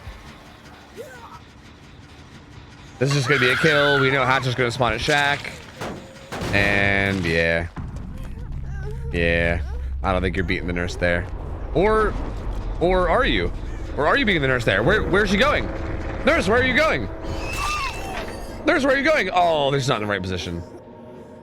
Oh my god. Oh my god. My heart has been broken like 4 different times in 4 different ways. Yeah, I don't have a heart anymore. Just ripped out. Just completely gone. Yeah, that's pretty unfortunate. So almost gets hatched, but hey, ends up being a 4K2. 4K2 though. Again, from Team Best. Yeah. Remember, 4 players on this team. Just 4 players, that's it. And they're under 1,000 hours on average. That's at least that's their average anyway. Again, I don't know, like who knows, like maybe this gamer has like 3K and everyone else has 200, I don't know, but like still though, very impressive. Like again, I'm still like, even with this result, like this is a very good start to the set, I still expect these guys to be having a pretty rough set overall, like all things considered, because of how new they are. But honestly, extremely good start for them, man. 4K2 here is a very good result. You see how you see on this build here, you see the lies and DS tofu. One thing I like pairing with live DS is parental. This is crazy, right? And with the firecracker. So what happens is you DS the killer close to a window or like a vault or anything like that. You drop your firecracker, parental kicks in, you blind the killer, you vault, you're gone. That's fucking genius. That's goddamn genius. I love it. Or you can do it under pallet and then have smash hit. There you go, easy peasy. Honestly, fuck live. You don't even need it. You don't need it. Just take smash hit, easy peasy. I'd run smash hit versus nurse, but then I'd get throw brain to try and stun the killer. Yeah, that would be a terrible idea. I think we probably shouldn't do that. Yeah. Yeah, no. All right, we'll see who the killer is for MSU. I know they have a couple different people that play killer. Like it's sometimes Slayer Knight, sometimes it's Ajax. Oh, okay, Griefer. All right. Hold on a minute. So we'll see how this goes. Again, so they need a 4K2 to tie and a 4K3 to win. Now, normally that's like well, fuck, that's insane. And like, how the hell do you ever do that? But realistically, again, like I think I'm not trying to sound mean when I say this, but like with how new these teams are, right? Mm-hmm. And especially like this team, like Team Best, which we haven't seen yet. Hypothetically, it's not impossible for them to play to maybe play this like honestly sloppy enough that it could end up being like a 4K3. Like it's really not that unrealistic. It could happen. So I guess we'll see. I mean, this is one of those sets that can be really hard, right? Like, I don't know, especially if you're like newer. Oh my god. Wait, is that a thing? Oh wait, you mean on the Survivor? Oh yeah. Yeah, bro, I'm telling you, I mean, the average hours is under 1,000. I bet it's like this gamer with like 3K, then everyone else is like 100. That's what it is. Yeah. We figured it out. We cracked the code. Yeah. All right. All the gamers are in. James Sunderland. And I'm excited to see how it goes. How do you feel about James? You don't like James? I don't like how he tilts his head back and stares at the ceiling. He's reflecting on his poor choices in life, you know? Yeah. He's filled with what's the word? Regret or something, right? Or some shit like that. Yeah. He's experiencing a moment of joy? No. A moment of joy. That man does not know joy. Yeah, isn't he looking? It's like, is he like looking for his wife, but he like killed her or some shit? And not the lore. Am I spoiling an old game? Pretty sure he killed his wife or some shit. Or he's not human. What? It's a sex show. Oh, okay. Oh, okay. Never mind. Moving on. Yeah, I'm really excited for this game. Bro, look, I don't care. If I'm spoiling a fucking 20-year-old game, I'm sorry, it's happening, bro. I'll spoil a 20-year-old game. It'll happen. You know, what I really am interested to see about this though? What's that? Builds. Yeah. Like with the newer teams. That's one thing that really interests me. Like, is because sometimes I'll be looking at people's builds and I'll be like, what the fuck are you cooking? You know? Yeah. No, absolutely. And I do feel like builds, especially like when you're newer, I feel like it's one of those things that can very easily be like hard, right? Like sometimes you're just like, whatever, let's all just like put on some perks that we know are good, and then you're like, oh wait, Timmy and Jimmy are both running Lithe. Okay, I'll just slap on this, and they're like, oh god, we're both running this, and then you end up with just like a bunch of people that have all these like weird thrown together builds that don't really make much sense, and you're like, oh okay, well whatever, let's just roll with it. So yeah, like I am curious too, like to see what exactly will be happening in that regard. I don't know. Oh god, Lars. Well, I don't even understand the reference. Team Odyssey is like an old team, right? I don't think Team Odyssey is a thing, is it? Or is there a Team Odyssey? Sure. I think it's disbanded at this point, right? There's not a Team Odyssey in our scrims. I remember a Team Odyssey that played there's going to be a Loris pun coming. Yeah, there it is. Odyssey these nut. I think you should just ban her, to be honest. Get rid of her. Yep. Nope. That's what's happening. I was already a step ahead of you. I was already a step ahead of you, man. Already ahead of you. Nope. She's taking that to her grave, mate. That's going on Twitter in the newest TikTok. I got banned from OhTofu. You know what? I'm gonna be honest. I'm unbanning her because, like, realistically, dude, it's actually kind of impressive if someone gets me with a D's Nuts joke that I've never heard before. I swear, motherfuckers are always getting me with this. As soon as I saw it, I was like, oh god, here we go. Like, I feel like I know the vast majority of them, so like I feel like it's really hard to get me, right? Like you gotta come up with something that either A, I've never heard before, or B, that's like just completely original, and it's kind of tough to do. So if anything, you know, I'm a little impressed. This build here is great. Oh, that seems like a solid build too. Oh, this one, hey, parental guidance! Yo, let's go! The flashlight instead of the firecracker, but still plaid flannel. Oh no! Oh no! Plaid flannel. Okay, so this is something else I wanted to say, because this was a nurse pick from Team Best. I'm wondering if this might be one of those situations where they're like throwing out a player that maybe doesn't play a lot of nurse. Considering the fact that they have plaid flannel, I feel like that might be the case. Because if you guys, okay, just so you don't know, I'm assuming most people do, but in case there's somebody who doesn't know, this gray add-on plaid flannel is almost like it's like the training wheels add-on for nurse. It like shows you your blink locations. It, like we can't see it, but there's like a little thing that like projects out, kind of like what projects out on like Pinhead, right? That kind of shows you where your blinks are gonna go. So yeah, this is basically like the quote-unquote like the like quote-unquote training wheels for nurse. So yeah, not something you'd probably see on a nurse player that is experienced on the killer, right? Yeah, I don't think our nurse player here is a nurse player. I think what's happened is the set's been picked, and they're just like, "I'll play it, guys." Yeah, yeah. I think that's probably it. Yeah, it feels like that could be it for sure. You're just like, well, if someone's gotta play it, so let's just send someone in, and then they're like, ah, fuck, I guess I'll just put on Plaid Flannel and see what I can do.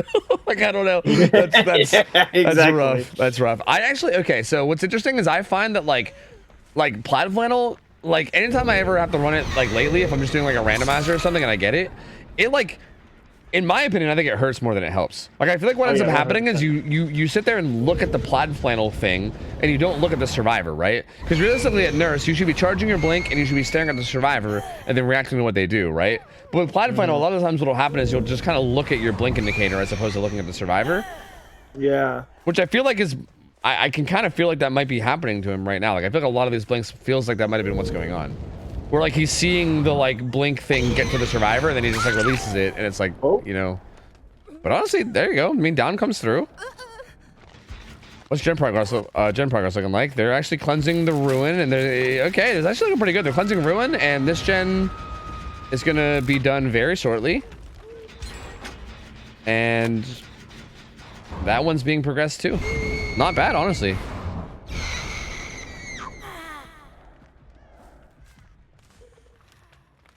These guys' builds are actually pretty solid and consistent. A few changes that I would make, like for consistency, like of too much being in one place, but I like them. Yeah, you mean on the survivor side? Yeah, like I wouldn't put FTP on that build at all. On what, on the deli or on no? On the DS player, like, because like that build right there is a little. That's usually the first person you want found. Yeah, yeah. Ooh. You know what? Props to this person for championing it. Yeah, right? Yeah. Honestly, I feel like, again, I'm making a pretty major assumption here, but I feel like the fact that we're seeing Plaid Flannel makes me feel like it has to be true, right? I'm assuming this person doesn't play a ton of nurse. And yeah, like, if so, like, yeah, it's got to be pretty unnerving to, like, get on stream in front of a bunch of people and play nurse in, like, a scrim when you're not that experienced with it, right? Like, that's got to be a hella unnerving thing to do, so... Yeah, I mean, kudos to them. They're not doing terrible, all things considered, right? Like, again, the win con they need is pretty brutal, so I don't think they're going to be able to get to their win con. But all things considered, like, honestly, not horrible. The third gen's going to be pumping soon, though. That's going to secure the tie con. And it does look like Best is going to be able to come out of this, taking this nurse set pretty decisively, actually. So, it's going to put them out to an early lead in the best of 3, and we'll see.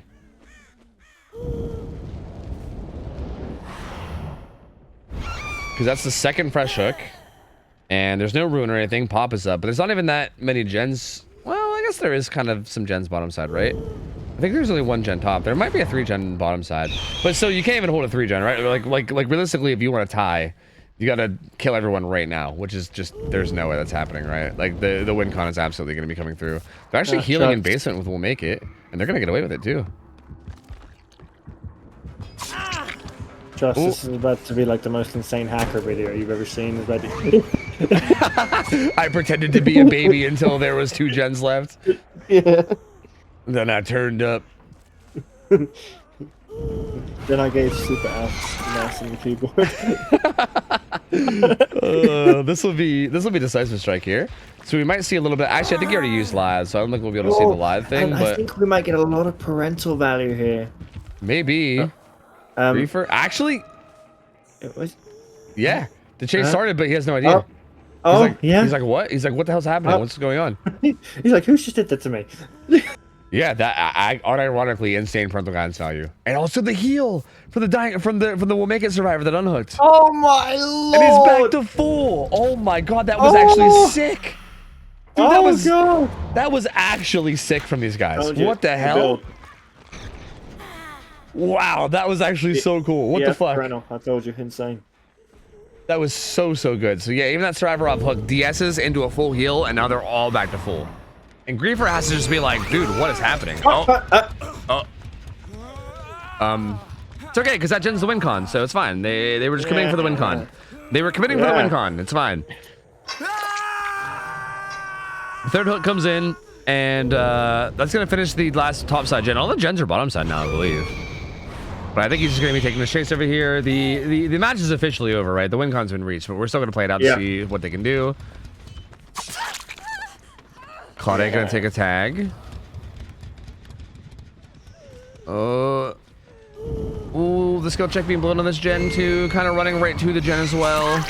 Okay, good blinks actually. Yeah, solid. Another very fast reset here. Yeah, more crazy fast. We'll make it value. Yeah, this perk has been getting so much out of this game. My lord, Adam's already hovering this unhook too, which means that nobody's really been on gens, but everyone's kind of there, ready to be ready to either get reset or be the resetter. There we go. Unhook comes in quickly.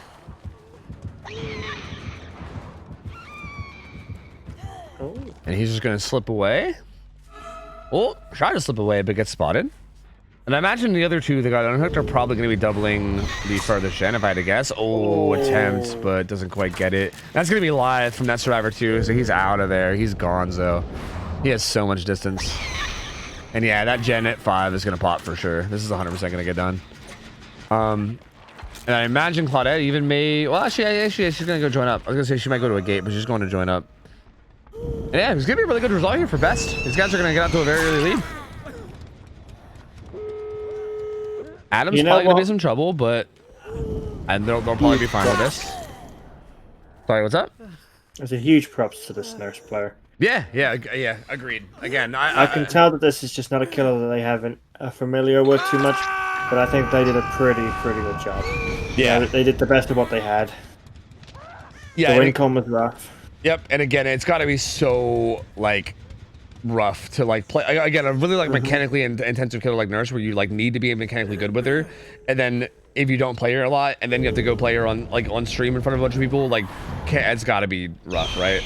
So yeah, honestly, like I'm honestly pretty impressed. Like even after like some like rough like situations and everything, doesn't really feel like they like lost their cool at all, right? Like still just kind of played their game, still managed to hit some good blinks here and there, and honestly like not too bad at all. Like really not too bad at all. Yeah. They should be happy with their performance. Yep, absolutely.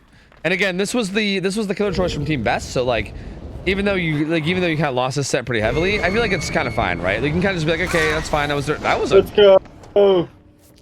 Are they gonna try to heal tech him the whole way out? Are they just gonna try to heal him? Whoa! They really wanted to save the Adam and only the Adam. They said, bro, fuck James Sunderland. We gotta get Adam Francis out of this bitch.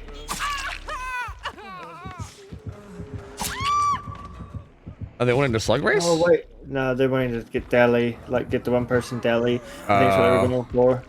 Oh yeah, you're right. I see. I thought they were trying to slug race. I was like, huh? If I was this killer, I would have lined him up for a slug race at that point. I mean, I don't know. That's the communication I was getting. It looks like Claudette was waiting at hatch, but she's kind of having to change her plans now because, yeah. Oh, he's actually gonna get the fresh hook on Deli too. Wait, she might try to buy time and then see if Deli can get the... Oh, wait. No. No hooks. Never mind. No hooks available. There's no way you make that other one. There's also might allow the unhook, too. So... Oh, they don't make it now. Do they all make it now? Well, I mean, actually, if you down Deli now and then force the others out, you actually get 3 more stages, hypothetically, but now they all make it. Nope, they're all gonna make it. Well played. And what's our next set? Yeah. I mean, GG's. It was a good try. Yeah. Like it was definitely a good attempt. Which set are we going into now? We're going into, I believe, Wesker now. So we're gonna be going into the Wesker set. I think I'm interested for this set. Yeah. This is the set that MSU chose, so they should be feeling comfortable in this. I think we've seen them. If I'm not mistaken, I think we've seen them play Wesker before, and I think it was Power Mover. Okay. I think. But I'll wait to see. I will say, like, maybe we're keeping this lobby. I think we've seen Power Mover play Wesker before, but maybe I'm making that up. And if I'm not, if again, maybe I'm just remembering an entirely different team. I don't know. I got old man memory, so like, who knows? But I think I remember seeing Power Mover play Wesker before, and I think I also remember him doing pretty well too. So this might be a pretty good set for MSU. We'll see. They need this to stay alive. So Best did really good in this first nurse set. They're gonna go up 1-0. That was a very, very good performance from them on both sides. I think of that. Parental value. Oh my lord. Yeah. Again, this that team honestly played that not at all how I thought they were gonna play it based on the hours and like the newness and everything. I was expecting that to be much worse than it went. Like they actually did really well, and it kind of feels like they're just not actually like that new of a team. Like I'm curious to see what we see in this game. Like they might even pop off here. Like I don't know. Like that team didn't seem like they were like super new, right? Like, they seemed like new, like obviously new-ish, but like not like super new. So we'll see. I mean, Wesker should be a pretty good test, right? This is a lot less like, you know, a bit more standard than someone like Nurse, right? But yeah, we'll see.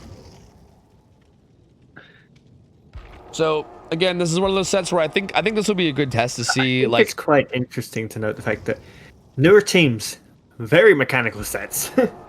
yeah, which is bizarre. Yeah, but I do think this one is like going to be a little bit more standard, that we can maybe see like which team feels like they play like a real like standard game of DBD better, right? If that makes sense. Because Wesker's pretty mechanical, but also he's still like, he's relatively simple at the same time, if that makes sense. Like, it's just like a dash, right? It doesn't like go through walls or anything. Like, it's a killer with a dash power. I mean, it's a double dash power, but it's still a dash power. So I feel like it's gonna be like interesting, right? It's not like Nurse. Like, Nurse is such a weird obscure set, and I feel like a lot of it comes down to like the skill of the Nurse, more more so than anything else.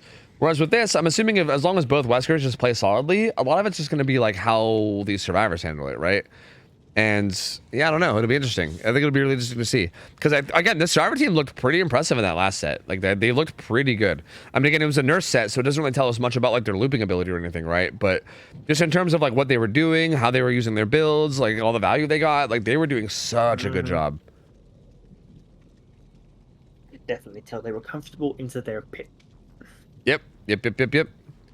And we'll see how comfortable they are here. Again, this is going to be MSU's pick, so they yeah, again, if there's a set that they're probably comfortable with, you'd think it'd be this one. So I think as the killer here, if you're Ajax, I mean, at least somewhat pressure is on you, right? Because I think you got to put out a good result here. I think if the survivors are able to like get a big result here, like if they're able to like get out of here with like, I don't know, only like 6 stages or something, then they're in a pretty clean position to just 2-0 this and just be done with it. You know what I mean? So yeah, pressure's kind of on here for Ajax. He's gonna have to try to make something happen, I think.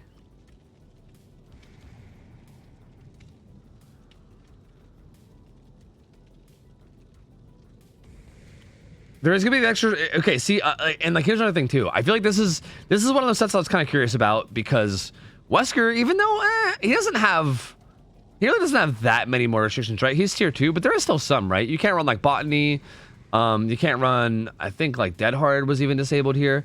So it is gonna be interesting to see, right, how like they adjust to the balancing. This is one of those sets where like I think I was curious to see how these ones were gonna play specifically at the like lower level, right? Like if you take a lot of these stronger perks away from like lower level teams, how do they do on the survivor side? Because again, a big reason why we had the rules so open was because newer teams would struggle, right? And it felt like killers didn't really need that many restrictions in order to get big results, because they were just able to get big results anyway. So I'm kind of curious, right? Like, I'm curious to see if like the survivors, even with these restrictions, are able to do okay, or maybe if the killers are just going to like dominate and get massive results. I mean, I don't know. I'm curious. It might honestly not play that much of a difference at all, and maybe the results will still be all over the place. I don't know. It's really hard to say, but I'm very curious about it. Yeah, I'm very curious.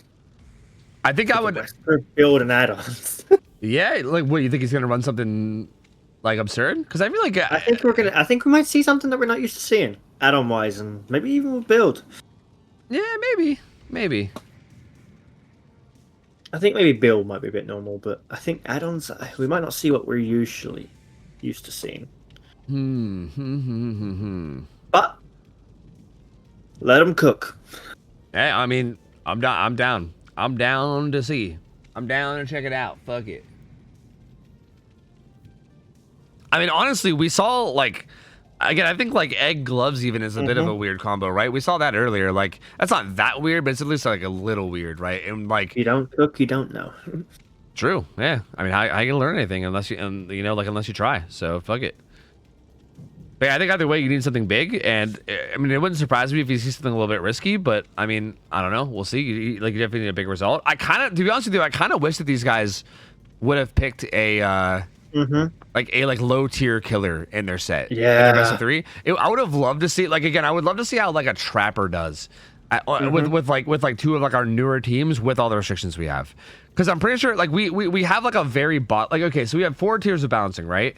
But like tier 1 and tier 4 balancing are like only a few killers. Like tier 1 balancing is only Nurse Blight Spirit. That's it. It's only those 3, right? And then and tier 4 is also only like 4 killers. It's Trapper, Freddy, Legion, Hag. It's only the 4 like weakest killers that we think are like really needing the most, right? So we have seen some nurse games and stuff, right? I would have loved to see how survivors do with these like really low tier killers, because we take away everything there. We take away like exhaustions and everything, right? Like you can't even run we take away so much in terms of builds that I would love to see just like how it played out. Yeah, I agree. But that's something we're going to have to keep an eye on in the future. Unfortunately, we did have Trapper in the lineup this week, but I'm pretty sure every single matchup banned him. So no Trapper, man. Nobody wanted to cook with Evan. Yeah, no Trapper, unfortunately. So what are you gonna do? And I feel like that's got to be the highest chance of all those, right? Like I think the other options were what? Freddy, Hag, and Legion. I feel like Trapper's got to be the highest, like in terms of like pick rate. Like that's got to be up there, right? Above the rest. Like the rest of those killers are fucking Hag in the pool and Tofu scrims. Yeah, no thing. I think we actually have tried it before, but I think nobody played her. Oh, look what I was just talking about this. Ooh, gloves and video conference call. Okay, so yeah, that green add-on makes it so that their infection builds up faster. And honestly, that can be standard build. Yeah, there's actually all of this feels kind of standard, honestly. I mean, no brutal, right? I think. Oh, that was sick. That was kind of sick. I'm gonna be real. That was like really like the survivor was faking the pallet throw, and then Ajax just called that shit out perfectly and timed that dash amazingly. And this is gonna be a down, I think. Well, what the? Okay. I thought I should have just ran him down and M1'd him, but you know what? It's okay. He gets it down. That's a very fast down. Wow. Pain res comes through. I think we found our comfort zone. Yep. Ajax is like, yo, hold up, hold my blood points. I'm gonna get in there and fucking get a massive result real quick. I mean, this ain't Nerf no more, boy. Yeah. Well, I mean, we'll see. I mean, he needs to keep it up. I feel like this is one of those positions where, again, we saw this earlier, where I think he needs to play her on this hook, right? Like, I think, like, even now, like, he shouldn't. I like this pressure, though. Actually, he's heading towards the hook. He can stay on this, yeah. But I was gonna say he should try to, like, maybe get a tag on this guy. And again, fantastic power usage there. BCD just gonna do. And back to look. There. He's doing. Ajax is doing the right thing. He's doing so well. There's a survivor close though. He needs to play close. No, play close to the hook. Come back. No. Come back, please. No, you were down. Oh, if he just played close to the hook there and secured struggle, that would have been perfect. That would have been the perfect opening. I mean, he's still in a pretty good spot though, honestly. Just get back on the hook. Be nice. Yeah, just get back up there. Just go ahead and rehook yourself right now. I mean, to be fair, we'll get you a step and still. Don't worry. He's borderline gonna be rehooking himself because of video conference call soon, because that infection is building up fast, dude. He's got lucky break. I think it's helping him a little, but he hears him. I think. Oh, he hears him, and that max infection because of video conference call, he could probably get away with even just doing this. Yeah, like once they're max infection, they're so slow. Yeah, you can just vault pallets after them. Like once they're max infection, you can do whatever you want. And does he have DS or anything? No. So yeah, that'll be his second stage. And they're gonna plot main, but that's really like all they have right now is main, and that's it, right? Nothing else is really that progressed. Like they're gonna plot main, and everything else is gonna be pretty much not touched. Oh man. This is interesting. So yeah, he loses. His bottom side gen setup's actually disgusting. Look at this. He's got like 5 Let him cook. Let's go. Dude, I think there's a 4-gen down here. What? Oh. Dude, look at this. What? That was a good slap right there, too. Honestly, looked kind of pokos, but still, good hit. Yeah, is there ping involved here? There shouldn't be, I don't think. I'm pretty sure this maybe it could be like west to east. Yeah, it might be west to east. Yeah, it might be something like that. Yeah. Yeah, I was gonna say because a couple of these hits have looked a little ping. Yeah, like that second hit on the James and on the first chase, he like scooped him from around the tree. Yeah, like he said, you thought you were around that corner, buddy. He's doing so good though here too. The same thing, protecting this hook, trying to make sure. And look how much they're committing to this. Like all these survivors dancing around here means that they're not doing gens.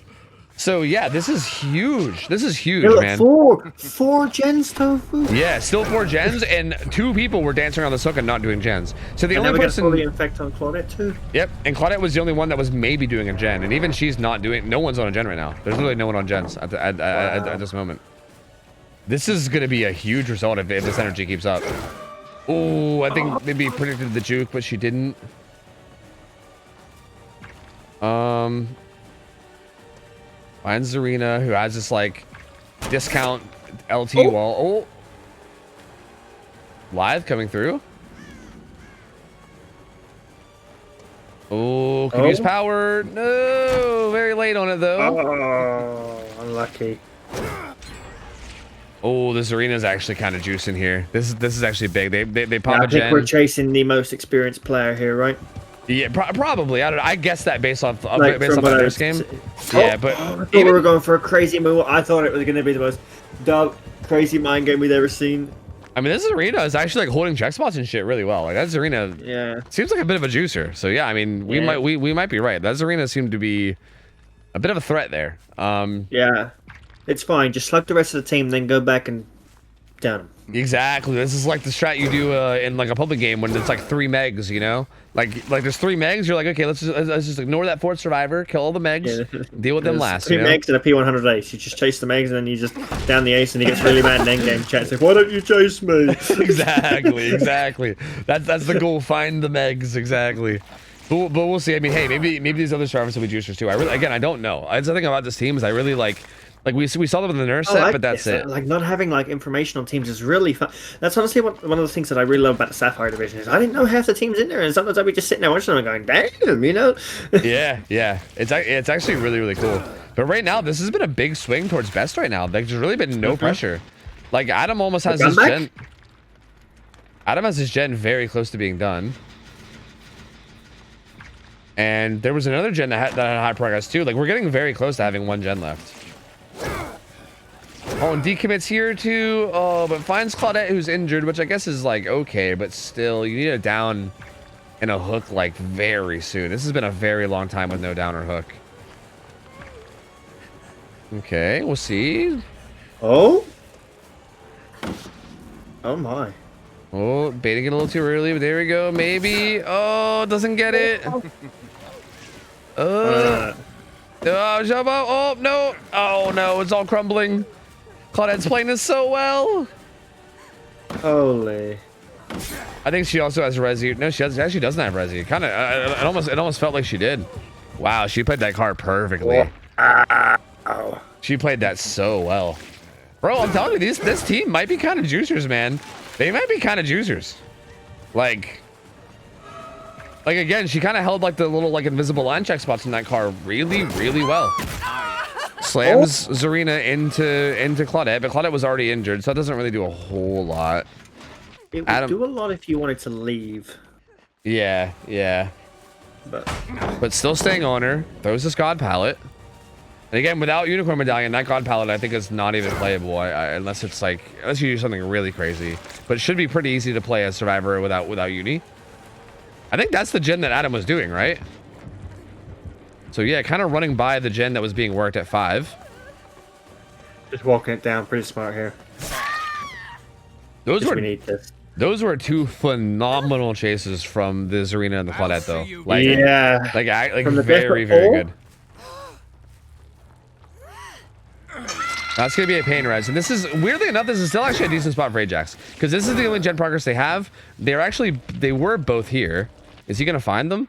And if he happens to find Zarina, who's right behind a tree over here, if he happens to find the Zarina, by Shaq, yeah. Oh, was it more by Shaq? I thought it was by 5.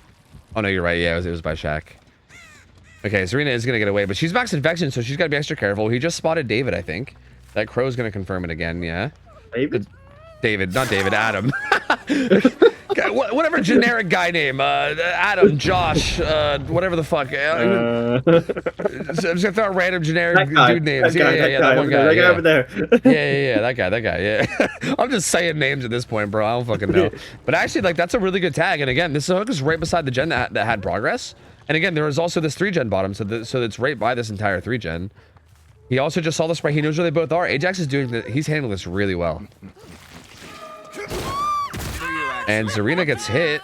She wants to just go 1-for-1, I guess, and she will, right before struggle. Oh, why? Wait, what? Why? No. Why? No, Whoa, wait, why? No. Why? Ajax, why did you do that? You had it down. All you had to do was hit the... But you had it down. Who cares who it is on hook? Just put the... That was so strange. Why would he do that? It doesn't matter if the Claudette hurt you. You just gotta take that. Yeah, right? Seriously. Like this down comes in, but this is so far from the gens. This is so much better for the survivors now. Because now you can't carry this to that same hook, right? You have to hook this way across the map. You maybe don't even make it back in time, right? No. Oh, maybe now. Yeah, that's the resilient survivor getting off the gen. So you probably do make it back in time, but still, that hook is in a much worse position, right? Like, you can't really protect the gen and the hook at the same time now. Like, now you have to choose, right? Whereas, like, if you just re-hook the Zarina right on top of that. Huh? Hello? Yeah, he checked on a different gen first, but now he's making his way towards 5. He will show up with pop. And Adam's still here, so if anything, this is kind of. This is Zarina that's here, right? Or no, yeah, I think you're right. Yeah. Adam went for the unhook.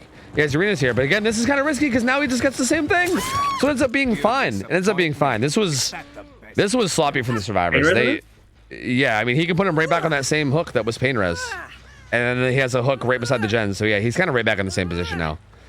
So I think that was a very bad decision to like not just down the Zarina and rehook her and then let the Claudette go.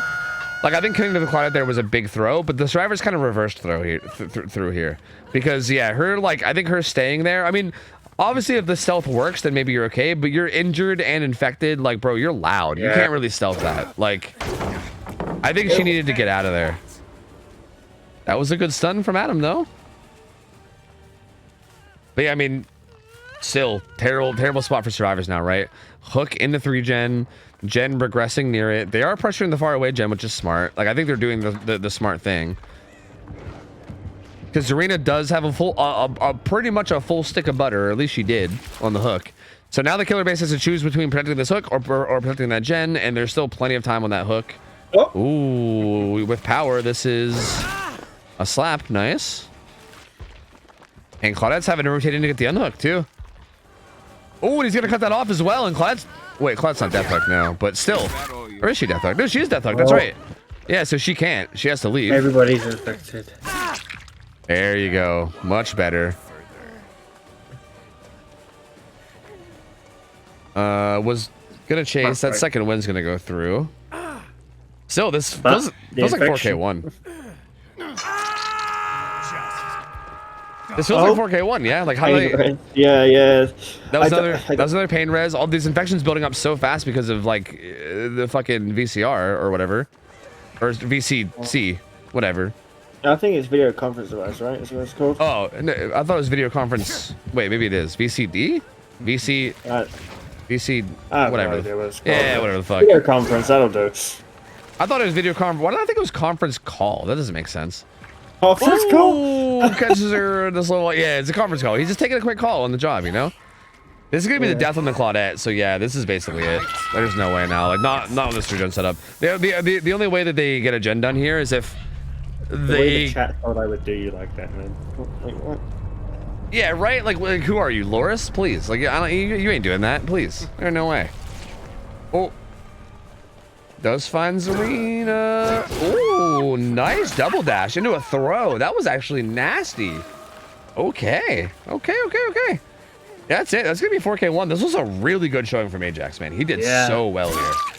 You know, considering, 4K1, the survivor should probably take this without the early game. Yeah, honestly, yeah. Somebody did it 4. This should have been 4K3 or something like that. Yeah, you're actually not wrong too. Like I think Ajax popped the fuck off, but you're also not wrong. The survivors popped the fuck off as well, because yeah, they definitely could have. This could have easily been a 4K3. Yeah, like easily. But both the Zarina and the Claudette had like phenomenal chases. That kind of brought them back into the game and bought them some more time. Again, it wasn't enough for them to actually like get out of it alive, right? They're still all gonna die. But yeah, I mean, I definitely softened up the blow a bit and makes it so that it's still like winnable / tieable, right? Like a 4K3 is like okay, that's just over. Like you might as well just go next, right? But like.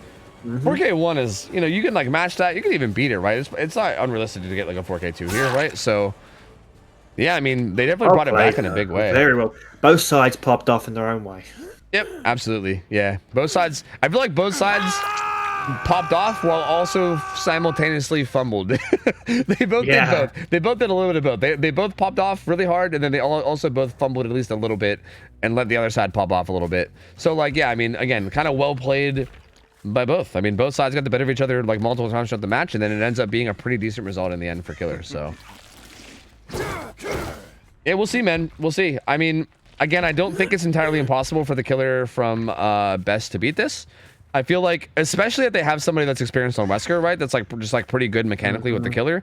Because again, like MSU, like we saw them on the nurse set, right? Like there definitely was like, I mean, again, it's nurse, so it's a little bit hard. It's a little bit different, but you kind of saw like the macro sloppiness that's there sometimes, right? Like a lot of people like running by the killer, and like chases being taken by gens that are being worked and stuff. And if we see a lot of that kind of stuff happening, then it's honestly absolutely realistic for this still to be a win for Best, right? Like I think Ajax did a good job of getting his team in position to secure this, but they still need to show up, right? They really still need to show up. Yeah. Oh, he's scared of her wiggling. He's gonna go get Hatch.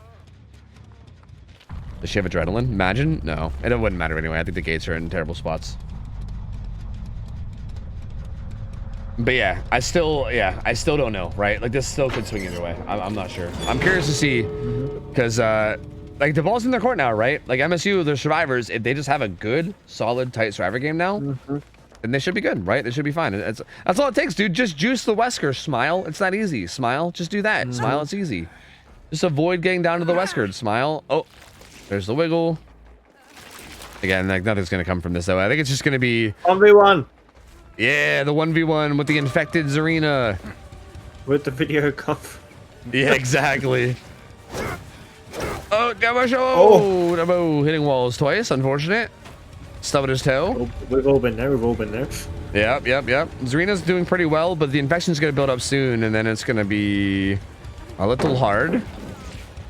Oh, I accidentally hit him too for a second, and that's going to buy her a little bit more distance. Yeah, but infection is hitting max now. I'm going to have to try to... Oh, God. Oh, no. High, very, very high... Oh, Noed too. I forgot about that. Also, Noed No one escapes death unhindered. That sounds like a fun 1v1. Yeah, this sounds like a real good 1v1. I agree.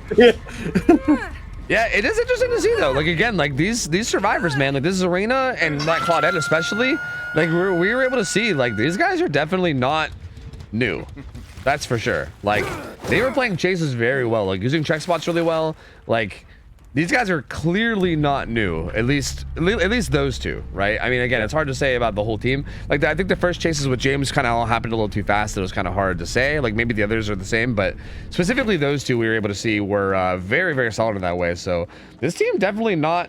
Again, I was really okay. If I could be perfectly blunt and honest, I was honestly expecting this team to come in with them having like an average of less than 1,000 and then being new to comp. I thought they were going to come in and just get dumpstered. Like I thought they were going to come in and just fall over and die at like 4 gens every time. Because honestly, we've seen that happen. Like there's a lot of teams where like they'll come in and play comp for the first time and that'll just happen. Like that's not really like a... That's not even like an insult. It's a learning curve. Exactly. Like that's just how it works for teams that are new a lot of the time, right? That's just a very common occurrence for like newer teams. But man, these guys kind of juicers, man. Like these guys are they already kind of got a head start, I think, because they are very good. Like definitely the Zarina and the Claudette were like juicing in chase. They definitely seem to have a pretty like somewhat decent idea of like what was going on and everything. So yeah, man, kind of exciting to see. Very, very exciting to see. James didn't really get to play the game.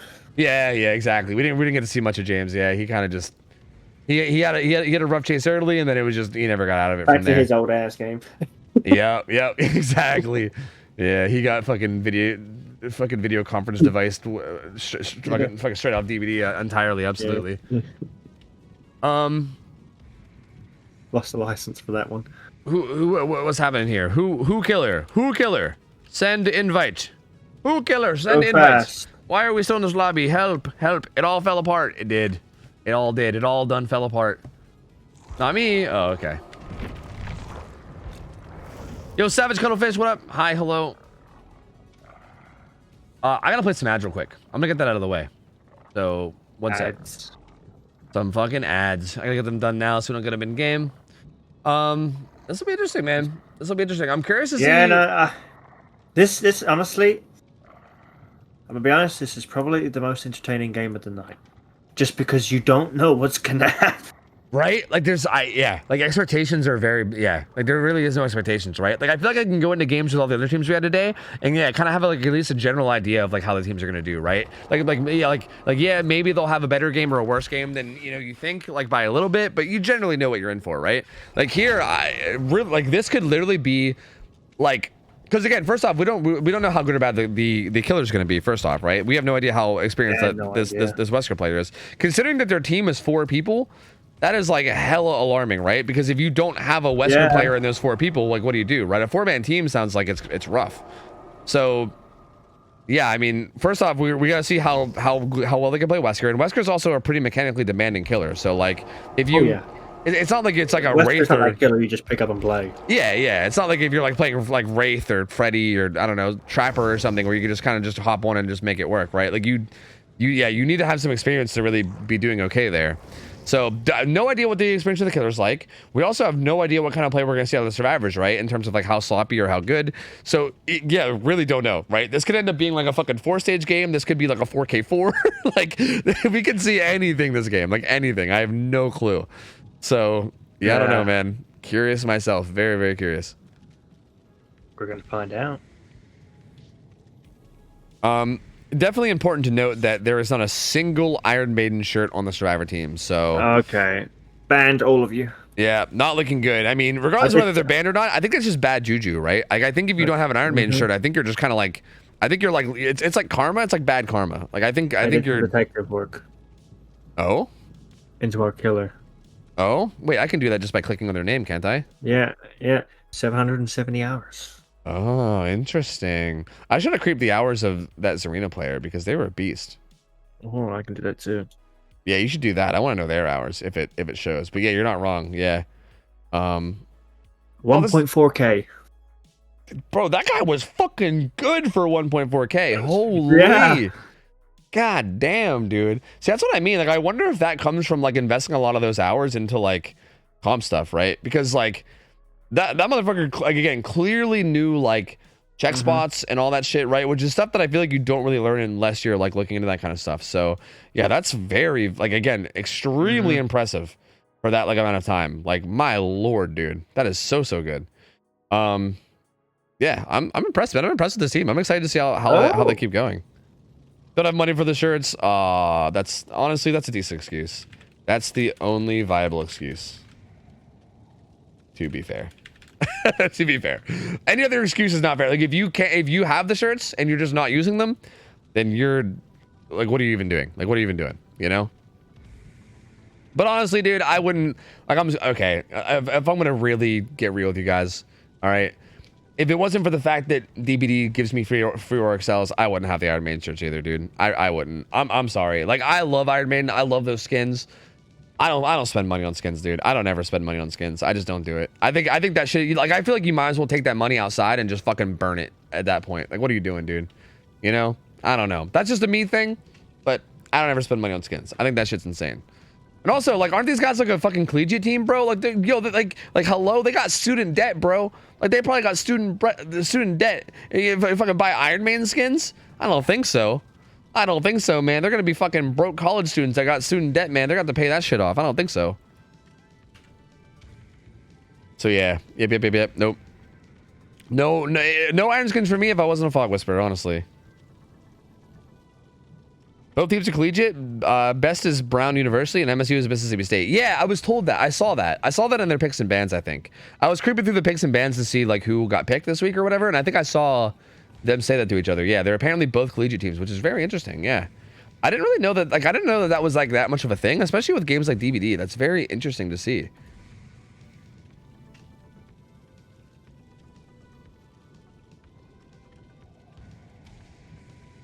Money is better spent on chicken nuggets. I agree.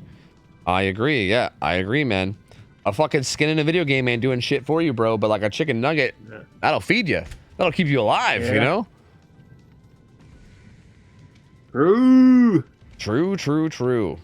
I swear. So I feel like growing up poor changed me, man. I feel like I cannot do things like that without just like hating myself. Like, I can't spend money on like skins and shit. I can't, man. I'm just like, why would I ever do this? If you need something, you get it. If you don't, you don't. True. Need them one or two different things.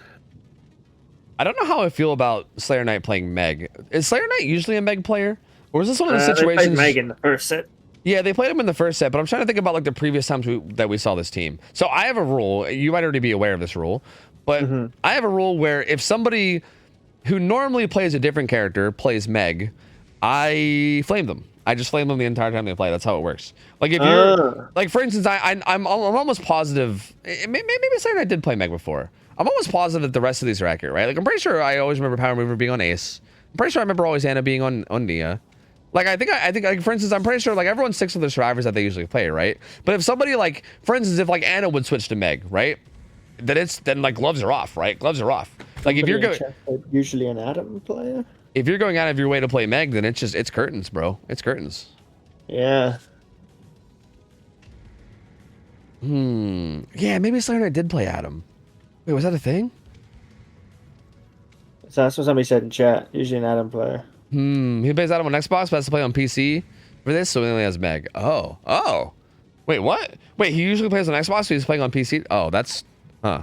There sounds like there's some kind of a situation going on there then. I don't know. That's interesting. Understandable. Yeah, so maybe he's just like playing with like somewhere where like doesn't even have the DLCs or something? That's interesting. Huh. Why does he have to play on PC? Just college brand consoles? That would be wild. The Adam player's in the lab. See, I'm assuming this is some kind of like logistics thing based on like, I don't know. I'm just not even gonna ask. There's probably some long explanation that isn't really required. It's fine. It's fine. Yeah, like they're like the computer lab or something. Yeah. And it's not like at home and it doesn't have exactly, I don't know. Something like that, right? It's not that important. The point is like, it's not like he's going out of his way to be a Meg player. I mean, yeah, that makes sense. Yeah, he could have picked Claudette instead of Meg, right? I mean, they kind of answered your question. They said that they were at their computer lab. Yeah. So you're chilling. Yeah, but I mean, he still could have picked Claudette or something, you know, or like. Yeah, no, I mean, you do make a good point. Meg wasn't the choice, buddy. Get on Jake Park or Dwight. Yeah, right, exactly. Or like again, if you even want a female survivor, then like Claudette's right there, right? Like you have Claudette right there, who's a fantastic choice, you know. But I don't know. It's fine. It's fine. You know, I'll hold my tongue. It's okay. It's excusable. Okay. I'll allow it. Just this time. Next time it's over. Yeah, toolboxes and medkits are allowed, yes. So I'm pretty sure that's totally fine. I do not think they are banned here. All right. So here we go. All right, I'm gonna call this gamer Scion. It's like Scion.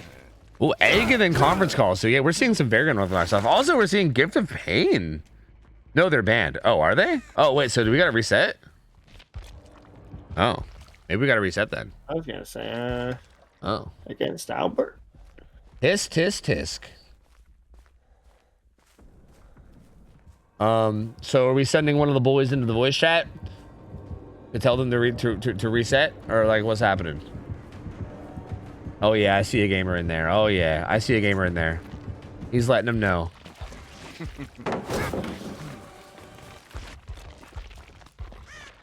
Is the DC's DC? Is this a DC? What's happening? Oh. Huh? They all stopped moving? Huh? Put him down and run away. Trust. Everyone stop. Stop what you're doing. One. Perfect. One. Any more? And it's a 4K5. Three. Well done. 4K5. The killer wins. Woo! 4K5 gens. Typical Survivor players DCing just like the public matches. Woo! 4K5, baby. And that's it. Scrims are over. Everybody go to bed. Farewell. All right, that's pretty unfortunate. I think that's going to be a penalty, right? I imagine it's probably going to be a penalty. I think they'll get hit with like well, actually, that penalty is going to matter a lot because that makes it so a 4K1 is actually now going to be a win rather than a tie, which... Again, 4K1 feels relatively... Is it just one penalty? Because like they have like multiple items that are allowed. Right? Yeah, but I think it'd still just be one penalty. I mean, it's mostly just that they didn't realize that the new rules didn't didn't allow it. Yeah, no, I don't think we give them like a separate penalty for each thing they got wrong. I think it's just like, oh, you guys fucked up the builds. That's a penalty, right? Like I think if they fuck up the builds again, then it would be a separate penalty. But yeah, no, I don't know. It's not. and it's also clearly not like on purpose, right? If they brought like, if all 4 of them had the exact same like try hard build of like, you know, the same band perks or something, we'd be like, okay, now you're just trolling. But yeah, they just didn't realize, so it's not really that big of a deal. But they still do get a little penalty, yeah. So it's gonna be half a hook stage, which again, like I said, is significant, right? Because now a 4K1's a win. So yeah, like they're gonna have to finish all 5 gens if they want to win. Yeah. And on the killer side, you can just hold a 3 gen or whatever hypothetically and still actually get the win for your team. So tie not gonna be in the cards here, most likely. Well, yeah, I mean definitely not actually.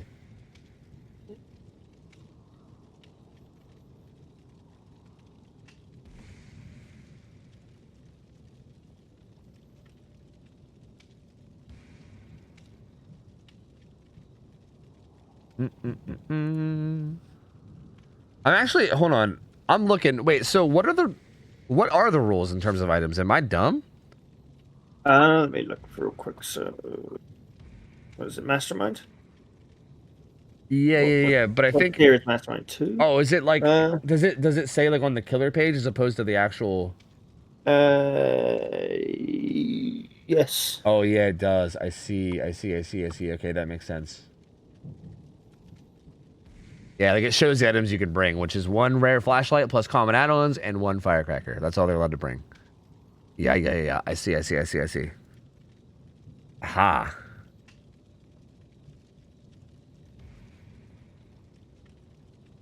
Is that just the same for every tier 1 killer? It kind of looks that way, huh? Yeah, I think it's around. Yeah, I mean, if that's what it is for artists, I think that's what it'll be for everybody. So yeah, that makes sense. Yeah. All right. Okay, I am a damn fool because I feel like I should have known that, but I didn't. So yeah. So tier 1 killers are the ones where you're allowed, or like tier 1s is in like Nurse Light Spirit, like the S tier. So they're the ones where you could have toolbox, medkit. Otherwise, otherwise it didn't happen, which makes sense. I mean, those are extreme. Yeah. By the way, I think you, me and you might have bullied somebody onto a different character. Oh, let's go! Yo, let's go! I'm not even. Yo, I don't know if you were like upset about it. I'm stoked about it. Let's go! I just noticed. I was like, I don't know. Fuck yeah, dude. Bro, they actually have a chance now. They actually have a chance. With him on Meg, they had no chance. Like, he was 100% just going to fall over and die. He's on Claudette now, dude. They actually may be able to win this. I'm stoked for him. Let's go. No Meg on the team anymore. Let's go. You love to see it. You fucking love to see it, dude. Yeah, okay, yeah. So yeah, everyone other than S tier just gets fight. Yeah, okay, yeah, that makes sense. I feel like that's probably the best way to do it. Yeah. Like medkits are absurd, man. Like even just a medkit with no add-ons, just getting like a free reset is insane. Yeah. Honestly, it's so having strong. to meet up with your homie is kind of crazy. yeah, it's incredibly strong. So 1 person not doing anything instead of 2 is kind of wild. Yup. Who'da thunk it? Who'da thunk it? Okay, here's the actual start. On the bird? And we'll see how this goes. And dude, Gift of Pain here is so wild, man. Because like, realistically, Gift of Pain, like, I feel like it's like, okay, if you go for a tunnel out, then like Gift of Pain does nothing until you get to the 3v1. But if you don't go for the tunnel out and you just spread hooks, then like, you're also maybe putting yourself at a disadvantage and like kind of leaving all 4 survivors up. It's a really odd perk to run, right? Like, I do think if you can get to the 3v1, then maybe it makes sense from there, right? Ooh, I'm kind of confused why Nia stayed behind this rock that long. Like, Wesker showed up, looked right at her, and then she was like, "Nope, I'm staying here. I'm not moving behind this rock." And then just like, I feel like you could have like started pre-running and at least made him chase you a bit, right? Oh, okay. That was egg value. Egg. That's that good egg value. No scourge hook. No. Actually, yeah, wait, but Gift of Pain. But that's actually, like double scourges and no scourge hook. That's wild. So yeah, no Gift of Pain even coming through either, right? Obviously the pain res, but even Gift of Pain not getting any value here either. The Unut comes in really quickly. Yeah. And Sion making his way back. Oh, he's actually really what? Okay, no. Yes. Okay. I think she's just at the pallet gym, is she not? Oh, no, she's at 5. Oh yeah, she's at 5. She's down towards Shack now. Lucky break. Yeah. What is it with them all finding lucky break? Dude, seriously, yeah, that's been. I feel like the lucky break survivor has been the tunnel target in so many games. That's so wild. Oh, Oh no! This is not how these chases need to be going, man. Oh no, not like this. All right, second hook coming through here. This one might end up being a scourge. We'll see. Still not. Okay. So far, 2 perks just Double don't even scourge exist. RNG. Let's go. Right. Hey, Agi's available, I think. Right. I'm pretty sure. So. Yeah, it is. I'm just saying, could have taken off Pop and ran Agi if you wanted here. But instead, Scourge hooks haven't done anything yet. That being said, we're still pretty early on. There's not that much gen progress at all. So like, this is still a great spot for Scion. There's only a wee bit. He did put his pop down on a gen. Find some progress here at 1. It doesn't seem to be too convinced. He's gonna head back to the hook. Ooh, arrives right as somebody was about to unhook too. So that's actually very good timing. Gonna chase that Fang away. They're trying to do the gen that's like right beside the hook, which is not probably a great idea. Like unless I feel like unless you're planning on running up at 1 for 1, which like maybe I guess, but otherwise this is a little bit silly because as soon as you go struggle, you're gonna be able to get pressured so easily here, right? Fang's actually been hovering this whole time too. Wait, Deli? Wait a minute. Deli? They still have banned perks. What? Yeah.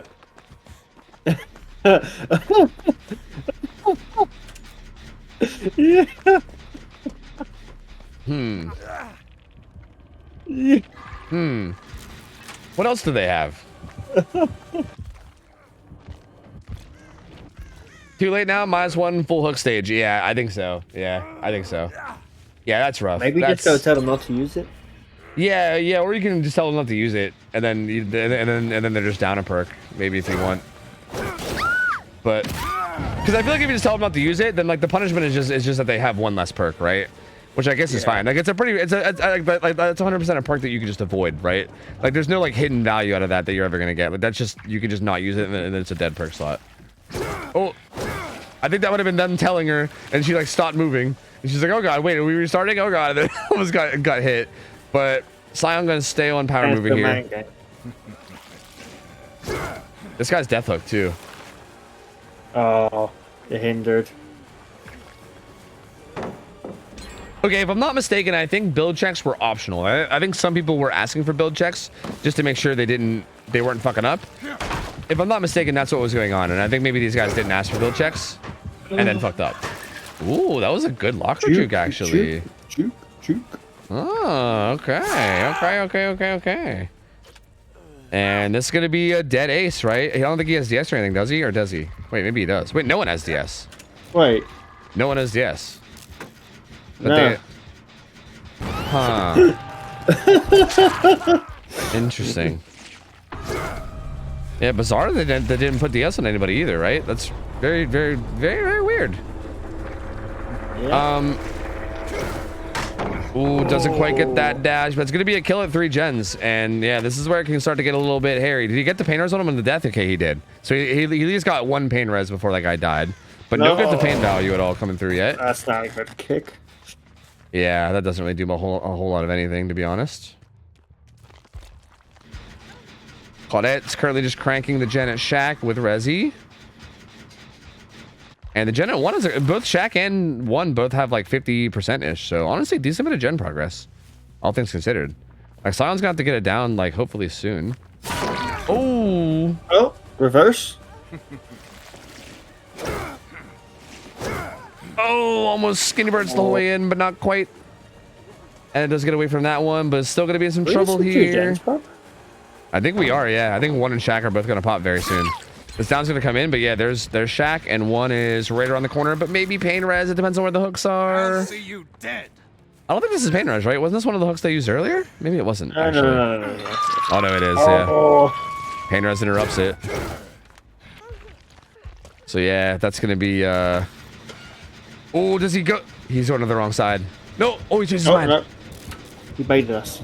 And that's going to be massive pop value, too. He's not even going for the tag. He's just going for the pop. I think going for the tag there makes sense, to be honest. Just at least trying real quick. Like, at least force a pallet throw or something, right? Like, obviously, you don't want to let that gen pop, but I think you could at least, like, try to M1 or force a pallet throw or something before going for the going kick. across the side of the map is worth it anymore.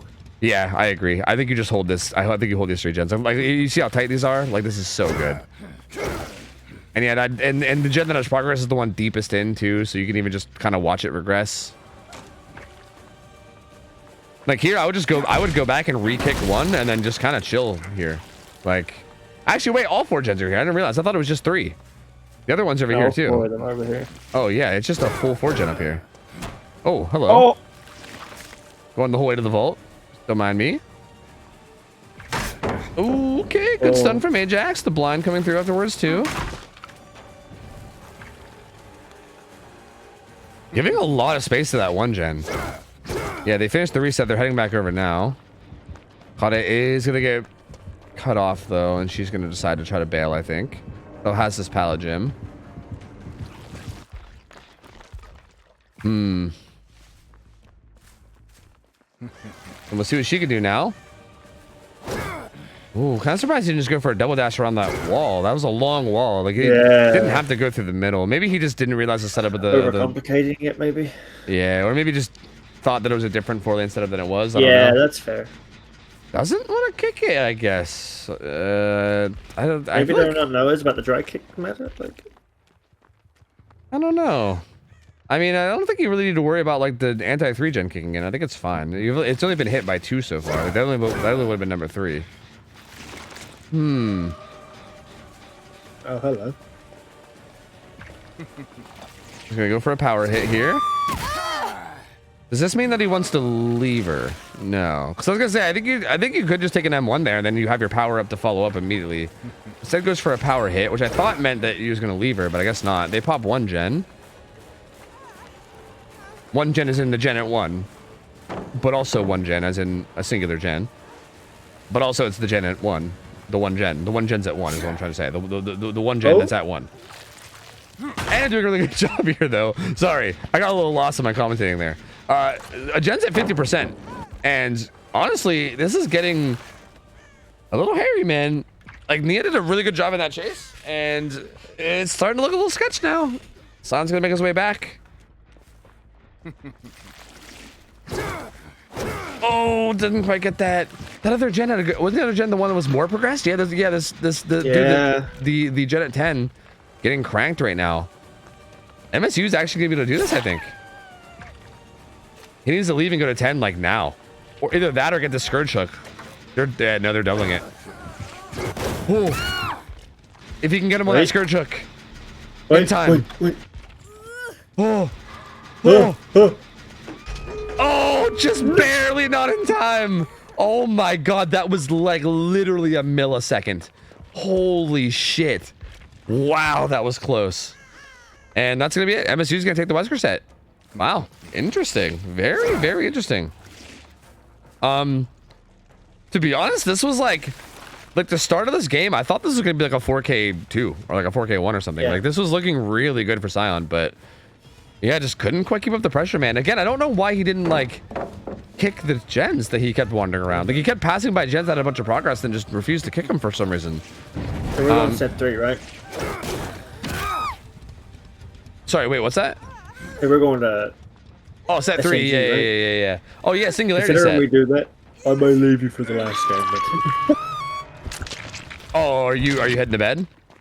After the SNG set, I might just call it for me. Oh, yeah, for the final set? Yeah, that makes sense, yeah. I know it's hella late over there, so it's 5 a.m. That's totally fine. Yeah, if you need to get to bed, that is all good. All good, man, all good. Yeah, I'll finish this one up, but the Zone 6 game's all you. Yeah, it sounds good to me. Ooh, that was actually a nasty double dash right there. Wow. That was kind of sick. Holy.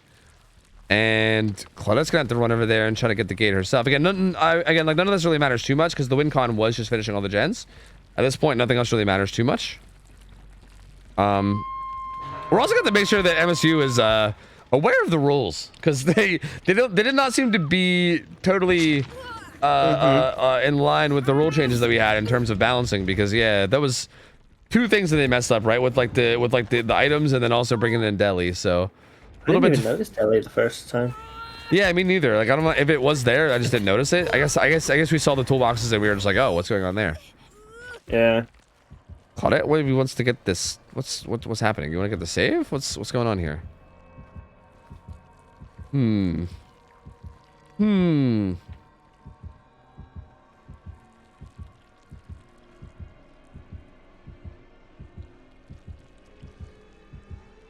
I'm not really sure what the plan is. I mean, I guess this gate has a bunch of progress, so maybe the idea was to, but just you could just go to the other. Oh, I guess both gates there? No. Yeah. What? Why? I'm not sure what's going on here. Like she could have just did the other gate. But I think she's gonna do the gate while he opens hatch. Sure. Hey, I mean, however you want to escape, I guess. I mean, I feel like you had like 4 different ways you could have done this, but I guess if this is the one you want to do, that's fine too. That's cool. I say okay. That's fine with me.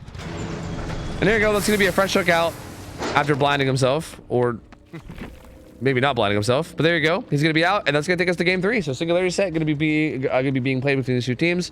It's gonna be the killer from Best going first up against the survivors of MSU, and we'll see what they can do. We'll see what they can do, man. This will be interesting. Yeah, I'm interested because this killer is kind of game sensey. Yeah, and also this killer is very like, I guess mechanically hard. I guess is the word. It's like it's not like really like mechanically hard as much as it's just like there's a lot, right? It's very like mechanically demanding in the sense that you're always doing something. There's like so much microplay involved, right? Like this is probably like the busiest killer in the whole game. Like even when you're not like I feel like even when you're like camping a hook or something, you're still just like going camera, like back to like and then like back to like there's so many like inputs all the time, right? Yeah. And I feel like that's a big part of it. So I'm curious to see how well they do with that, right? Like on both sides, right? It's a very demanding killer. And yeah, but the same thing from the survivors end too, though. This is one of those killers that can be kind of awkward to go against if you're not very experienced. So overall, just a very weird set here that I don't really know what to expect in this at all. Right? Like I feel like we keep saying that for all these killers, but like, I don't know. It's the truth of it. I have no idea what to expect from these guys. I really don't know. I'm curious.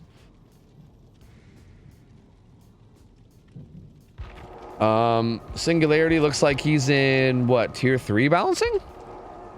Maybe? Wait, why don't I don't see Singularity in the balancing at all. Am I dumb? Am I a dumb blind bitch? It must be tier 2, right? He's tier 2, yeah, he's tier 2. Okay, yeah, he's like the bottom. Okay. Wrecker's Yard. Oh. Yeah, yep, the map is gonna be Wreckers, which again is a pretty solid map for this killer. All things considered, like I mean, it's you do like Wreckers, you can do like Groaning. There's a couple options, but Wreckers is what we have. I think the main like the map you normally see him on is like Dead Dog. I think Dead Dog is so oppressive for this. Oh yeah, Dead Dog is way too strong. Yeah. Nah, Wreckers.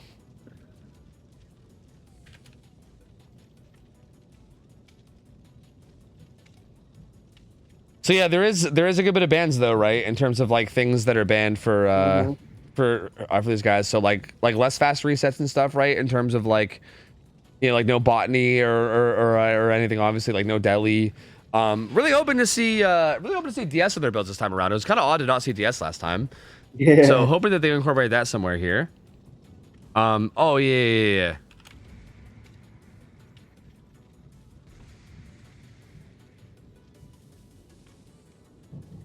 Do.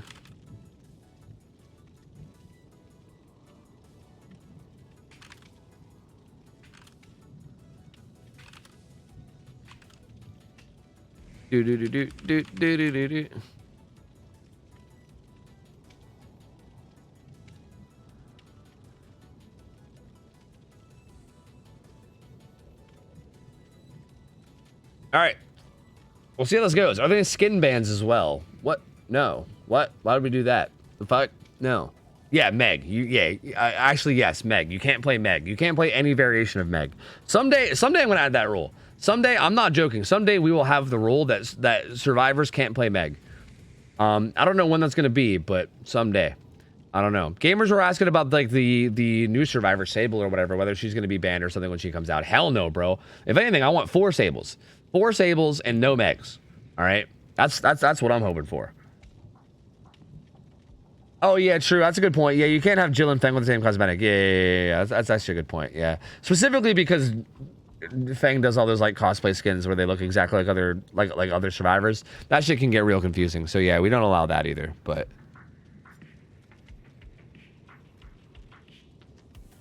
I heard the new Iron Maiden Slinger skin has a scope. It's not really a scope. It's more like a little like sight on his gun. But even it's not that big of a deal. Like it doesn't really change much about the game.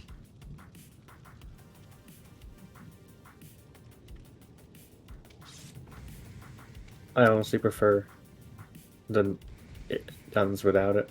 Same. I find that this get in the way. Like I don't like them at all. Yeah. Like I feel like you already can I feel kind of like just I know. miss more. I feel like I miss Same. more. Yeah, same. It's so bulky in the way. I'm just like, fuck, dude. And also, I'm pretty sure that like, it's like off center and everything too. Like I think I've seen multiple people say that, or like, yeah, like it's all like misaligned and not even centered anyway. So yeah, it's just kind of silly. Like why? Like why even bother? I don't know. Generally our rule with new killers is we usually wait like a week typically. Like they probably won't be the first week of the killer coming out, but probably shortly after, right? Typically like maybe like the week after is probably when we'll throw him in, right? We'll kind of like give it a week to see like how he feels in terms of like playing him in pubs. Maybe, you know, teams will be doing internal scrims with him and stuff. And, you know, usually like the second week is usually when we have a general idea of what we want to do with them and where we want to put them and how we want to balance them. So yeah, I don't know. Hard to say. Hard to say. We also got to see what they even do to him from PTB to live, right? Because I don't know. What map? Well, that's the point. We have no idea. I mean, that's why we're waiting, because we don't want to make those decisions now. That seems weird to make those decisions now. We want to wait. We don't even we don't even know what he's going to be like, right? They might change a bunch of stuff about him. Like we have no idea. So yeah, I mean, we'll wait. We'll see. And I mean, maybe 2 weeks after or something, we'll So you're saying it's unknown? Oh, good joke, man. Really funny. Get it? Because it's the killer's name is unknown. Oh, we're getting reloaded. Just want to be right back, real quick. Yeah, all good. I'm gonna speculate because I'm impatient. It would probably, honestly, if I was gonna speculate, I'd probably just say Wrecker's Yard, to be honest with you. Like either Wreckers or like Cool Tower or something. Because I really don't think he's that strong. Like, he doesn't seem that crazy good. But I could be totally wrong about that. Like, I might just eat those words because I might end up being completely wrong about that. I don't know. Like, until we really get it. Again, we also have to see what changes they make to him, right? Like, if he stays the exact same way he is. If he stays the exact same way he is in the PTB, then I really don't think he's like that crazy, honestly. Like it feels like his power could be very punishing to use, and you like have to follow up with it immediately, otherwise it just goes away. And it feels like the main part of his kit is like the teleporting, but also the teleporting can be taken away from the survivors anyway. So like, yeah, I don't know. I really don't think he's like that crazy, to be honest with you. Like, I don't think he's like super strong. I feel like we could just I feel like we could throw him on a map like Cool Tower or Wreckers, and he'd probably be okay. My opinion actually changed a lot on him the more I played him. He felt pretty strong, but still very skill based. I like it a lot. Really? Interesting. Maybe, I mean, it's possible he's stronger than I'm giving him credit for. I don't know. Like the teleport did feel very strong as long as you had like the husk set up or whatever. But again, like the survivor's ability to delete the husks felt like really good, you know? Like it felt like that makes that very hard to really work around. And on top of that, the ability just didn't really feel like very reliable. And again, like you got slowed down so much by using it too. Like you would get slowed down a bunch and there would be a big cooldown, and it just felt really punishing if you didn't land it, you know? So I don't know, we'll see. I guess we'll see. Do you think the new map ends up having collision fix? Wait, what was wrong with collision on that map? I would love to see the new map in scrims too. Yeah, I don't even know what you mean by collision. I don't even know what was wrong with it. I'd have to see what is even wrong with it to know. I don't know.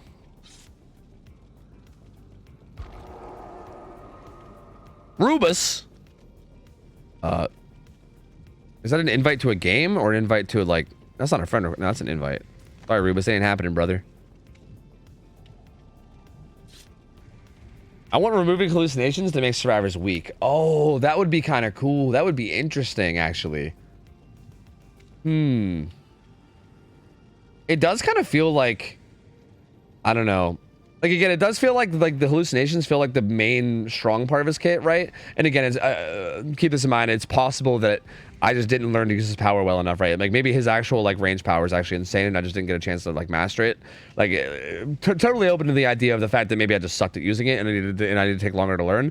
But from what it seemed like to me, it seemed like his range power wasn't, like, super good. Like, it was decent, it was solid, it was usable in a lot of scenarios, but, like, it wasn't, like, amazing. And it felt like the teleport was, like, the stronger part of his kit. But also, like, the teleport seemed like it was also decently, easily counterable just by getting rid of it, you know? So, I don't know. It's interesting. It'll be weird to see how he plays out depending on what changes they make and everything, you know? Collision on rocks, bushes is horrid on the new map. Same issue in Release Garden of Joy. Oh. Wait, so, by collision, do you just mean specifically killers that deal with collision? Like, things like throwing a hunter's hatchet or, like, trying to chainsaw near it or something. Because what if we put like a killer that didn't deal with any of that? Like what if like Wraith was put on or something? Like I'm not saying we're gonna put Wraith on it, but like hypothetically that wouldn't matter, right? There on the PTB, I didn't have too many issues. Yeah, was it not that bad? No, I mean, don't feel like you have to interact with as many bushes as you do on Garden of Joy. Yeah, that's fair. Yeah, that's true. That is pretty true. Yeah, I love that map. Blight map or something. Yeah. I think Blight would actually be interesting because there's a lot of pallets, and like pallets are actually very useful against Blight. Even though they're not that strong, they might actually end up being really useful. I'd love to see how that goes. 500-hour player, right? I don't know. Was it? Maybe. Oh. All right. So he's got Summer Family Photo, and he's got the add-on that exhausts people. Now this build can become problematic. Oh yeah, with the eruption too. Yeah, we can definitely. This is the type of build where we definitely can see the anti 3-gen mechanic kicking in. Funny mechanic. Yep. Currently, right now though, he's just setting up some biopods around different gens, which is pretty expected. Seem to be a little. That one's a little bit off center. I feel like they can actually work on that gen at an angle where they couldn't get tagged there. So that one. Yeah. Might actually not be perfectly accurate, but does find Feng, who was messing around with a EMP machine. Oh, actually finds Ace with that. Not even the Feng. Interesting. Oh. It gets the teleport too, and that's going to be a tag. I would have loved to see Sloppy here in place of Eruption myself, but... That's what I was just about to say. I think Sloppy's so much better than Eruption on this killer. Yeah, agreed. And Lucky Break found first again. How does this keep happening? It's every single time, but not really doing much here. Lucky Break's not going to get Power Mover out of this. He's going to go down. That's a very fast down. A very, very quick down. Nia has a bit of gen progress here, but this might end up getting pain resed, and that's pretty much it. I really think she needs to grab a CMP. Just grab that EMP and then let it start. Or is that even... Okay, never mind. I wasn't ready yet. But I think right now you grab that EMP and then let the next one start to charge, right? Like you want to make sure those EMPs are all always like. As a matter of fact, none of them have EMPs right now. That's really bad. I think they're misplaying. Strike. Do they have DS on a build though? Oh, on this guy? No. Yeah. Perfect. Let's go. But yeah, them not having any EMPs right now, I think is weird. Especially with Nia doing a gen right beside the EMP station. Like you might as well just grab it, you know? And like get the other ones respawning. Because the faster you grab your initial EMPs, the faster the next ones start spawning. Yeah, he got him eventually. He was getting there. Wow. And like even this is like super risky. Like Claudette can get teleported on, but doesn't really seem to mind, I guess. They seem to be totally content with Power Mover going struggle. No one's really coming in for the unhook. Confident in that DS tunnel out.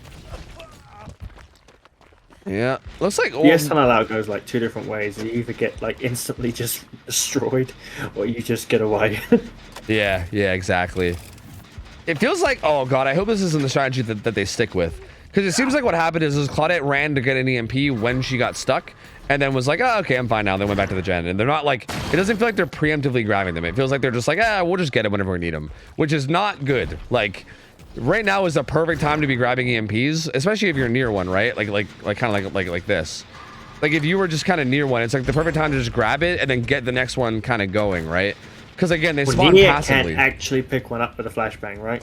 Yeah. Shoot up the dropper flashbang for it. But again, I think an EMP is much more valuable than a flashbang, to be honest. Ooh. And I would not be worried about it. Ooh, okay, 1 for 1 coming in. 3 gens pop though, so like, yeah, I mean, they trade these hook stages for a lot. The killer seemed pretty content with just like kind of trying to camp this out. Oh, he's actually gonna go back and not even get the kill. Oh no. Wait, so this actually ends up being pretty good for the survivors then. Oh. Pain res comes through, but this is a brand new fresh hook. And as long as Ace stays out of sight of cameras and doesn't get like teleported on, this is like, look, there's 2 gens. There's not even like a gen set up near the hook either. Like there's nothing really to work with here. These gens are miles away. Like you really can't stay here at all anymore. Who unhooks this? The Fang grabs the unhook, which feels fine. And she also has an EMP in her hand too, which is good as well. Okay. Ace reset. Yeah, Ace is back to full. He does get found though. That's a little bit scary, and it looks like Kerbo is gonna make his way over and maybe just try to kill this Ace. And if he commits to this Ace, they need to definitely make sure they trade this for like one, if not both gens. But they realistically could. Oh, where'd he go? Oh, he's out. And he actually found an EMP too. Huh. Well, now we just kind of hit a standstill. Now there's kind of like nothing's happening really. He's gonna go set up a turret on this. This is gonna be his last turret before they start resetting soon, though. So he's gotta be careful. He's gonna put eruption down. But look at all, dude. The gen split is so good too. Like there's two over here, and then two way on the other side as well. Just like super deep in these pockets, miles away from each other. So no real good gen setup to be had in terms of like holding a gen setup. And even still, like, not even really finding much pressure. Finds Ace again. But I'm assuming 3 survivors on gens, right? I mean, Nia seems to still be in mid and main for some reason at mid. But, yeah, I mean, not a lot of pressure keeping them off gens for the last chunk of time.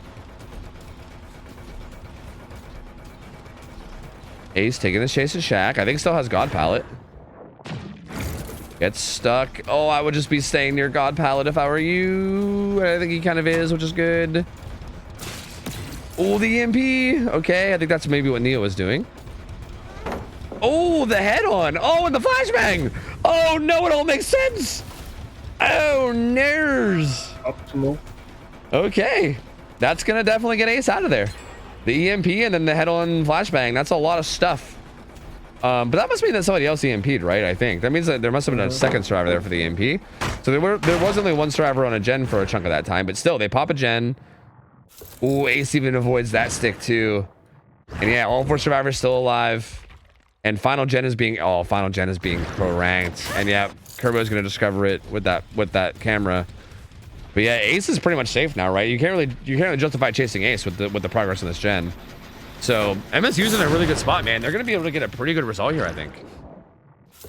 Yeah, I think so. Oh, ooh. Avoiding that one too. Really showing up this match. Yeah, honestly.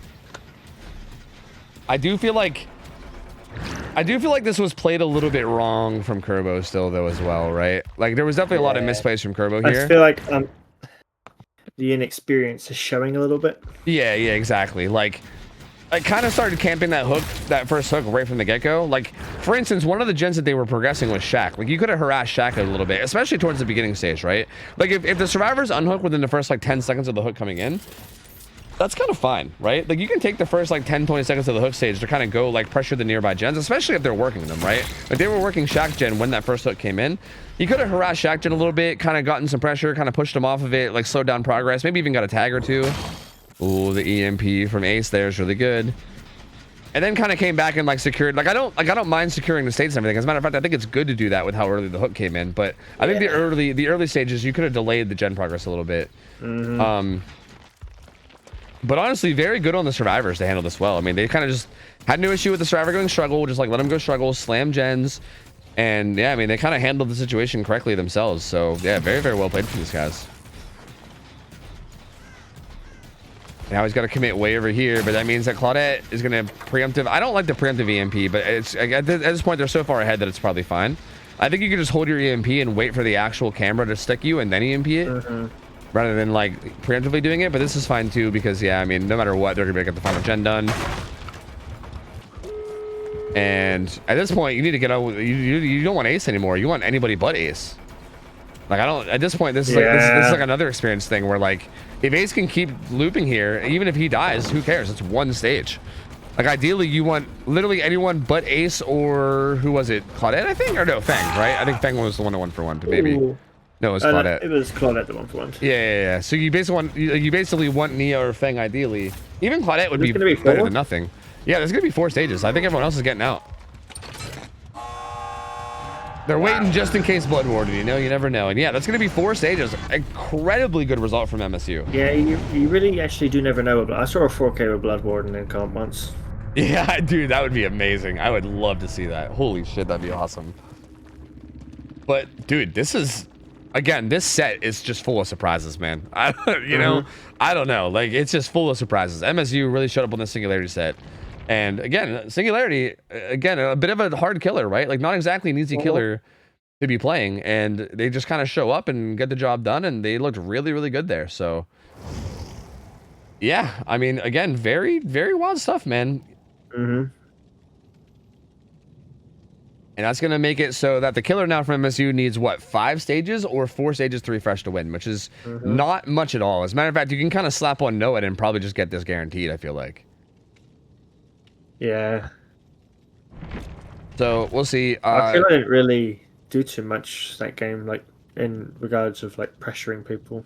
Yeah. Like, again, like, the first down came in very quickly, and it like, looked like a really good start, right? And it was like, oh, sick.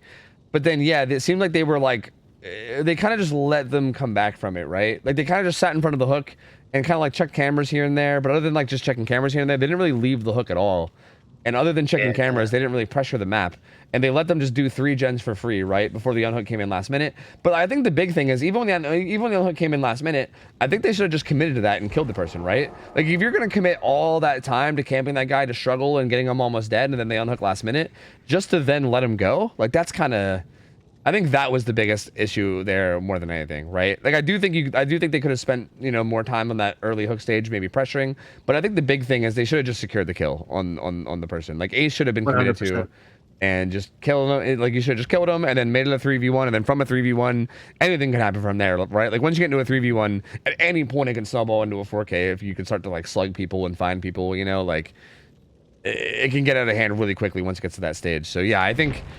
forcing it to that 3v1 would have been the ideal play, especially with how you played her on that hook early, but didn't quite happen that way. And again, pretty big result. And now Ajax is going to be on Singularity, and we'll see what he can do. He came off of a pretty good Wesker game recently, so we'll see. I mean, I feel like his Wesker play was definitely solid, right? Like, he didn't get the win con, but he definitely played Wesker solidly, right? So I feel like we'll see what he can do here, man. All he needs to do is get 4 stages to refresh or 5 stages. Not a very hard win con. The survivors are going to have to play this phenomenally if they want to get out of this. So, yeah, this will be an interesting one. This will be a very interesting one. Let me get them in, meow. Oh god. Okay, there we go. Perfect. Huntress is decently common in comp, yes. Although Huntress in comp, weirdly enough, Huntress is one of those killers where, like, everybody I shouldn't say everybody loves Huntress, but Huntress is normally, like, a very fun killer to watch in, like, a public game setting, right? Complete opposite in comp settings. Like, Huntress typically, like, especially, like, really high level, right? Like, the higher the level, the worse the worse this gets. But Huntress is, like, pretty loopable at, like, very high levels. So typically Huntresses will, like, be very, like, hook campy and stuff, because it's kind of hard to justify not hook camping on Huntress when, like, typically most survivors are going to take you on, like, some really rough chases, you know? Or at least, like, they can take you on a really rough chase, you know? Like, it won't always happen, but they definitely can. So, like, yeah, it's, I don't know. I don't know. It'll be really tough. Yeah, it's a shame, because Huntress is, like, one of my favorite killers to watch in, like, a public game setting, right? What's really rough about Huntress in comp, right, is, like, I remember I was talking about it a long time ago with some people. It's like, a lot of places don't want to put her, like, a lot of places won't put her in the pool because she's so boring to watch in comp. What's your opinion on the thing that DVD League is doing right now with, like, the winner circuit with her? Because they're doing something really interesting where they have her on, like, Larrys. The Larrys with the forced wooden fox ear head thing. Yeah. I like it's different. Yeah, I think it's interesting. Like, I don't, like, it feels like it's kind of, like, silly and, like, you know, like, memey in a way, but at the same time, it does kind of feel like it makes Huntress maybe crackhead games out of it. yeah, I've seen some crazy. I remember hearing about, apparently there was a game that, like, X9 played or something where they, like, they got, like, 4K2'd or 4K3'd. Yeah, then Wispy turned around and 4K5'd, which is crazy, right? That's so wild. We actually saw out in Fox Sapphire Division recently a 4K5 on Huntress. That's so wild, dude. That's so wild.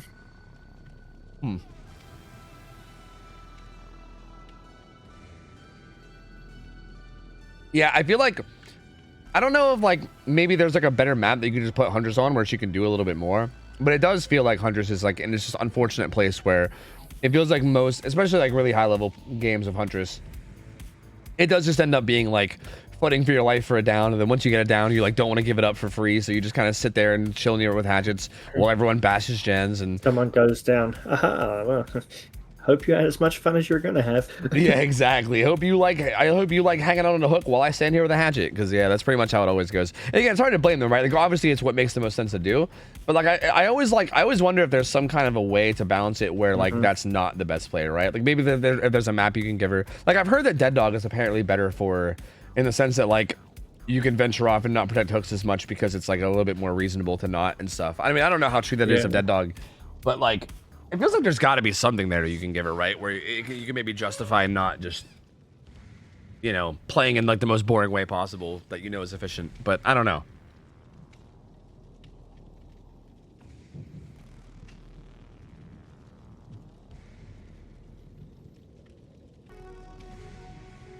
Huntress on mid-witch, bro. Fuck that. Fuck that shit. I don't even... Would Huntress even be that good on mid-witch? I don't even think she would. I think she'd be actually pretty bad on that map. Was it 10 hatchet Huntress incoming? Dude, let's force Eerie Head Hatchet on fucking mid-witch. Easy peasy. There you go. And then we'll call it original. I'm definitely not just stealing DVD League's idea. It's my own original idea. Forced Eerie Head, but on mid-witch. Easy peasy. With Wooden Fox. Yep. Yeah, I mean, every killer is probably good on mid-witch, yeah, but like I don't think it's actually that good. Like I don't think Huntress is that good on it. Like obviously, like Billy on mid-witch, trust. True, dude, that'll work out great. That's definitely gonna go well. Dude, Hillbilly right now is in a really interesting spot. Wait, aren't you are you actually a Billy hater? Because I know that I've seen your name be Cookie Hates Billy, but I think I've also seen it be Cookie Loves Billy. I don't know. I have like 5,000 hours in that killer. Oh, okay. All right. Look, I have a love-hate relationship. You know that makes sense. You're kind of like a married couple, but like with Billy. You know. Yeah. I mean, that makes sense. Oh, how do you feel about Low Pro? What now? Sure. I don't think it needs to be an add-on anymore with where the killer's at. Yeah, same. I think Low Pro is kind of insane right now. I think especially with cooldown add-ons, it's like beyond belief. Yeah. Like going through a pallet and then having faster cooldown, fucking insane. Like absolutely wild. But yeah, I feel like Low Pro to me was always kind of dumb and insane, but I feel like it was like justified because it's like, okay, well, like what else does Billy have, right? Like he was in such a bad spot for a very long time that I was like, yeah, I mean, he's in such a bad spot. Like Low Pro is pretty justified though. Like it's pretty justifiable. Like fucking why not? It doesn't need to be a thing for Billy anymore. Yeah, it really doesn't. I agree. But like and now, when people talk about it and they're like, "Oh, it's not problematic," I'm like, okay. I feel like people that say that haven't gone against a good Billy with Low Pro. Is really just what it is. Like, yeah. I think if you experience it, I think you'll then be like, yeah, okay, all right. I mean, the cool things you can do with Low Pro are really cool, but like when someone plays efficient and plays with Low Pro and plays it well, it's just like, guess I'll just go to sleep over there. Yeah. Oh, Dino, I'm gonna be honest with you. I thought it already was banned. So yeah, absolutely. I think it should be. I definitely think it should be banned. I don't think that killer needs that add-on at all. Like at all. I think it just makes him like in my opinion, I think Low Pro makes him just like annoyingly oppressive right now. Like on top of having to worry about all the crazy shit he can do with like late curving and, you know, overdrive and everything, you also have to worry about Low Pro. Like, nah, that's way too much. There's no way. I think the curve window was a way too high of a buff. I think it needed to be like 0.85, not 1.85. I don't even think it needed to be changed at all. I thought it was fine at 0.75, to be honest with you. But I think the only reason I was saying that is because like it benefits like the controller players so much. Yeah, that's true. Yeah, I mean, I wouldn't mind it being somewhere in between where it is now and where it used to be, right? I think I'd be a-okay with that, but I just don't think it really. Again, I just don't think it needed to change at all. I think he was totally fine, and I think what it is now is kind of insane. We'll see what Ajax does here. He's got the purple add-on. What's it called? Crew manifest that gives aura. So every time someone gets stuck, just like this right here, aura for I believe 8 seconds. So again, getting a lot of value here, being able to see exactly what that James was doing. No, James. Yeah, and he's gonna be in some trouble now. He's at the fun bus. That's actually probably best case scenario there. Realistically, that's actually like I think ideally as killer, you don't even want to break that pallet. You could just play around that pallet after it's thrown and you'd be fine. So James actually kind of getting out of this. Ooh. Oh, The hit tank, but actually, that actually interrupted the EMP. I think hitting this arena canceled it. Oh, okay. EMP there though, but James goes down, not really keeping track of where the killer was. Unfortunately, runs through God Palette and goes down. So that's rough. That's a pretty early quick down. And again, with the win con being what it is, this feels like basically GG almost, right? Like I feel like with Noed also there as well, and I think with Ajax knowing the win con, this is brutal, right? Because at this point, like literally, if he wanted, he could just sit on top of basement and just sit there until the game was over, right? And anytime someone went down, you just chase them down in 1-for-1 and just do that forever until Noed, you know, and then you're good. Like I feel like that's, yeah, like this is pretty game ending here. This is kind of unfortunate for them. Yeah. Definitely a bit unfortunate. I will say though, like regardless of how this game ends up going, right? Like obviously it's kind of looking like, I mean, don't get me wrong, like it's possible for, you know, the killer to still throw this and maybe for something to happen, but it's looking like pretty much MSU is going to probably be able to take this best of 3-2-1. But I'm still very impressed with this other team. You know what? I'm impressed with how close this was. Yeah, same. Same. And I feel like definitely like, okay, so a big thing with like collegiate teams too that you'll find is that like because it's a collegiate team and like they're forming based off that, like the parameters of the team is that you attend the same college, right? Like that's basically it. So there's going to be a big wide variety of like experience, right? Like again, like not to be so blunt about this, but like it's very clear that like for instance this arena player seems to be a bit of a fucking juicer, right? Whereas like some of the others seem like they're still learning and they're still like kind of like still gaining the experience. And I think that's kind of one of those things that's just going to happen with like collegiate style teams.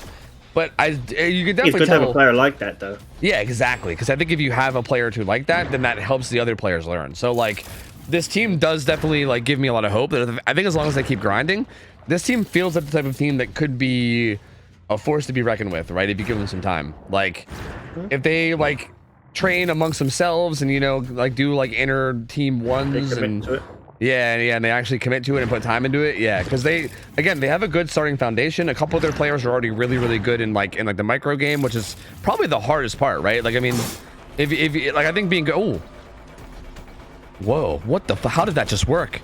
What the fuck? And it was an actual without a 1-for-1, at least not right away. What the fuck? That actually just worked. All right, okay, well, it will be a 1-for-1. And even here, like again, you can just hook this basement. And then with Noed, you could just stand on top of it, and then it's basically the same thing. So, yeah. Oh. Yep, and that's going to be another basement hook, I believe. So, yeah, it's still basically the same position. James desperately like, come on, please, just let me blind you. I don't know, there's something here. This game does seem to be at that over point. Yeah. I mean, it's... From this point, the next hook stage either wins or ties, depending on who it is. Like if this survivor goes struggle, that secures a tie, and one more hook stage beyond that's a win. And if you get to hook stage on a fresh hook, then it's just a win. So, oh, gets the EMP off, doesn't quite get the teleport. Interesting.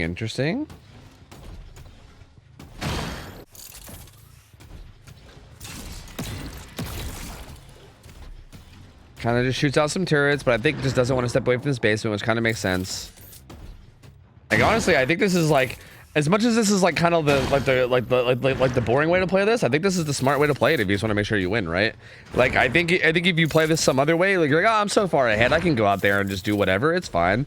That kind of is where you can risk throwing it, right? Like that's the only chance of you losing. Like this definitely is the most safe way to just guarantee this win, right?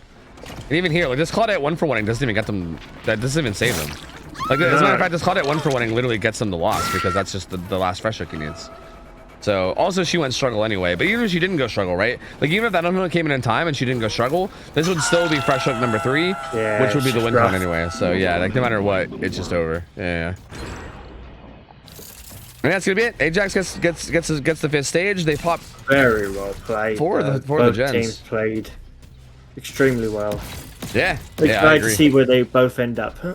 Yep, agreed. I think both teams honestly like tons of potential. I would love to see if they keep grinding. Again, we've seen MSU a few times, and again, like we see them improve, we see them constantly getting better. I know that they handled the singularity set fantastically, and they're definitely a team that's very capable. It's just a matter of them like really buckling down and getting more consistent, right? Which just comes from grinding and practice.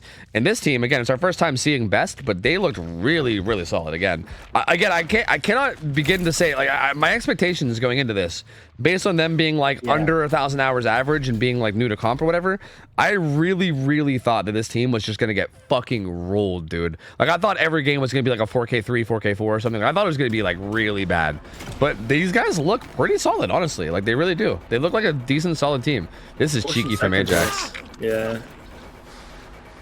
Yeah, that was actually really cheeky. And this is the last survivor to not be struggle. Every other survivor is death hook. So this is the final fresh hook survivor. Gonna go down in basement now. So they're all just taking turns. Every survivor has just taken a turn going into basement and then sitting there till struggle and then getting unhooked. that's how it's been going. 3 different survivors going basement. Oh, that was weird. Okay, the EMP just came in a little bit late. Yeah. All right. I think he is gonna leave this one maybe. Accidentally sets that turret. Didn't mean to, but will come interrupt this gen. Has pop too. Actually doesn't interrupt it, but Noed. Just smack him. Who cares? Smack him. You got Noed, dude. It's fine. Just fucking smack him. Sees where everybody is. Oh,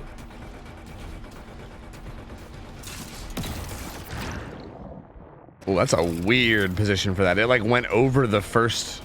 It like stuck on the second wall somehow. That was really odd. He is going to commit to this Claudette, looks like, which is going to allow James, I think, to... Never mind, he's going to open a gate. I think it allowed James to get unhooked / pickups, but he's actually not going after them yet. He's just going to...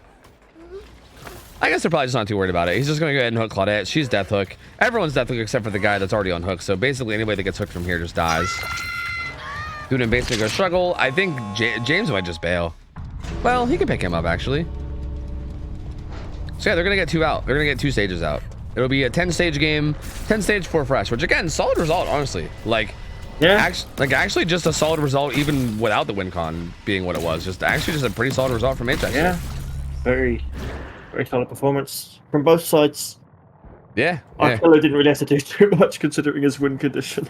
Yeah, exactly. But again, even with the win condition being kind of soft, I still feel like this was a pretty above average result. Like I think he did really good. Oh yeah, 100%. Like the body blocking on the survivor going down to basement and stuff. Like he definitely had a lot of really good plays here. So. Yeah, very impressed. Ajax played this very well. And GG's.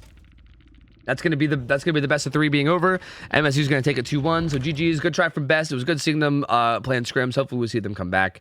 Because yeah, that was a very good showing. But GG's to MSU. Very well played. 2-1 to them. And Cookie, if I'm not mistaken, I believe we're gonna be saying goodbye to you, right? Yeah, I'm gonna call it for me. I'm gonna catch some Z's. Yeah, I mean this in the nicest way possible, but you definitely sound kind of tired. So yeah, I was getting dead, and I was like, no, I really want to watch this one. yeah. No, it's fair. I know it's late as shit, so yeah, feel free to go get some rest. But yo, thank you for popping. Yo, I appreciate hanging out and casting. Appreciate you having me. Yeah, of course, man. It was a good time. I appreciate chilling and just talking about whatever. It's always a good time. So thank you, man. Appreciate it, buddy. Do it again sometime. Do you want to shout anything out before you leave? Your channel, Out on the Fog, anything? I mean, I don't know. Just come check out the Sapphire division, pretty much. Yeah. So if you guys don't know, Cookie is like one of the commissioners for Outrun the Fog. And again, a lot of teams from Scrim Knights are playing in the Sapphire division of Outrun the Fog. Sapphire division is like it's like the Silver League kind of almost, right? Like there's like the Emerald League, which is like the best teams in the world. Then Sapphire is like a slightly lesser league. And a fun fact for the Sapphire division: the winner of the Sapphire division actually has to play like a team that we have set up already. And if they win that, they actually get a spot in the Emerald division. Oh, so there's like what do they call those? Like fucking regulations or something like that? I can't remember what the fuck. So like, getting into Emerald is hard, like because we're picky, right? Yeah. So if you win Sapphire, cool, you won. That's your thing. But we also have stipulations that if you win, you have to play against a team that we have like set up, and then if you beat them, you can go play in Emerald. Is it a team from Emerald that would then get moved to Sapphire, or is it like just a team? Just a team. Like, you probably heard of them. I think it's Aberration. Oh, okay, yeah. I know Aberration. Yeah. Yeah, that's actually okay. That's interesting. See, I thought like I know that I've seen leagues before. Like I think Dead by OCE does this. Like the Australia gamers. I think they do a thing where they have like a higher league and a lower league, and at the end of each season, I think the lowest team from the high league plays against the highest team from the low league. And like if they win, then they can kind of interchange, right? So like Yeah, which I thought was a kind of interesting system. I thought you were maybe doing something like that, but yeah, you just have a whole separate team, which kind of makes sense too. So yeah, that'll be interesting to see. Yeah. Well, appreciate you having me, boss. Yep, of course. Thanks for checking out, man. Yep, anytime. Have a good rest of your night or morning. Go get some rest. Yeah, take care of you. Yep. Take care. See ya. All right. That's going to be it for Cookie for now. It's going to be just me solo casting this last set. This last set is going to be good, though. This is going to be a real good set. A real good one. This is going to be Zone 6 versus, bro, how the fuck do I even... Irian faders? I don't know. I'm just going to call them faders, dude. I'm just going to call them faders. I don't know, man. It's going to be Zone 6 versus faders. These are going to be two really good teams. We saw faders last week, but we saw them with the name Sippas, I believe. Really good players. A lot of games that I recognize from the from grinding ladder, as well as just like around the comp scene. Very good players. But Zone 6 is the same way. A bunch of really good players on Zone 6 too. So this is going to be a good one, man. This is going to be a really good one. Very high skill games coming. And I'm curious to see how this ends up playing out. Cookie, thank you again for joining me, man, as always. Go get some rest, man. I appreciate you, buddy. Thank you. And, how much you pay me to watch a 5-hour video of you on YouTube? What? Why would I pay you to... What? No, nothing. I wouldn't pay you anything to watch it. Just go watch it. Also, do I even have any 5-hour video? Oh, no, I probably do. Actually, I probably already do. The Y is silent. Oh, so it's like... Wait. So it's just Ryan? No. Wait, you said the Y was silent. Wait, why can't I wrap my brain around how to pronounce this then? Yeah, no. Wait, so Irun? Irun? Iron? Is it iron? Is it just iron? Is it like iron like the metal? Is that what it is? Just iron faders. Man, I have no idea. I'm just gonna keep calling them faders, dude. Fuck it, man. All right, this is the Zone 6 killer. Let me get the gamers in here. Let me find who I'm inviting. Hold on a second. So the sets here are gonna be Singularity to start. And then after Singularity, we have Wesker and then Xenomorph as a tiebreaker. So really good sets, man. These are going to be some really good sets. I'm curious to see how both teams play this. Again, both teams are going to be very solid. And these sets both feel like they're the kind of sets that could be big results, but they might also be like not too bad. So we'll see. Who am I inviting here? Barbecue and Silly, though. What a name, dude. What a fucking name. You love to see it. Hold on. I know who I'm inviting. Hold on. No, hold on. I know. No, hold on. Nope, I got nobody. Nope, never mind. I got nobody. Nope, I got nobody, man. You're such a sweet, simply boy. Wait, what do you mean? How am I simple just for not knowing how to pronounce Irian? Please. Gray. Oh, was Gray there? Oh, True.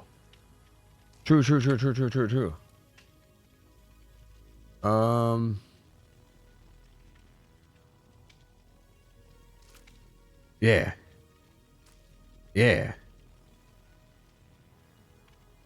Gray. Yeah. Gray. Yeah. Yeah, we got there. Don't worry, we got there. It's fine. We got there. It's fine. Hey, real quick, thank you guys all for the subs, by the way. I don't normally thank subs and everything while I have a co-caster because it's just obviously a lot to be saying, like, while I'm, like, sitting in call with somebody. But I did see everybody subbing, like, Get Smoked resub, like 35 minutes ago. I appreciate it, man, but a bunch of people resubbed. Haunted Myers gave a sub. Osaka, thank you. Yozakamatic Joy, Rixus, Human Being. A bunch of raids happened earlier. I appreciate you guys, man. Thank you. I appreciate you guys. Thank you guys for the support. Much love as always. Let's get these gamers in beyond and we'll see what they can do. Perhaps. Maybe? Will we? I don't know. Possibly? Was that the right Gray? Or did I invite the wrong Gray? Because he's not joining and now I'm getting scared. Is there multiple Grays? Can I spam invite Gray? Is that a good idea? What if I just spam invite him? Oh, Slaughter. There we go. That's somebody else I can invite. Perfect. There we go. All right, I invited 2 people, bro. If they don't join now, it ain't on me anymore, okay? I did my job. My job here is done. I'm kicking back, and I'm just gonna chill out and watch some games, all right? Holy fuck, Scrims is running late. Holy shit, dude, the third set is starting and it's 12:45. Oh my god, dude. What is going on today? Did every set go to tiebreaker? I guess it did, didn't it? Well, I mean, the first set didn't, but we ended up playing tiebreaker. Wow. That's crazy.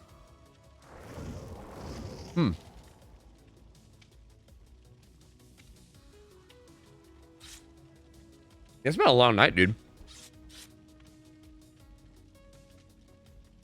All right. All right. We got Slaughter, and we got Sav, and then we got Sat. And then instead of having a fourth S name, we got Barber Ryan. So we'll see how this goes. Dux is going to be playing Killer, going to be playing Singularity. It's going to be on Wrecker's Yard. I don't have the right map up. I don't think I've had the right map up for the last, like, 2 games, have I? Oopsie. Let me change the map. Dude, to be honest, map on fucking Wrecker's Yard is so hard anyway. Like, or sorry, clock. I feel like clock on Wrecker's Yard's a nightmare for me. So having the clock up's probably not even gonna matter anyway. Last 2 matches were reverse sweeps. True. That's a good point. Yeah, it's been a wild day of games today, dude. It's been very back and forth. I'm gonna shove this donut in my face real quick because I'm really hungry. I haven't eaten in like 6 hours or something. Wait, even longer, like 7 hours. Yeah, don't mind me.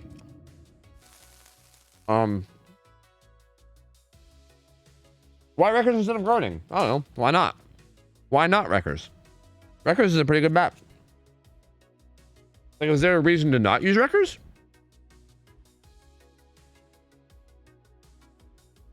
Because I don't know. I think both maps are totally fine. Like, I mean, yeah, I think, like, don't get me wrong, I think Groaning is good too, but I don't know. Like, I think either one's fine. Like, if it was on Groaning next week, I wouldn't be mad about it, but, you know, if it's on Wreckers, I'm not really mad about it either, right? I think it's fine regardless. Here we go. We got Noed, Sloppy, Painrez, so not going with Pop or anything, but does have the gloves, so it's going to give extra overclock. So Soma Family Photo takes away 20% of overclock, right? But then Kids Family Glove brings back like 15%, I think. So you get like a net loss of like 5% or some shit, I believe, for these 2 add-ons.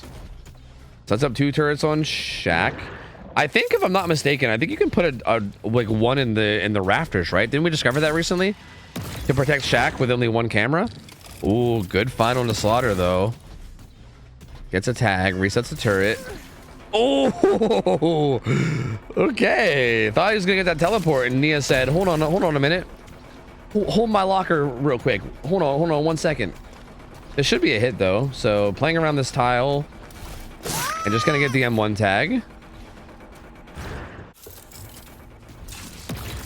Wants to reset, wants to check on the gens, does find a stick. Do they have an EMP though? Oh, the teleport. Does not look like they have an EMP, no. Teleport's right on top of Cheryl. Vault comes through, but it's gonna be another tag. So good hit there from Dux. Another stick. So all 4 survivors now biopotted. This is gonna be like this is literally the longest overclock you can have with Soma Family Photo active. All 4 survivors stuck with the glove add-on. So if he teleports on anybody, okay, they EMP 2 of them, never mind. All right, I'm gonna finish my sentence anyway. If he would have teleported onto somebody right there with all 4 of them stuck, that would have been like a crazy long overdrive. Like, he would have had overclock. He would have had overclock up for a long time. Overdrive is the Billy thing. I don't know what the fuck I'm saying.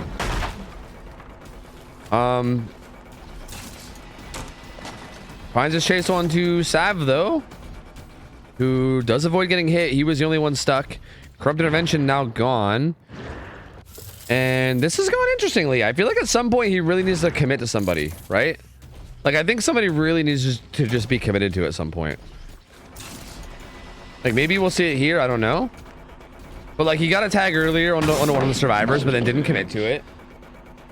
And actually 2 different survivors that happened to where he didn't commit to. But at some point you really need to commit, right? Like, you can't keep doing this because this is like a war of attrition that you're going to lose, right? Until you actually, like, get a hook or something, this is just a losing war of attrition. And this is, again, dude, Slaughter is playing, or sorry, not Slaughter, Sav is playing that so well. Like, my lord, he was playing that tile well. Dux just could not figure out how to sneak out a hit there. But does stick a bunch of people. But they have EMPs, yep, both the Nia and the ACMP after they got stuck.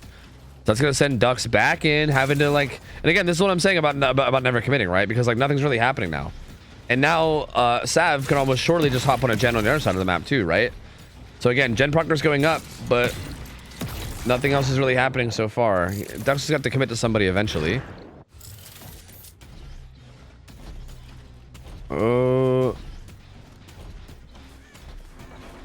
Finds Ryan.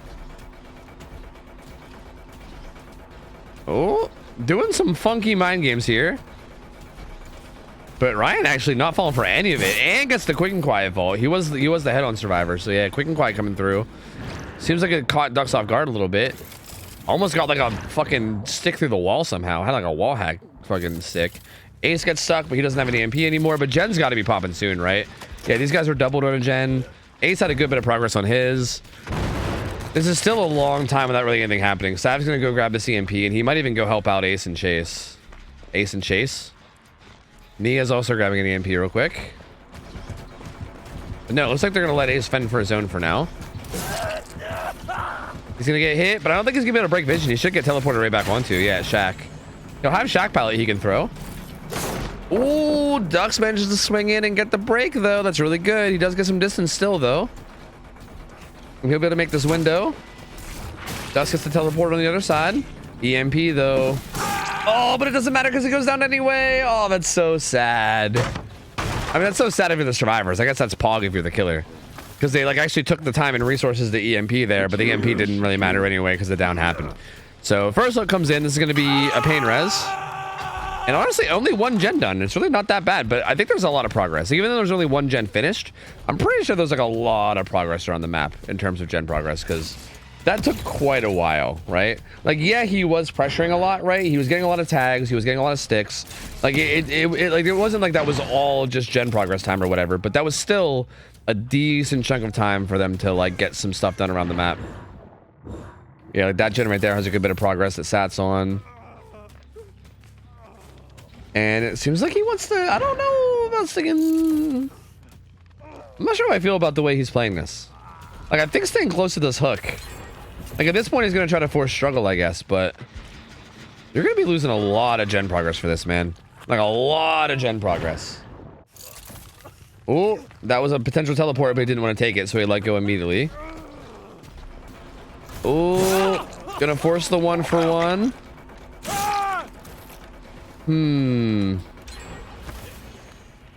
Gen pops. The EMP. Pain res comes through. So another fresh hook.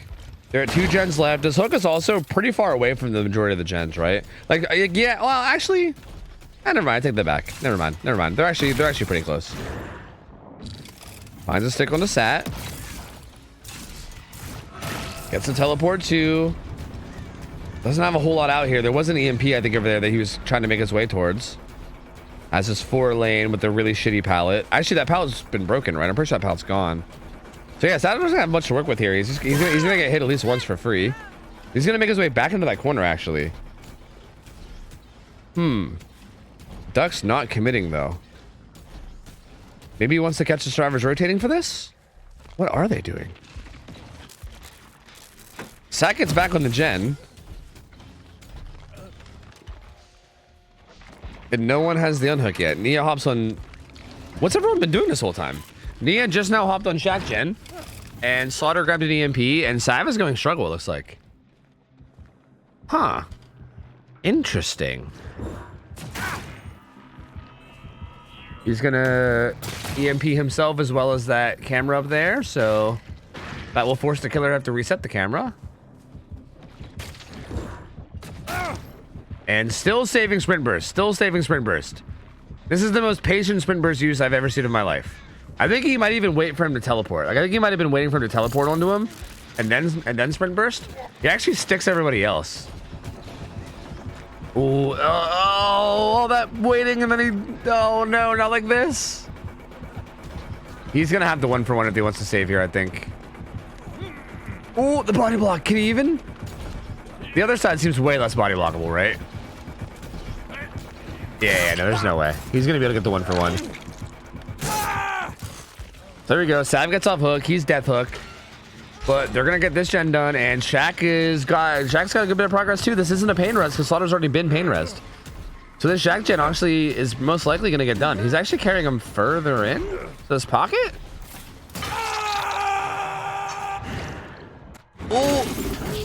Oh. Gen gets done. Immediate down with Noed though, and Nia's a fresh hook.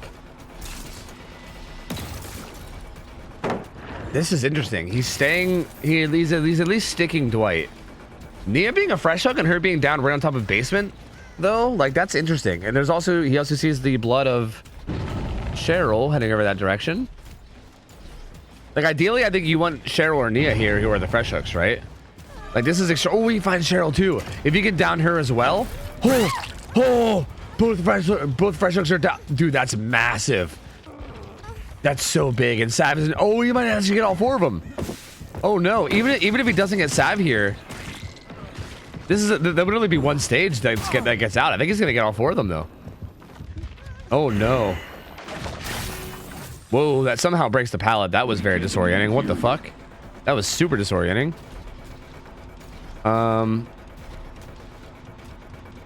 He's trying to bait this, but is he gonna try to set up a turret and then bait the teleport? Okay, finally gets it.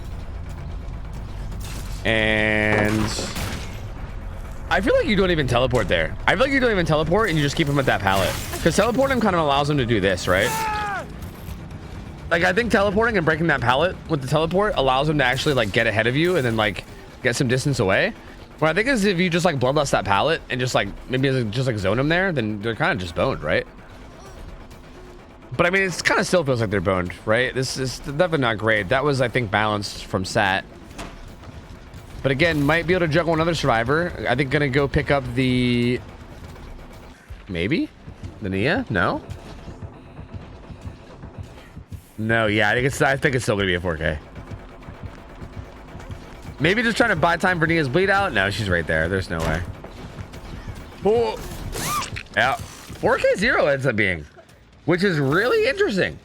This is really, really, really interesting, honestly. Because, like... The survivors were looking like they were going to get a massive result here. Like, it was literally looking like it was going to be like either like a 5-stage game or like a 7-stage game, honestly. Like one or the other, depending on how it finished out from there. But I don't know. They kind of got greedy. They popped the last gen in the killer's face. They didn't really EMP themselves. And it kind of just hard pressured that gen. And then the Noed came through and they got punished really hard for it. And yeah, I mean, this is what ends up happening, I guess. So the greed from the survivors ends up getting the killer at 4K 0. But honestly, 2 shaded ducks for piecing that together also as well, right? Like that was a really good play from him as well to really like see that opportunity and take advantage of it and be able to get that result. But yeah, very unfortunate from the survivors, man, because I feel like they were in a position to get a massive result there. Like they were it was almost an incredibly good result. But this actually feels like a good result for killer. This feels like, I think ideally in this scenario, the survivor should, like I think proper survivor play should be able to get some survivors out of the exit gate. So I think this kind of puts zone 6 into a position where they might be able to go up 1-0 in this first set, right? Most likely, which is going to be good for them because this was their killer choice, right? So I think being able to get the win on their killer choice would probably be a very, very good thing. And we will see. Yeah, we will see. But GG's, very interesting game, man. Very interesting game. It's interesting too because like they again, the people that have experience can like correct me if I'm wrong, but they should have probably known or at least had like an idea that Noed might exist, right? I mean, Noed doesn't seem that unpopular on this killer, right? Because he's like an M1 killer, or I mean, he hits you with basic attacks, I should say. And also they only scouted 3 perks, right? They didn't scout anything other than corrupt, sloppy, pain res. Like I feel like you gotta have to expect that Noed's probably the final perk there if you haven't seen a 4th perk, you know? So yeah, that was a little sloppy. Definitely a bit sloppy there for sure. Which is, again, it's such a shame because I feel like they played so well other than that sloppiness, right? It was just that one little bit of sloppiness is all it took for that result to just get like way out of control and get something actually like super huge. But hey, I mean, I guess we'll see. The killer now just has to get the survivors now from zone 6 have to get people out of the exit gate. Basically, they get anyone out of the exit gate or if they get any stages out after finishing off 5 gens, and they should be good. The killer has to get a 4K1 to win now, which is Gonna be rough, man. That's gonna be really rough. Like, again, this is one of the situations where I think if the survivors play correctly, a 4K1 probably shouldn't be happening. Like, I think you should most likely be able to finish 5 gens, and then also probably get somebody out. So yeah, I mean, probably. I think that's probably what's gonna happen, but we'll see. You never know. They can still pop off. All it really takes is like 1 or 2 big fuck ups, right? So like if Zone 6 fucks up, the killer could absolutely take advantage, and it could still absolutely happen. So yeah, we'll see. No, cleansing totems ahead of time to take care of Noah is not really a thing. No. I mean, realistically, the better play is probably to be like to remember totem positions. You know, like if you see a totem, keep in mind where it is. That way, like when Noah pops up, you have like an idea of where to look. Maybe if like certain perks are allowed, right? Like, I don't know, if you're playing in a rule set where people are allowing shit like overzealous and inner strength and stuff, then maybe. But we don't allow any of that stuff, so yeah, no, it's not really a thing. Like, I feel like unless you're getting some other alternative value out of cleansing a doll totem, then typically that's not really a good idea, and you just want to kind of keep an eye on the totems, then, you know, maybe come back to them later.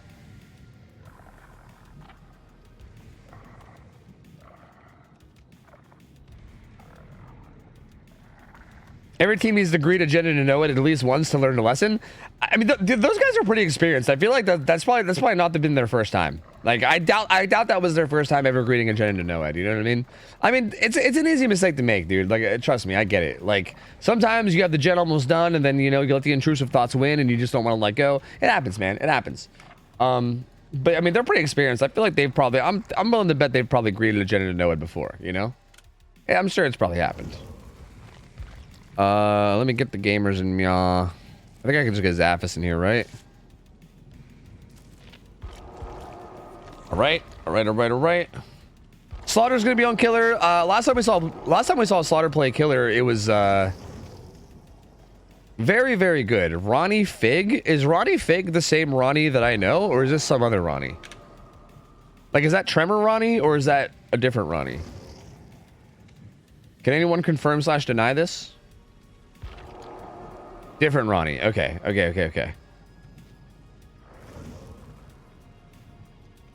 think I only recognize Zaphis here. I mean, I'm going to assume that these are going to be like good players, but I actually don't, at least from the names I'm seeing, I'm not recognizing them, which is interesting. So we'll see how they can do. And I know that Zaphis is a beast, like absolute fucking like, again, chasing Zaphis had to be one of the weirdest experiences of my life. I remember doing scrims as Oni and like doing pretty well, and then chasing around Zaphis and being like, never mind, my life sucks. It was a fucking nightmare, bro. Like, chasing that man is not fun at all. It is fucking awful. So again, I'm not super familiar with these other players, but I'm sure we're gonna get familiar with them. Ducks played a pretty good singularity game that last game, so I guess we'll see. Ducks played comp in the past, and recent got back into it. Sirs is also very cracked.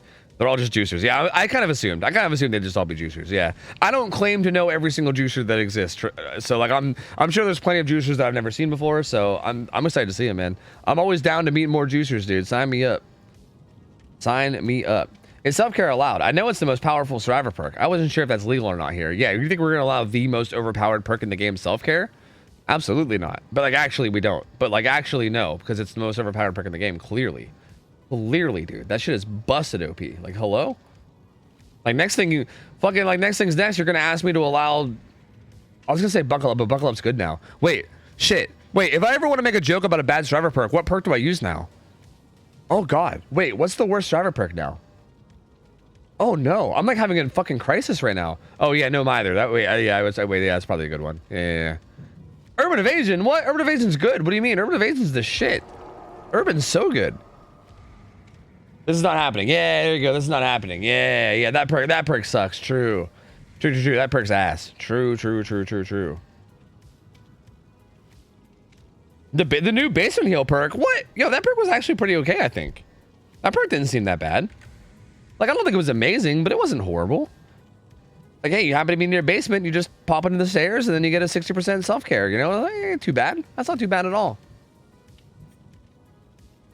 Is the 5th killer perk on solo queue? What? No, what?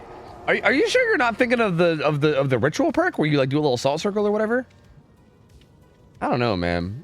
I think you got the wrong thing here. I think you might be thinking of the wrong thing. My teammate Dan suggested self-care for blight builds. half jokingly earlier today, and I nearly lost it. Yeah, hey man, self-care. Well, do they all is like self-care botany? Wait, unironically, can you run self-care botany against Blight? Like, is that actually allowed? I actually don't know. Is that actually allowed? Because, like, hey man, you know, hey man, why not? Fucking do it.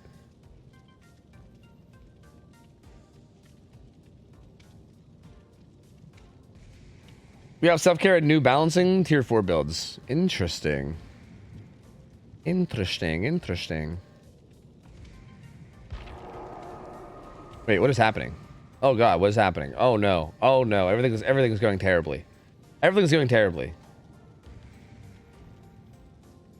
You unironically can, but I would never see value if the Blight and Survivors are playing the set correctly. Yeah, that makes sense. It doesn't seem like a combo you'd probably want.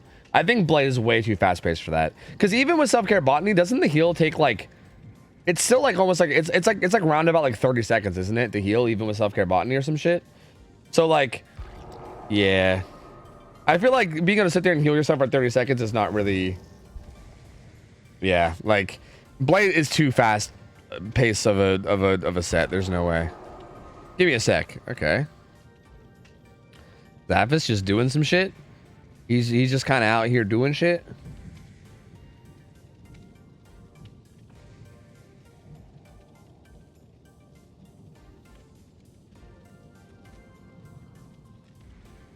Oh, you guys talking about the Kobe perk in basement? Dude, that perk is going to be ridiculous. I still can't believe that they're doing that shit, dude. That shit is wild. That is so wild. You know, I've never actually tested this. So like, but before I say it's going to be wild, realistically, if you run to the back corner of basement and then let yourself go down, how like if you did that like 10 games in a row, how many times is a killer able to make it to a non-basement hook?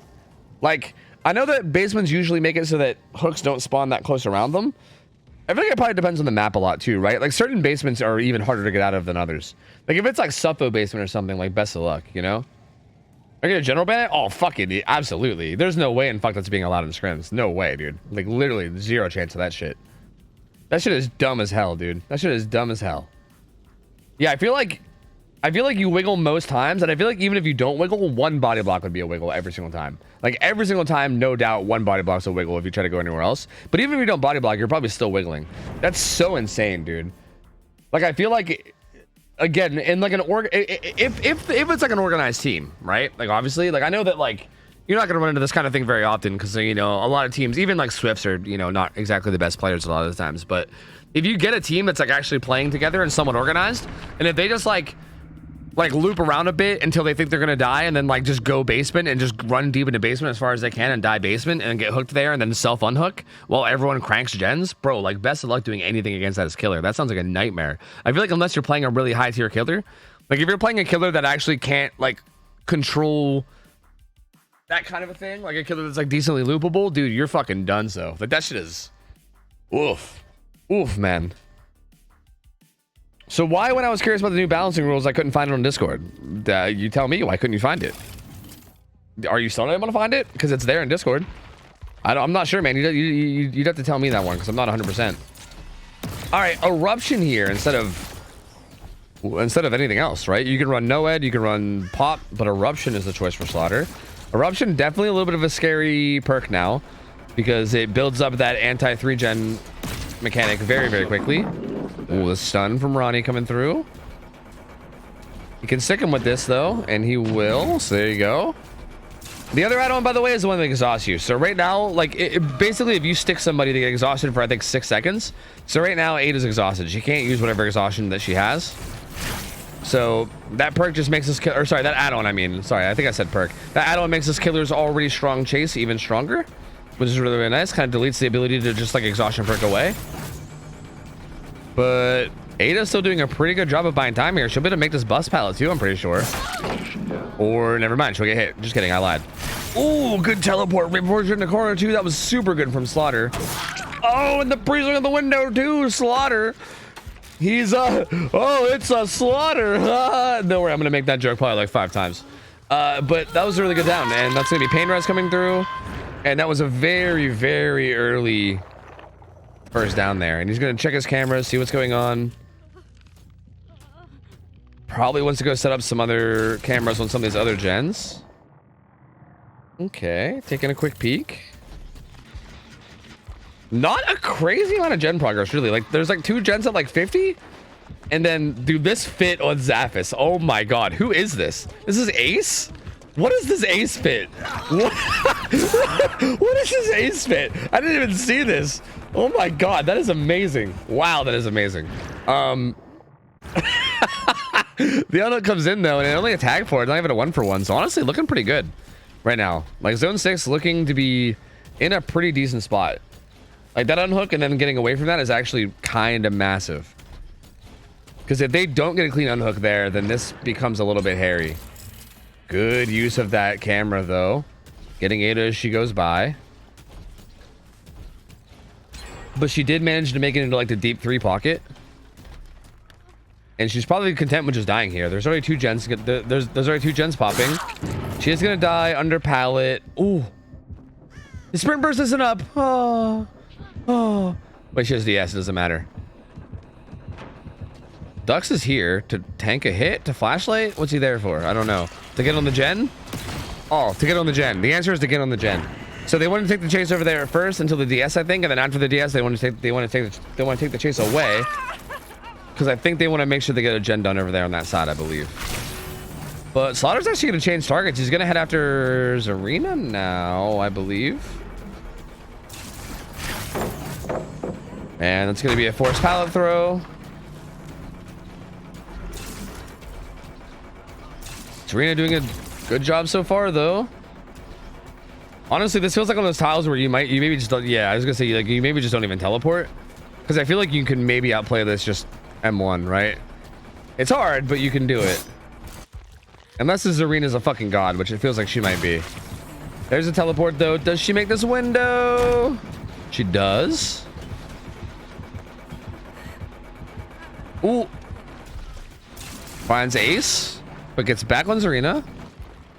Zarina pathing towards her pathing. Dude, Zarina's pathing is so good though. So good. Oh, the really fast ball has a filler. That turn to the filler. Bro, that like eureka moment with the camera. Holy fuck, that was, I'm so glad I caught that. Holy shit, holy fucking filler. But good 50-50 there from Slaughter. He predicts the non-vault, but that was still a really good chase. That took a long time. That took a long time for only the second hook. Zaphis has a gen almost done. And I believe Dux is working on another gen too. It's about 60%. So he had pretty decent gen progress here. Probably pain res coming through on Zaphis's gen, but still looking pretty good as zone 6 here towards the win con. Like the win con is going to be really, like the win con or the tie con here for Slaughter is going to be really hard to reach from this point. Like he needs to really pop the fuck off hard. Ooh. Overclock runs out too. Dux gets that stun. He's gonna kick the gen and apply eruption, but Dux gets away from that completely scratch free. No stick, no injury, nothing. Zaphis pops his gen. Man, oh man. This is the first set of the final best of 3. We've been running super late today. Like every set has gone to the 3rd set, and we've just been running super late. All the lobbies have taken forever. This is like the longest scrim night ever, basically. But this is the first killer set of the final best of 3. After this is going to be a Wesker set, and then if we need a tiebreaker, there's going to be a Xeno set. The matchmaking has been too perfect. True, Dino. Be less good at matchmaking, man. God. No, but actually, these games have been great. Zarina actually does get hit on that vault. She doesn't get away with that. And she was heading down towards some cameras, but this is such a tough spot, man. Like, if you're Slaughter here, what do you do? Like, what's the right play here? The answer is that there is no right play. Like, I feel like no matter what you do, you just kind of are in a losing position. Like, you really just need the survivors to goof up really hard. And so far, they are not goofing up. Dux played that really well. He got teleported on, but knew he kind of had the distance to get away with that vault, and he did. They get the reset. Gonna put eruption down on this gen as well. But these gens are just way too split, man. I mean, there's like sort of a gen set up over on this side, kind of, or no, maybe it's on the other side. Like if you combine Shaq with like maybe 2 of the closest gens, maybe. But there's a gen deep 3 and deep 9, and those are going to be like.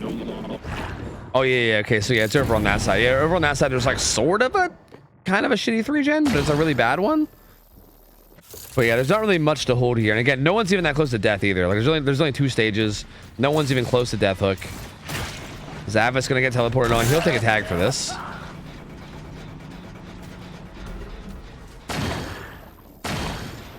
These are all EMP'd, and that one doesn't have vision. So yeah, Duck's progressing this pretty nicely.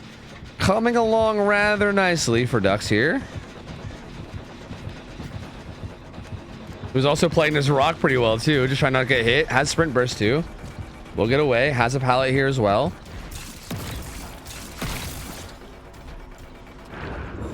Gets the stick on him, but again, like nothing's really happening, right? Like I think from Slaughter's point of view, it makes sense to play this way because I think the only way that you can make something happen is to like get tags, and then hopefully you can get another tag, and then hope you get another tag, and then kind of like take advantage of having a bunch of people injured, and hopefully you can snowball quickly, right? Like I don't think like what Slaughter's doing is really like bad, but at the same time, it's just like it's just not working, right? I think it's just not working. Like it makes sense to go for it because like not, I mean like nothing else is like I don't think there's anything else that's gonna work. He's so far behind right now that he kind of needs something crazy, you know? But the survivors just playing way too clean, making it way too hard. They finished the 4th gen. 5th gen is currently being doubled, although it's most likely going to get pain res. Yeah, but it's still being doubled. So still a ton of pressure coming through. And actually Shaq gen's being soloed as well. With the Deja Vu gamer. And actually he's committing to this, so that double gen's going to pop. Maybe? Probably? Yes. Yes. No? Yes? No? Uh-oh. No. Actually the answer is no. They're going to bail off the gen. They're not going to stick it. They don't want to. They don't want to do the same greedy mistake that the last team made. Although there's no Noed, so I think they'd probably be okay. I mean, they're kind of fine, right? Like they have enough pressure on the map. Like Zavis gets right back on it, and even if the killer played close to it, they had a bunch of progress on Shaq Gen too. So they're basically fine no matter what anyway. The final gen pops, and yeah, there's basically no way. Zone 6 is definitely going to come out. Is definitely going to come away from this up 1-0. That being said. Singularity was the killer choice from Zone 6, right? They chose this killer. So this is like not that unexpected, right? Like they chose the killer. That probably means that they're comfortable with this set on both the killer and survivor side. Like survivors especially, they felt this just was so dominant from them, man. Like they just played this so well on the survivor side. So you can tell this is a set that they're very comfortable with. Ace is already set up on hatch 2, and there they go. That's going to be 3 stages. And yeah, Zone 6 just looks so good in that set. Very good play from them. And yeah, that's gonna take us into the Wesker set, and Zone 6 is gonna be up 1-0. But the Wesker set is the choice from Faders, so we'll see what they can do. And again, Faders is not like some pushover team, man. Like they almost had like a 5-stage, 7-stage result on their survivor end, right? Like, the fact that they got 4K was only just like an unlucky thing from them getting greedy. This team is really good. And this Wesker set is going to be a toughie, man. Like, these guys are very good players. So, this Wesker set should be very interesting. We'll see how it goes. But, Zone 6 is going to be up 1-0. The Faders is going to need to win this Wesker set if they want to stay alive in this best of 3. I don't know if we're keeping the same lobby or not. I'm not sure who's playing killer for... Faders here. I'm not 100%. Gray? Oh yeah, Gray, that's right. Oh yeah, Gray. Oh yeah. Bro, Gray popped the fuck off last time we saw him, dude. That's right. Dude, he was going ham last time we saw him on Wesker. I forgot about that. Yeah, Gray's a beast on Wesker. Okay. Let me get these gamers in. Yeah, Gray's nuts. He was literally just like hitting clips and shit. It was disgusting. So Gray will be on Wesker, but again, not going to be an easy matchup. Like, we know Gray's a beast, but these survivors are fucking good, man. Like, these guys are good. So, this will be a bit of a toughie, but we'll see what he can do. He's going to be kind of studying the pace here, right? I think if he can open this up with a really good result, that's going to be ideal. Hopefully put his team in a position where they feel like they can win this. But likewise, I think if the survivors can even just get like a pretty decent result here, that's going to put a lot of pressure on them, right? Because, I mean, that kind of makes it so that they can literally just end the whole best of 3 right here, right? Like, this is going to be a very interesting game in terms of what the result ends up being and how it sets the pace for the rest of the best of 3. Yo, Meowie, thank you for the 22 months. Welcome back, gamer. Appreciate it, buddy. Governor, thanks for the raid. Appreciate it, man. Thank you, dude. Appreciate the support, my gamers. Let me change up the map layout. This is actually on Coal Tower. Give me a second. On the old Coal Tower. Wait, where is it? Am I dumb? Yes, yes, I am.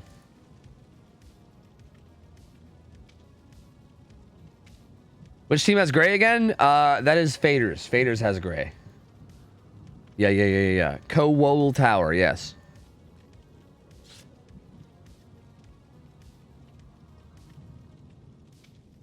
I mean, I also feel like, again, if momentum is a thing, which I'm pretty sure it is, all right? Like, I'm pretty positive that all this, like, talk about momentum that I do sometimes, I'm pretty sure that I'm not just talking out of my ass here, okay? Like, maybe I am, but I'm pretty sure that I'm not. But coming off of a win like that, right? Like Zone 6 right there just looks so good. Like, they just dominated that singularity set, at least on the Survivor side, right? Like, obviously, we know that Slaughter was obviously playing a bit, like, risky and trying to, you know, make stuff happen because of his difficult win con. Regardless of, you know, the reason for it, still, they ended up getting out with, like, 3 stages. Like, everything, like, all the gears were just clicking. Like, everything was going perfectly for them. You know that they probably feel good right now, right? Like, that probably gives them a ton of confidence that they can go into this Wesker set feeling good, right? Like, if you come off a game where you just get slaughtered, you're like, oh, no, we're having a bad day. Then everyone's, like, second-guessing all their decisions. Like, I feel like if you come off a good game like that where you just played really well, there's no, like, second-guessing anything, right? You're like, yeah, we're on our game today, right? Like, you just, like, you're very confident in your decisions. And honestly, it actually, like, it might seem silly, but I think being confident in, like, your decision making actually plays a way bigger role in a game like DBD than you'd think. I think if you're, like, second guessing yourself and not just, like, being confident in the shit that you do, that'll get you killed so often. Or vice versa, if you're a killer, like, that'll, like, cost you, like, there's, like, so often. I think really just, like, feeling good and feeling confident about the decisions that you're making and that you're doing the right shit is huge. And I think, like, when you're in that, like, zone where you're feeling good, it's very, very easy just to ride off that and play really well. So I think Gray kind of has the unfortunate task here of trying to break that momentum, you know? Like, he's got to be what stops that. He's got to be, like, which, I mean, he can. Like, Gray's a fucking beast. Like, we saw him do some crazy shit last time we saw him. I feel like it's definitely possible that he can break it, right? If he can come in here and, like, pop the fuck off, especially if he gets a good start, right?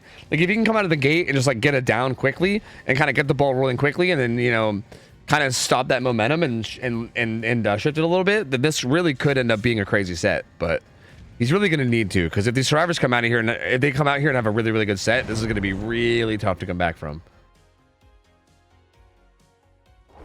All right, we'll see. For the build on Wesker, I'd imagine we'll probably see, I'm curious to see if he goes for something more aggressive or not.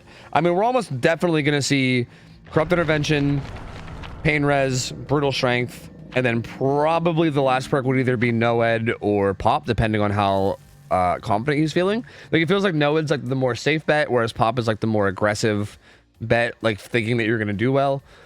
Either one seems like a fine option to take. Unless he does something really fucking weird and runs neither one and runs some weird funky fourth perk. I don't know, but that's pretty much what I'd expect. I'd also expect to see probably Unicorn Medallion with either gloves or egg. But then again, I don't know. We've seen some wild shit on Weskers today, man. We've seen a lot of people not even running Unicorn Medallion, which is, I don't know. I think that shit's crazy. I feel like playing Wesker without Unicorn Medallion is some psycho shit, but I don't know. We saw some people do pretty well without it earlier. So, hey, I mean, hey, what the hell do I know? But, dude, like, I just feel like Unicorn Medallion is so good. And we'll see what we'll see what Gray goes with here.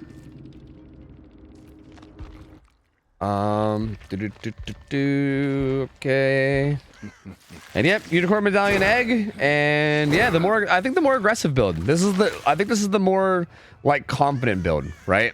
Like, if you think you're gonna be able to pop off and get a lot of downs and everything, then, like, I think having Pop here can really help you potentially put out a big result. Ooh, gets a hit on the Zappos at the God Rock though. That's a really good opening. Holding it with egg, and this is a different trail. This isn't Zappos. This is a different survivor. So whoever this is full health. They're going up the hill. Oh, was that not balanced, or did he just not use it? Okay, slams ducks. 2 really fast hits, though. Very, very fast hits. This is the killer from Slaughter. Sorry, the killer from Slaughter. This is the killer from Faders. Is who this is. Oh, that's the egg value. That's that egg value I was talking about. That extra speed, bro. I'm telling you. Like, staying in that higher speed value for longer. You see how he did? That was so good. He, like, nudged to the side. That's all that egg. Dude, that's egg value. Like, crazy right there, man. Egg is so good. Gray getting a really good start from Gray here. Gets a tag on his Zappis. Gets a pretty decently fast two hit onto Ducks and gets a down with a pain res. This is a really good start. This is exactly what he needed. This is a big momentum stopper. Because now Zone 6 is kind of on the back foot. And... oh, if you find... I think he found Zappis too, didn't he? Well, he kicks the gen, but he's going to head back. Okay, Ada grabs the unhook. Very well timed unhook. Kind of happened as the gen was being kicked. But yeah, this is definitely territory where you can justify tunneling for sure. Like, this is definitely tunnel out territory. And I don't think he gets this pallet. He doesn't. He gets rebound. So unfortunate. Not really much to be had there in terms of a follow-up chase. He gets redowned immediately, and Gray's gonna carry him over to this gen that he knew was being worked and just plop him down right beside it. Still 5 gens, dude. Still 5 gens. Main gen's gonna pop soon, but that's really it. Other than main gen, what is it? Nothing. Main gen and that's it. That's pretty much all they have is main gen. It's gonna be like it's gonna be 4 gens, and then the kills. This kill might happen at like 3 gens, man. Maybe even 4. I don't know. This is looking rough, dude. Ace and Ada were doubling. Zarina just hopped off main.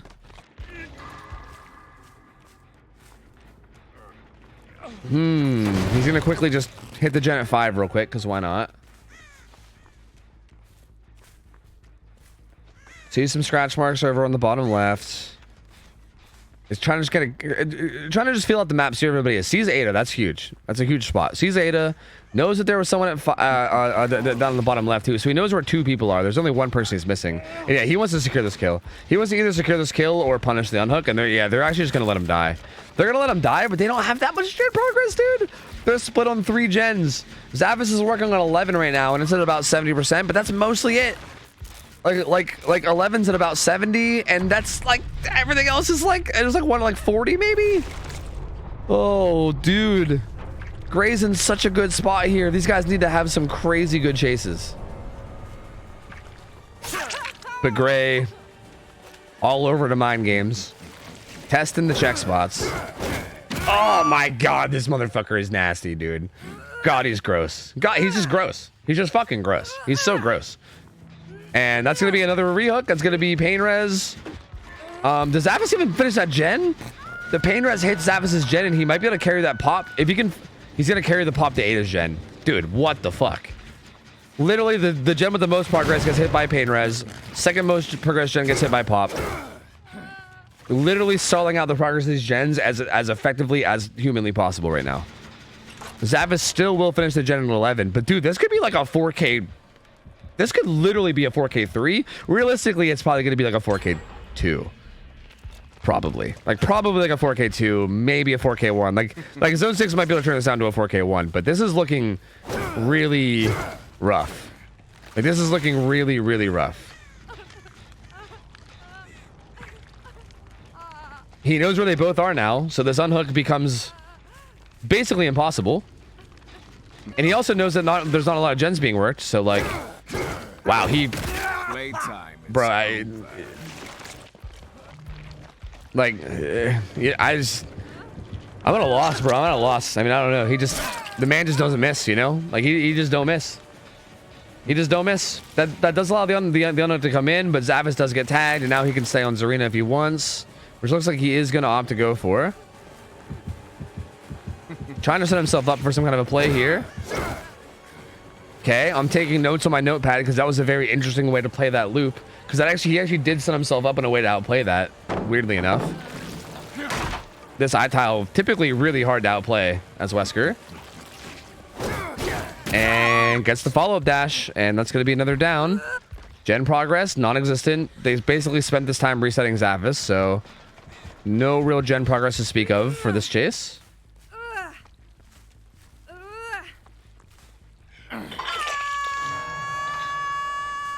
This circle will come in near this gen that he knows was being worked, right? This was the gen that we were talking about earlier that had the second most amount of progress. He also has a 3-gen bottom side, right? Kind of a 4-gen. There's like one middle that's like, yeah, kind of like a 4-gen bottom side, really. Like one of them's kind of more mid-map, but it's honestly like a decent 4-gen. And I think that's, again, I think that's going to make that like 4K2 possibility even more of a possibility. They do grab the unhook. He skinny bursts the whole way back. And Zarina's death hook. So yeah, at this point, he might even just try to kill Zarina. Yeah. Like I think this makes sense. I think you kill Zarina and then the game's almost just over right then and there. This is dangerous too.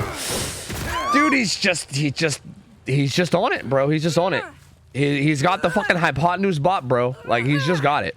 He's just got it. He's got the X factor, bro. Like I don't know what to tell you. This might be a 4K3.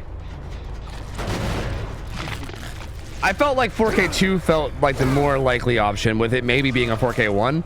I didn't think 4K3 was realistically going to be what it was, but Gray is literally just not missing. Like he is just not missing. He missed that one really ambitious one he went for on the eye palette, and that was it. Holy fuck, dude. Like he is playing this so well. And even here, this Ada's having a pretty good chase, but like, how much time do you have to buy, right? Like Zap is just off in this gen. Like look at it. It barely has any progress. So like, they're gonna have to do that like 5 more times if they want to get some gens done here, you know? It's gonna be very, very difficult. He is coming right back to the gen that Zaphis was doing. He's trying to find where he's stealthed, but he's actually looking in the wrong place. He's stealthed towards Shack. But I think he has a pretty good idea that Zaphis was doing. Oh, he just saw that crow. Okay, he knows now. He also probably knows that Ada's going to be doing one of the gens up towards the top, which she is. She's doing the gen at 2. I feel like honestly, they can maybe get that gen done at 2. Oh, that's so unfortunate for Zaph, though. That's pretty big. I wouldn't be too surprised if Gray leaves this and goes to the top side gen, to be honest with you. Like right here. Maybe. Or he commits to this and maybe tries to get the pain res, you know? Because I think Ada will be able to pop it. But honestly, even a 4K2 is insane. Okay. Alright. Alright. Alright, man. Alright. If he gets a pain res here, then yeah, that's basically gotta be it, right? Which it looks like he's targeting a particular hook, so yeah, that's gonna be pain res. Dude, wow. Like, it's... Again, it's crazy, like getting a 4K3 as Wesker ever is insane, right? But like, again, it's not like these survivors are pushovers. These survivors are good, dude. These are good players. Like, it's not like he's just like 4K3ing some like team that's like new to comp and doesn't really know what they're doing. Like, these guys are fucking good, right? Like, this survivor team is a team of solid players. And Gray is just making this look like fucking easy work, dude. Like, he's just like, yeah, I'm just gonna land every single dash, no biggie. Just gonna never fucking miss ever in my entire life, while also having like really solid macro and knowing exactly what gens are being worked on and pressuring them at the exact perfect moments. Like, what the fuck? Like, dude, like, just like literally like, can I say perfect play here? Like, I feel like it was borderline perfect play here from Gray. Like, I feel like I'm struggling to even pick out any like nitpicks to go for. You know what I mean? It's kind of wild. Kind of wild, dude. Okay, there we go. He kicked that pallet from the wrong side and let Ada have the rest of the map. How dare he? When the game was already over. There we go. Practically throwing, dude. Not even playing perfectly. How embarrassing. Wow, how embarrassing for him. But actually though, 4K3, this is basically done, right? Like, I don't see a world where Zone 6 can beat this, like, let alone, or sorry, I should say match this, like let alone beat it, right? Like, I think trying to match a 4K3, like, if the survivors know, especially that the win con is 4K3, like, that's so hard. That's so difficult. Because they can just play around a win con that's like 3 gens, right? Like, if the survivors know, like, yeah, all we gotta do is finish 3 gens, you can just play around that, and it's like so impossible. So, yeah, go ahead and parkour it up a little bit too. Yeah. All right, well, you know, I wasn't sure how this game was gonna go, but to be honest, this is not what I expected. Like, I know that Gray's a beast, but I thought even with him being a beast that this was going to be maybe like a 4K1, 4K2 tops. 4K3 is a fucking crazy result, man. Like, that was incredibly impressive. Holy shit. That was very, very good. Wow. Wow. Keep an eye on that boy Gray, bro. Like, we got to keep an eye on that man's. Every time we see him play Wesker, it's fucking crazy. But, like, that was... God, that was insane. That was fucking nuts. Holy shit. All right, well, the killer from Zone 9, or sorry, Zone 9, Zone 6 here, gonna have the work cut out for him. They're gonna have to basically have a, somehow a better game than that, which is most likely not gonna happen, but they're gonna have to try their best. And that means that most likely, again, I mean, I'm not gonna call it yet, right? Because anything could happen. You never know, right? Like, crazy shit can happen. But assuming that this set goes to faders like it seems like it's going to, then we're most likely going to be going into the Xenomorph tiebreaker as well. So that means that every set today is going to be going to the tiebreaker, most likely. And yeah, that'll be interesting. That'll be very, very interesting. Maybe you guys should learn to play Wesker from him. Hey, fuck you. What do you mean actually learn to play Wesker? Excuse me. Excuse me, buddy. Do you want to go do some Wesker ones, Brownie? Huh? Excuse me? No, but actually, like, unironically, though, I was, like, literally actually taking notes. Oh, you were flaming Dino, not me? Do you want to go 1v1 Dinos, Wesker?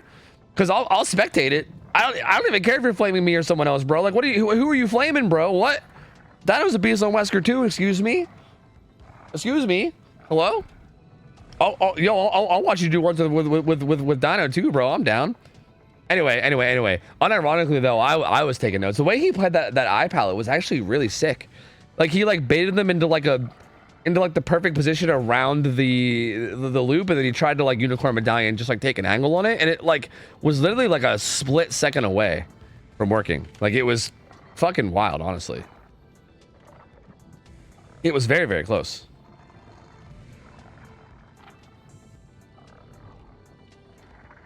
Yeah, no, we're not doing it tonight. It's way too late. I know. It's mostly a joke. It's mostly a joke, dude.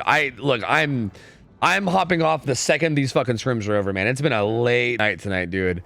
Like, every set has gone the full distance. It's been a fucking late night. So, yeah, there's no way. Not tonight. No. I've won Gray's Wesker a lot. He's hit me in eye palettes more times than I'd like to admit. So what I'm hearing is, if I want to practice Wesker ones, I should maybe hit up Gray's. Maybe what I'm hearing. I mean, I do ones with Zavis a lot too, and I feel like he kind of does the same shit. He's a fucking psycho. But dude, yeah, Gray seems pretty fucking nasty on the Wesker. Like, my lord, my lord.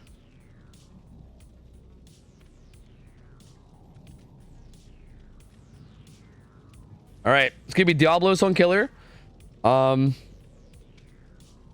Slightly different team this time around, right? Wait, who's missing?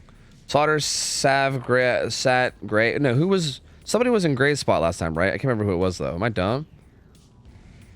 Slightly different roster this time around though, but still generally similar. And we'll see what they can do. Again, I mean, the win con here is pretty simple. It's not going to be that hard. They just got to basically get they basically got to get 3 gens done.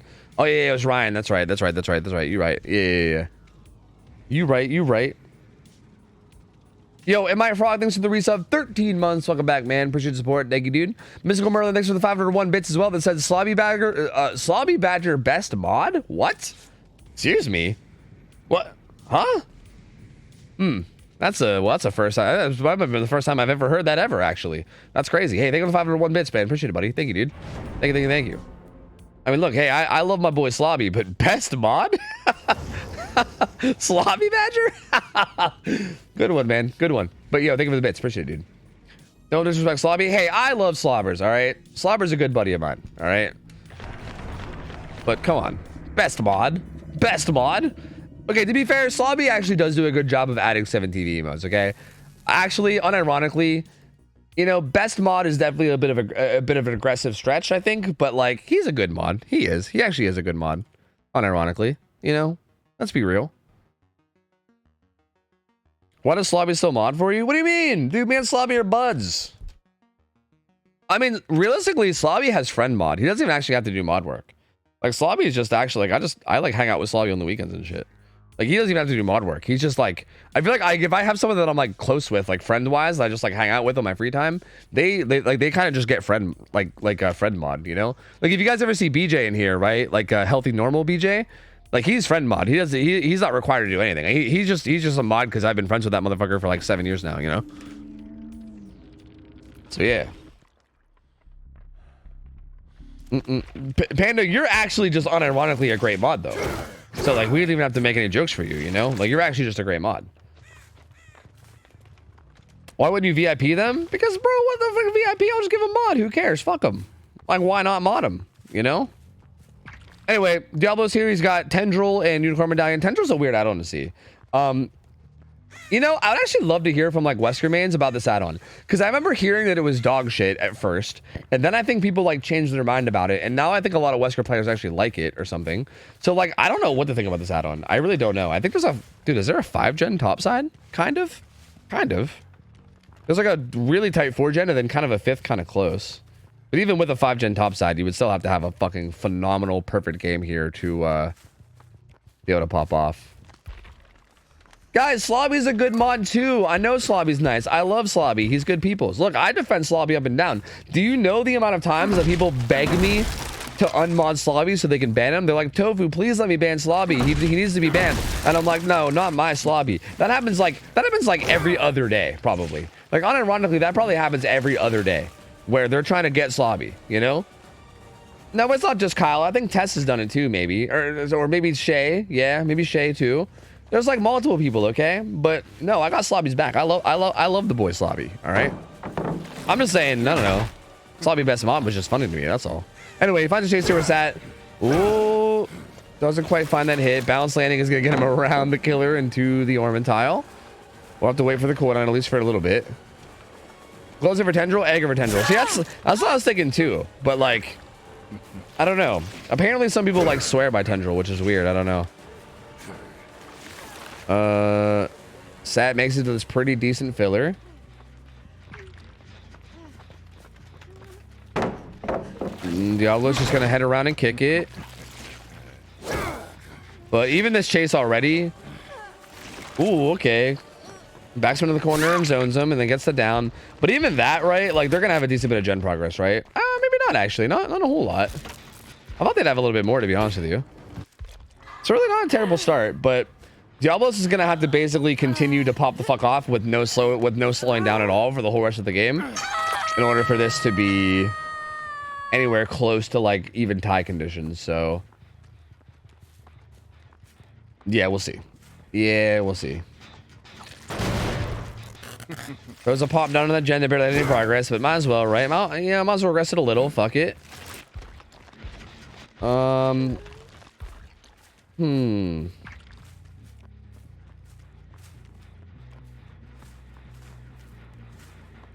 Okay, finds his gen with a Dwight on it, and yeah, you can't really justify. Oh, he bumped. He stubbed his toe.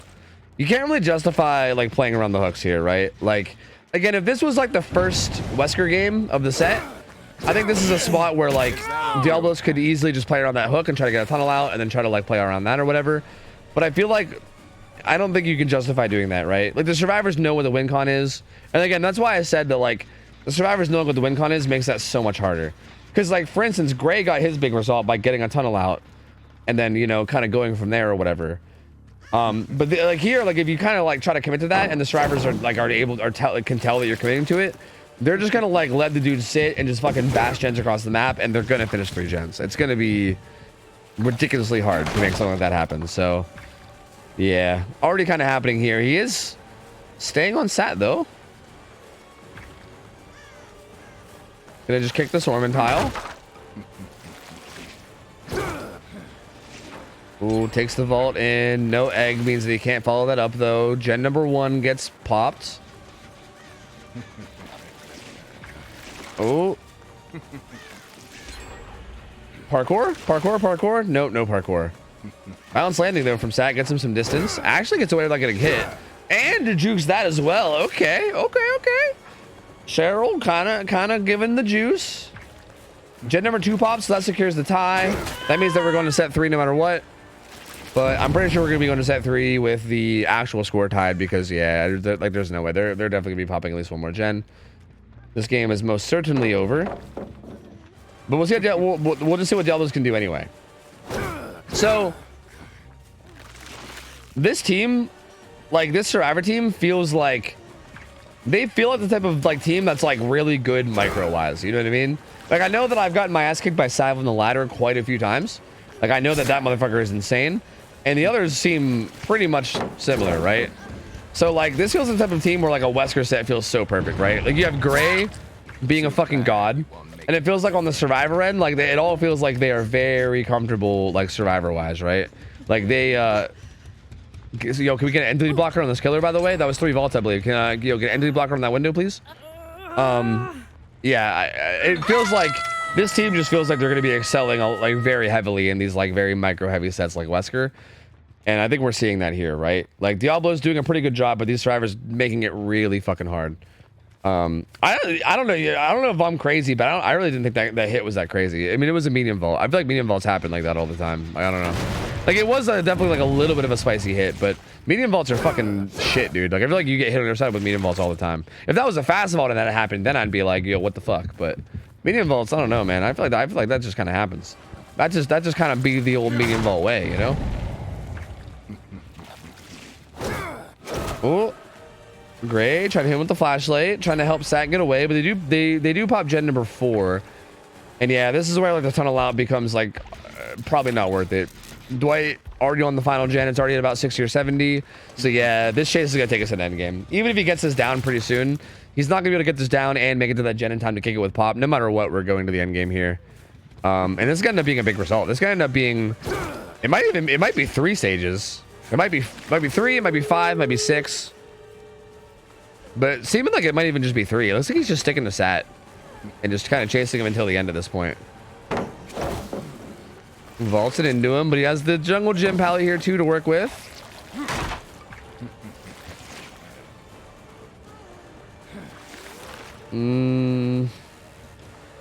Oh, Sat's also on West too, then that makes a lot of sense as well. Yeah, like I think a medium vault with West ping. And actually, if Sat's playing this on ping, like if Diablos is West, sorry, I think Diablos is East, right? Because I've played against him before too. I think Diablos is East, and if he's East and Sat's West, then that makes this chase even more impressive. Because like played this chase extremely well on West ping. That's very, very good. So yeah, this is gonna end up being 3 stages for Diablos. Just kind of committed to the chase of Sat the whole time. Probably realized that the game was pretty much over anyway, so just said fuck it, we'll just chase until it's over. And there you go. Gonna be a pretty decisive set for Faders here. They're gonna tie it up 1-1, and that's gonna take us into Xenomorph. Into the Xenomorph.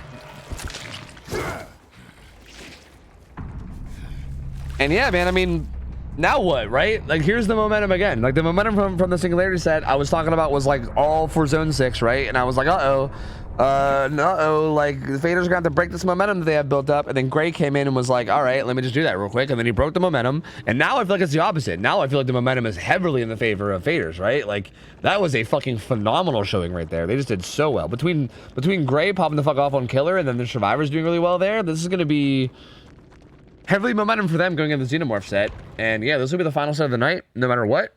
And it's gonna be Xenomorph on Wretched Shop. And yeah, again, every time we get this set, I say the same thing. I know I sound like a broken record. Okay, I'm sorry. All right, I know. Tofu, you already said this earlier. You already said this like 5 times earlier. I know. But I'm just going to keep saying it, okay?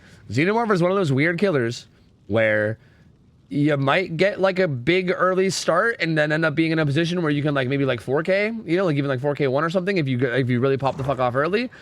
Or realistically, you can get like fucking 4 stages, you know? Like, you can literally end up with, like, it's weird, because it really does feel like it's, like, that much variance. Where, like, I don't know. Like, I really don't know. There's so much that can happen, and there's so many, like, things that go into it, that it could be, like, a 4-stage game, and I wouldn't... Like, for instance, if the killer got 4 stages, I wouldn't even be, like, oh, wow, they got completely shit on, and that's a horrible result that there's no chance of them winning. Like, even if one killer walks out with 4 or 5 stages, that's, like, yeah, I mean, you could probably match that. Like, you probably could. I mean, you also might get 4K'd, but you could maybe match that, you know? Like, that feels like how these sets go. So... it's very interesting. It's very, very interesting. Not sure who's going to be playing Xeno for either side here. So I guess we'll just have to wait and see. But yeah. This will be a very, very interesting set. A very interesting one to decide this best of 3. Again, both these teams, very, very solid teams. And again, like, Xeno is such an awkward, like niche, like, off-the-wall set that it feels like a... I don't know if this is, like, appropriate or the opposite of appropriate. I don't know. But, like, it feels interesting that, like, this is the final set that's deciding it all, you know? So, I don't know. We will see. We will see.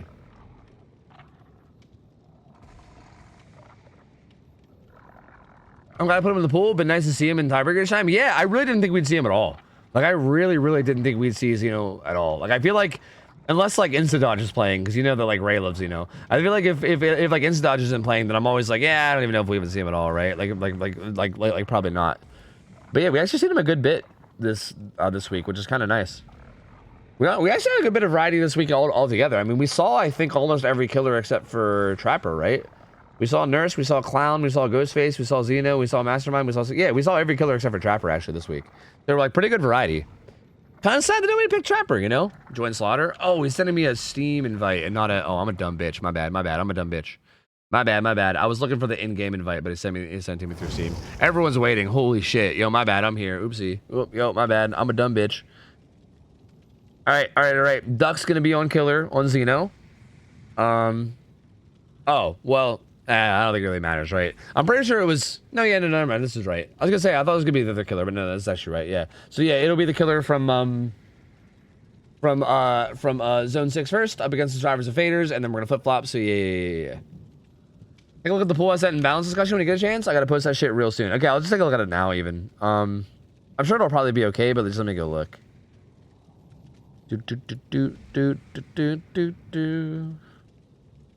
All right.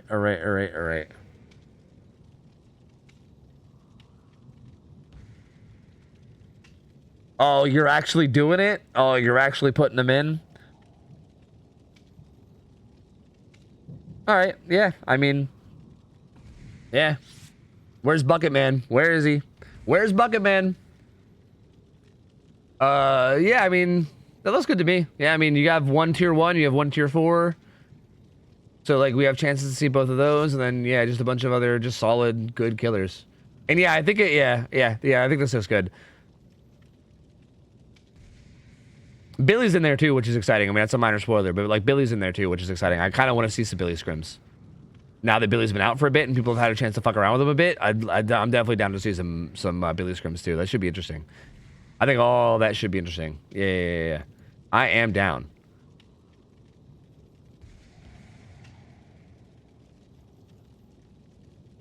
Now, we want to have Legion and scrims. Well, I mean, we're not going to have Legion and scrims if you guys just ban them. Like, that's it. Like, just ban Legion. And then there you go. Just ban Legion. Like, whoever... If anyone gets matched against Rats of RPD, just ban Legion. Actually, is there any other killers in this list that are, like killers that Rats would pick? Like, there's no... I don't think, right? So, yeah, I think if you get matched up against Rats, you just ban Legion. And then there you go. And then and I don't think anyone else will ever pick them, so... Oh, yeah. Oh, yeah. Also add Load Pro to the bans. Yeah. Please do. Yeah.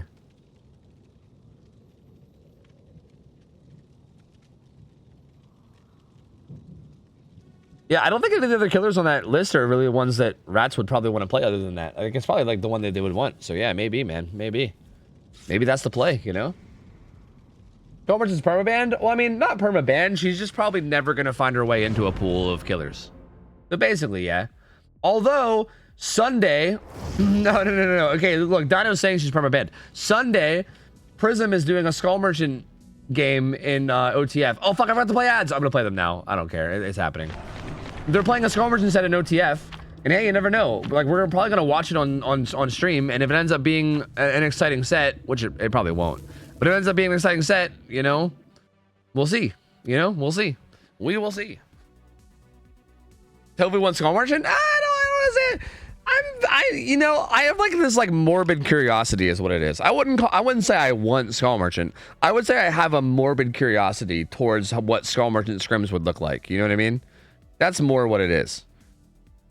Cause like, who knows? Maybe it'll be fun. You know what I mean? Like, it probably won't be, but like maybe it will be. You know? Who knows?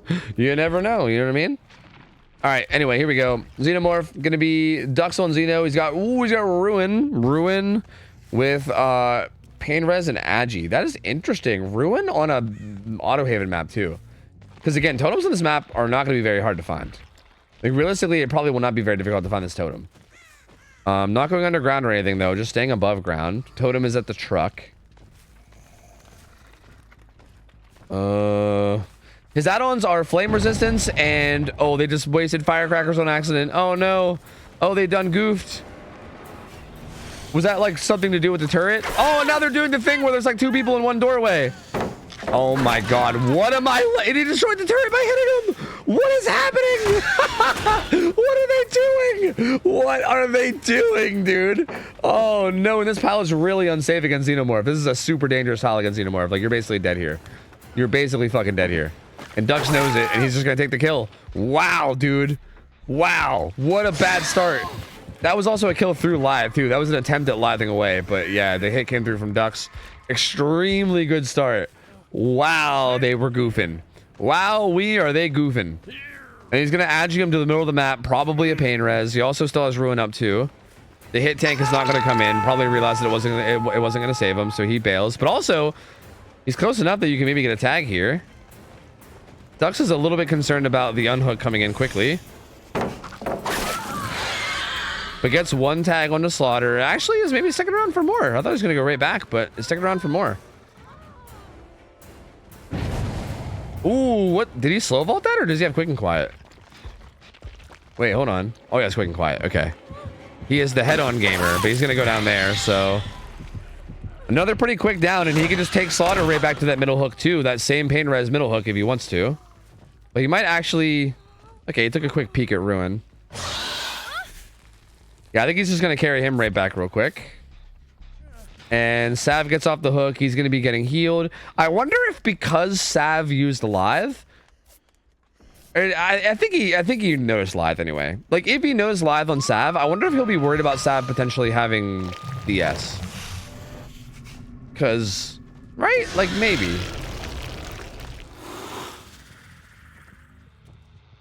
Because it feels like that would probably be what you would combo with it, right? But they don't have DS. Yeah, we allow DS. No, they do have DS. Oh, it's actually on Slaughter, which is interesting. Because again, he had like, what the? That was weird looking. Yeah, he had quick and quiet, which would make me think not DS, right? Maybe I'm just a dumbass and maybe I just don't understand the meta well enough. But from my limited understanding, I would expect it more to be on live than I would on whoever has quick and quiet. So yeah, I mean. Interesting, because it realistically maybe we can get into a spot here where Slaughter ends up being the tunnel out, and this DS can end up getting some value. And that's going to be a 1-for-1. But this is the survivor that's already been hooked, so that's weird. Because you're taking a 1v1, but that's just putting Sav into struggle. Like, of all survivors to 1-for-1, that feels like not the one that should have done it, right? That feels a little weird. Because now Sav's death hook. I mean, it's not a pain res, I guess. So yeah, I mean, I guess you're denying pain res a little bit, but like, now Sav is very, very close to death, and Dux can keep an eye on that for later. Gets just a M1 hit. I like that. Don't be dumb and be all risky for no reason. Just take the M1 hit. Multiple people injured now. Yeah, he might. I think what he's gonna do is he's gonna go back to hook and he's gonna secure this now, because now. Either Nia comes in to 1-for-1 and dies for the unhook, or that's it. That's it. Either that or he dies. It's either that or he just dies and they don't even try to save him. But either way, that's like a good, like either way, either one of those happening is good for Dux. So yeah, he's just going to sit here. He's going to protect the hook. He's going to protect Ruin. And yeah, this is a very good spot to be in. I'm actually surprised he's leaving early. Like, this is one of those spots where you might end up like, he started to do the anti-Camp Kobe. This is one of those spots where, like, if the unhook somehow came in last minute, you'd probably be kicking yourself. But yeah, the kill does happen, and 4 gens are still up, dude. This is what I meant about this fucking Xenomorph set, man. Like, this kind of stuff I feel like can happen, but I feel like the killer can also end up getting 4 saves, and you just never know. Like, you literally just never know. This is so wild. Oh, finds the reset. How did, bro, that was some like ultra instinct. Did he hear something? Like, how did he? I think he was just checking edge map. I don't know, but that was massive. Gets the down. He's gonna be able to get the slug on the slug. Dude, this is like, this is fucking insane. This is gonna be Slaughter's second hook. Dude, what? There's no way this ends up being a 4K4, right? Right? Like, there's no way, yeah? That's not happening, right? But like, maybe. That was such a good reset find. Like, holy.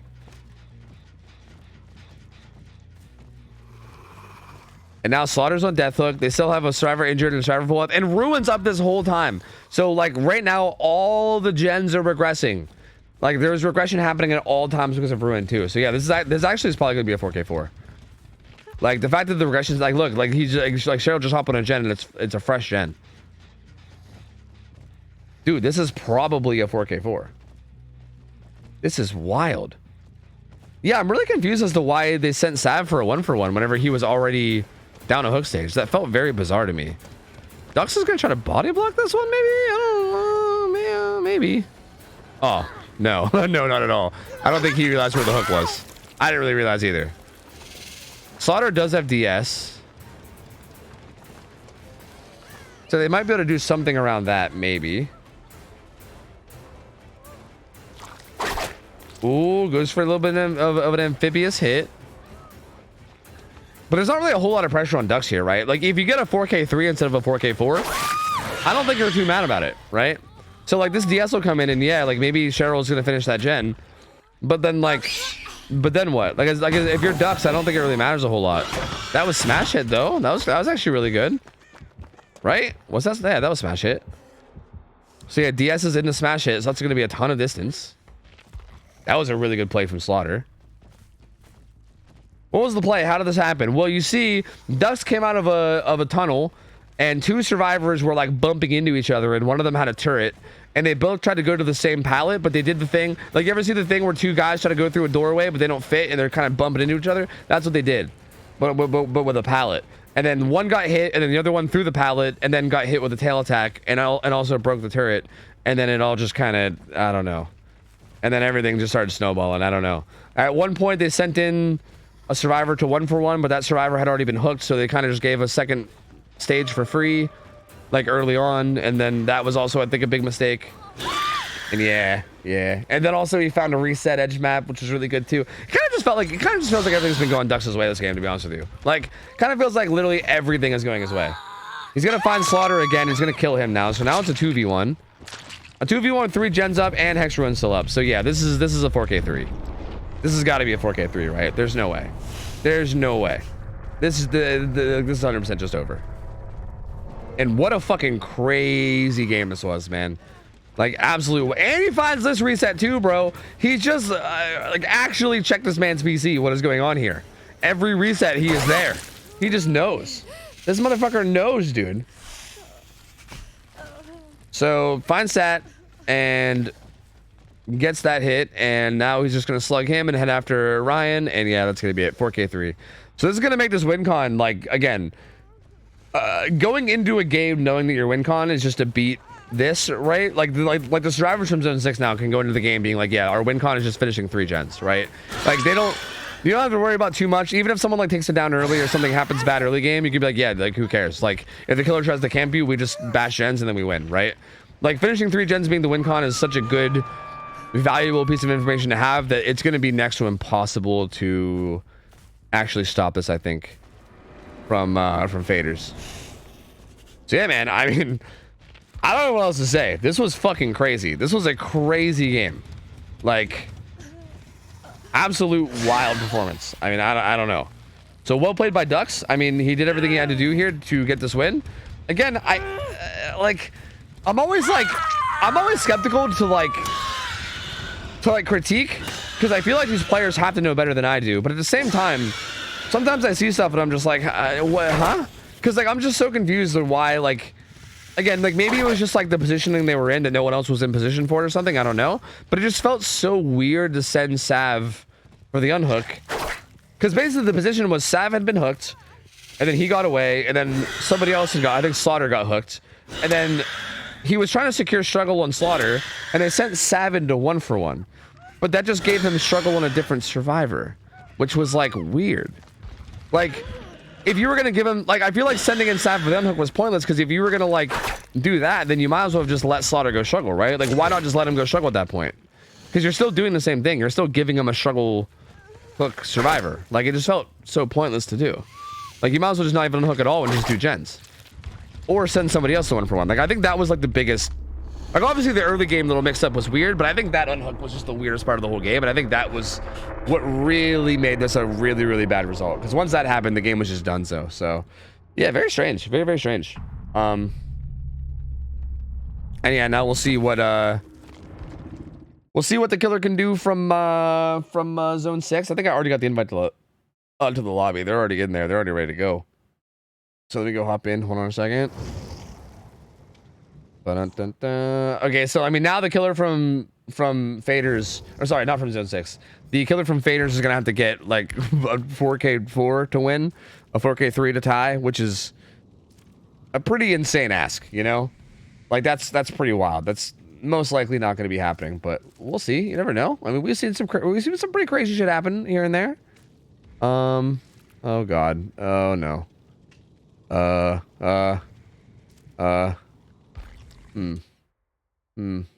All right. Yep. All right. Okay. I had ducks. Perfect. Perfect. I kind of want an unpopular scrim that's all the least picked killers. Yeah, that's probably not gonna happen. We've tried to do that before. We've tried to do that before in the past, and what happens is that nobody signs up. Yeah, exactly what Donna just said. We've literally done that before. That's literally happened before, and nobody signs up. Like if we did a pool of killers that was like Skull Merchant, Hag, Knight, Legion, you know, I don't know, just a bunch of killers that people don't find fun. Literally just nobody would sign up. Like people just wouldn't sign up. They just we just wouldn't have scrims. We would just have to skip we would just have to skip scrims that week. So, yeah. Or maybe you psychos. Yeah. Maybe Brownie would sign up. Yeah, maybe Colin, I don't know, maybe you'd sign up too. I don't know. But like probably like you psychos and then that's it. Probably like no one else. So because trust me, we've tried this. Like this, it's something that we've tried in the past, and it just doesn't work. It ends up just canceling the entire night instead, which is not really ideal. So, yeah. With 60+ teams, we might get 8 who are crazy. True, that is a good point. That is true. We do have much more teams now, right? Like that was back when we had less teams. Like back when TV Team was new. We honestly, it really could happen. I'd rather not risk it. Same. I also feel like that would end up just being the most boring night of games too, though, right? Like I don't think that would be very fun even to watch. Like I think it'd be fun to watch like 1 or 2 of those games, right? Like look, as like from a purely spectator point of view and somebody who isn't actually playing in the matches, really I wouldn't be opposed to like seeing one like weird ass game, right? Like I don't know, Hag or fucking Skull Merchant or some weird shit, just for like just to see what it's like, right? Like it just sounds entertaining just to see what it's like. But dude, if it was a whole night of that shit, like if it was like 8 hours straight of Skull Merchant, Hag, Knight, Skull Merchant, Hag, bro, I would just fucking, I would Kermit suicide. I'd be out of here, dude. I would be trying to locate my nearest bleach bottle. That's a joke, Twitch. I'm actually joking. That's a joke, Twitch. I was just joking. That's a joke. I'm not, self-harm is bad. Don't do it. That's a joke, Twitch. That's a joke. That's a joke, Twitch. I was just joking. I was joking, Twitch. It was just a joke. So nobody should ever self-harm ever. That's a bad idea. Anyway, Slaughter here is gonna have to get a 4K3 if he wants to be able to tie this up. 4K4 to win it. Realistically, I mean, again, trying to get any of these kind of results, especially when the survivors are aware of the result that they need, is incredibly hard. Incredibly fucking hard. Oh, fuck. I should have went with... I meant in-game. I meant to say in-game. Like, I was gonna kill myself one hook in-game is what I meant to say, by the way. Like, that's actually what I meant. Sorry. That's the bailout I should have used. Fuck. Oh, God. I goofed. But we'll see. Zone 6 survivors now just have to finish 3 gens. So, we'll see what they can do. Maybe if Slaughter just gets, like, a crazy lucky early game, maybe something can happen here. But I feel like, realistically, like... Maybe I'm wrong with this, but I feel like it's like going as far as like I feel like he needs to like go into a tunnel, pop out on top of like 2 survivors, and then like get it down and slug them and then get another down. Like I feel like you gotta like pop the fuck off so much so fast to have a chance here. So I don't know. We'll see. We'll see. And I also feel like from the survivor's point of view, I also feel like they can probably just like even like ignore turrets if they wanted to, right? Like again, it's not like you even need to like do anything crazy and get this like big massive result. I think you can even just like ignore turrets and just bash gens and just let them stay in tail mode and not even worry about it and probably do fine. The add-ons are double helmet, so it's going to be flame resistance as well as mangled on tail hit, and the build is actually the exact same. It's the exact same build all around. Diablos gets away from that one though.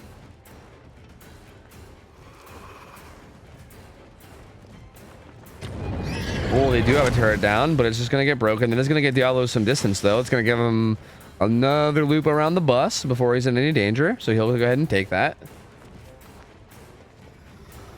Doesn't throw the pallet. Is instead going to try to loop around this. Slaughter's going to take an angle, though, where he can likely get it. Oh, the stun is very unfortunate. It's a good play from Diablos. I mean, that's basically the thing he needed to do to get out of there without getting hit was get the stun, and that's exactly what he did. So very well played. Slaughter's going to find Ronnie on this T-wall. That should be at least an opening tag on this chase. There you go. He'll run towards Shack, I would assume. Maybe even further. Maybe he'll go towards Bus. But no, he's going to stay at Shack, holding the back wall. Doesn't throw Shack pallet, actually. That's a little surprising. I mean, I feel like maybe you throw a Shack pallet there and maybe you get tail hit. So maybe it's not that surprising, but... It does get down, but like gen progress, again, is already pretty decent, right? They're split on 3 gens. And it's already looking pretty good. I mean, this will be a pain res, but... Yeah. Yeah. Hook comes in. That's going to be pain res. That'll delay it a little bit.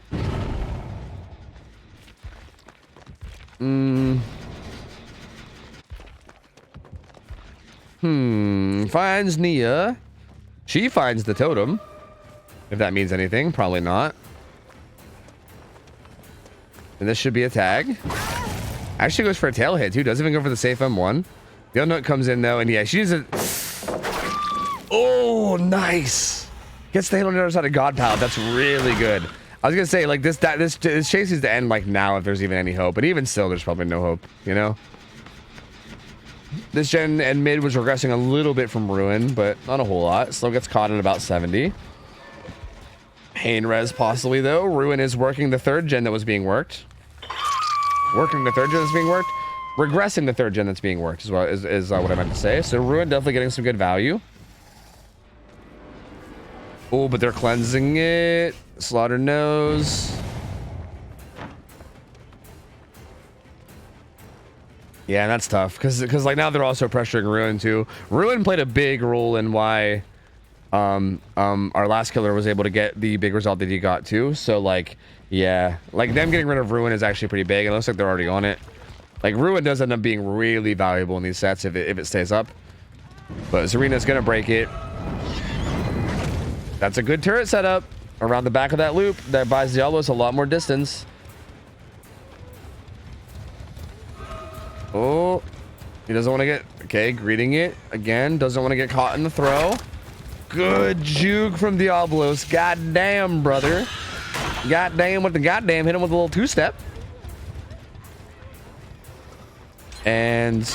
yeah, 2nd gen gets done. Down comes in. It's just too little too late, though. Yeah, like it's definitely too little too late. One more gen's the win con. Zarina's already got one at about 60%. Ada just started another one. That's not going to be pain res. And there's no real significant regression from here, right? There's no pop or anything. Other than pain res, all he really has to work with is dry kicks. So considering the next gen that pops is game over, and there's a gen at like 70, 80-ish, like this is pretty... Yeah, there's basically no way. It's essentially donezo. This was a really weird set, though. Like, this is a really, really weird one. Because I feel like it was so, like, dominant. I feel like, for instance, like, this Xeno set was so dominant from Zone 6. But then, like, the Wesker set was, like, super dominant from fucking Faders, Sage, whatever you want to call them. And then the Singularity set was, like, a weird one. Because it was actually, like, it was closer than the scores might have looked. Because really, like, the survivors from Faders just died just from some greed. Just like some gen greed is all it was, right? Like, it's not like, it wasn't really like it was like that big of a blowout. They just kind of greeded a gen after NOED and then got 4-man slugged for it. So, like, it's really weird. It was like one close game and then 2 games that seemed pretty blowouty. Very, very odd set. Gets that hit on the Zarina. Nia is Deathhook, and I think Slaughter knows that and is currently on the prowl. But Zarina got really far away. God damn, she got hella far away. She's out of there. She is gonzo. Yeah, gen number 3 pops. That's going to secure the win con, so there you go. Zone 6 is going to take the 2-1 in this set. Really, really good set, though. Really hard-fought set. Both teams played very, very well. 4th gen gets done. Nia's still staying alive. 5th gen's gonna get done too. Yeah, they're gonna go ahead and pop all 5. Adrenaline coming in from Zarina. Fard hot, yeah. I think that's literally what I said. I think I said fard hot. Very fard hot game, yes. Very fard hot. Jesus Christ. Look, it's been a long day, okay? We're on like 8.5 hours of casting or some shit like that. It's been a long fucking day, man. Everyone's coming in to take hits for each other. Nia's doing a gate. But they're out of healthy survivors to take hits. And Dux is gonna go down. He's a fresh hook. And I think they're just gonna take that. I think they're just gonna let Dux go. And yeah. Ooh, Nia almost goes down too, but not quite. Yeah, they're just gonna let Dux die, I believe, and they're just gonna take that, which is gonna be 7 stages. 7 stages, 3 fresh, not a bad result at all. Again, because during the win con was only finishing 3 gens. That would be a pretty solid result, all things considered. So there you go. Zone 6. Honestly, very, very solidly played. Both these teams played very, very well. And again, also I just want to say thank you to both of these teams for staying up this late. Because again, we were already kind of running late today. This was a really, really late set, man. This was a very, very late set. Typically, like our midnight set, if anything, it usually gets played early, right? Like usually it gets played early. Like usually we'll like be like, hey guys, can you guys play a little bit earlier because other sets are done? I don't know if we've ever had a midnight set start at like 12:45, but I'm pretty sure this set started at 12:45. That's like the latest it's ever been. So thank you to these teams for staying up super late and yeah, playing all 3 games, or sorry, all 3 killers of their sets and shit. Like that's pretty massive. It's pretty late. So yeah, kudos to them for that. But yeah, GG's. Very, very solid showing from both sides. Very, very entertaining game. And that's it. That's it for scrims for the weekend, man. Hope you guys enjoyed them. That's gonna be it for us. That's gonna be all the sets of the day. Big shout out to Cookie who joined me earlier for casting. It was a good time.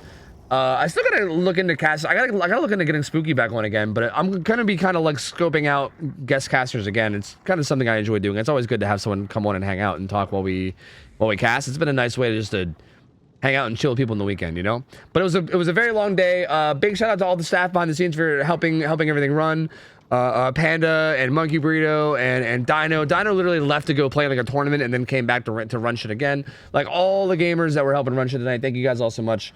Again, staff, volunteers, hours and hours and hours of their time every weekend and even throughout the week to make sure that these scrims happen. So again, major shout out to them.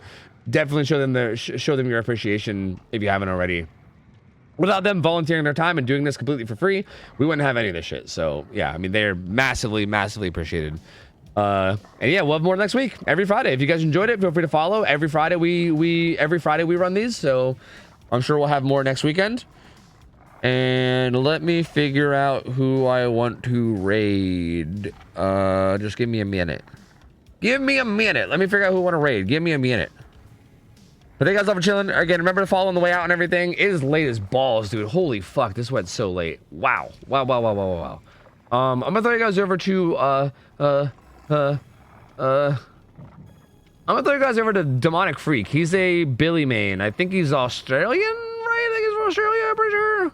Right? Am I wrong about that? I think. Yes, Australia, yes. Yeah. He's an Australian Billy main. He's probably having a blast with these new Billy changes, if I had to guess. If I had to guess, I'm assuming he's probably having a blast. You guys can go chill over there. Go hang out and enjoy the Billy games. I'll be back tomorrow with more games. Thank you guys so much for hanging out as always. And can we spam him with Vegemite? Sure, man. You can do whatever you want. Like, look, I'm unleashing you guys onto his chat, and I'm done with you. I'm done with you. You can do whatever you want, bro. Like, you honestly, you guys are his problem now, not mine. All right. Like, I'm going to chill. It's my weekend. I'm gonna go chill. You guys aren't my problem anymore. He can deal with you. Okay. He can deal with you. Anyway, thank you guys for hanging out. Love you guys. Have a good rest of your night, and I'll catch you guys on Sunday. Have a good one. I'm out of here. I'll see you. I'll take care. See you. See you later. See ya.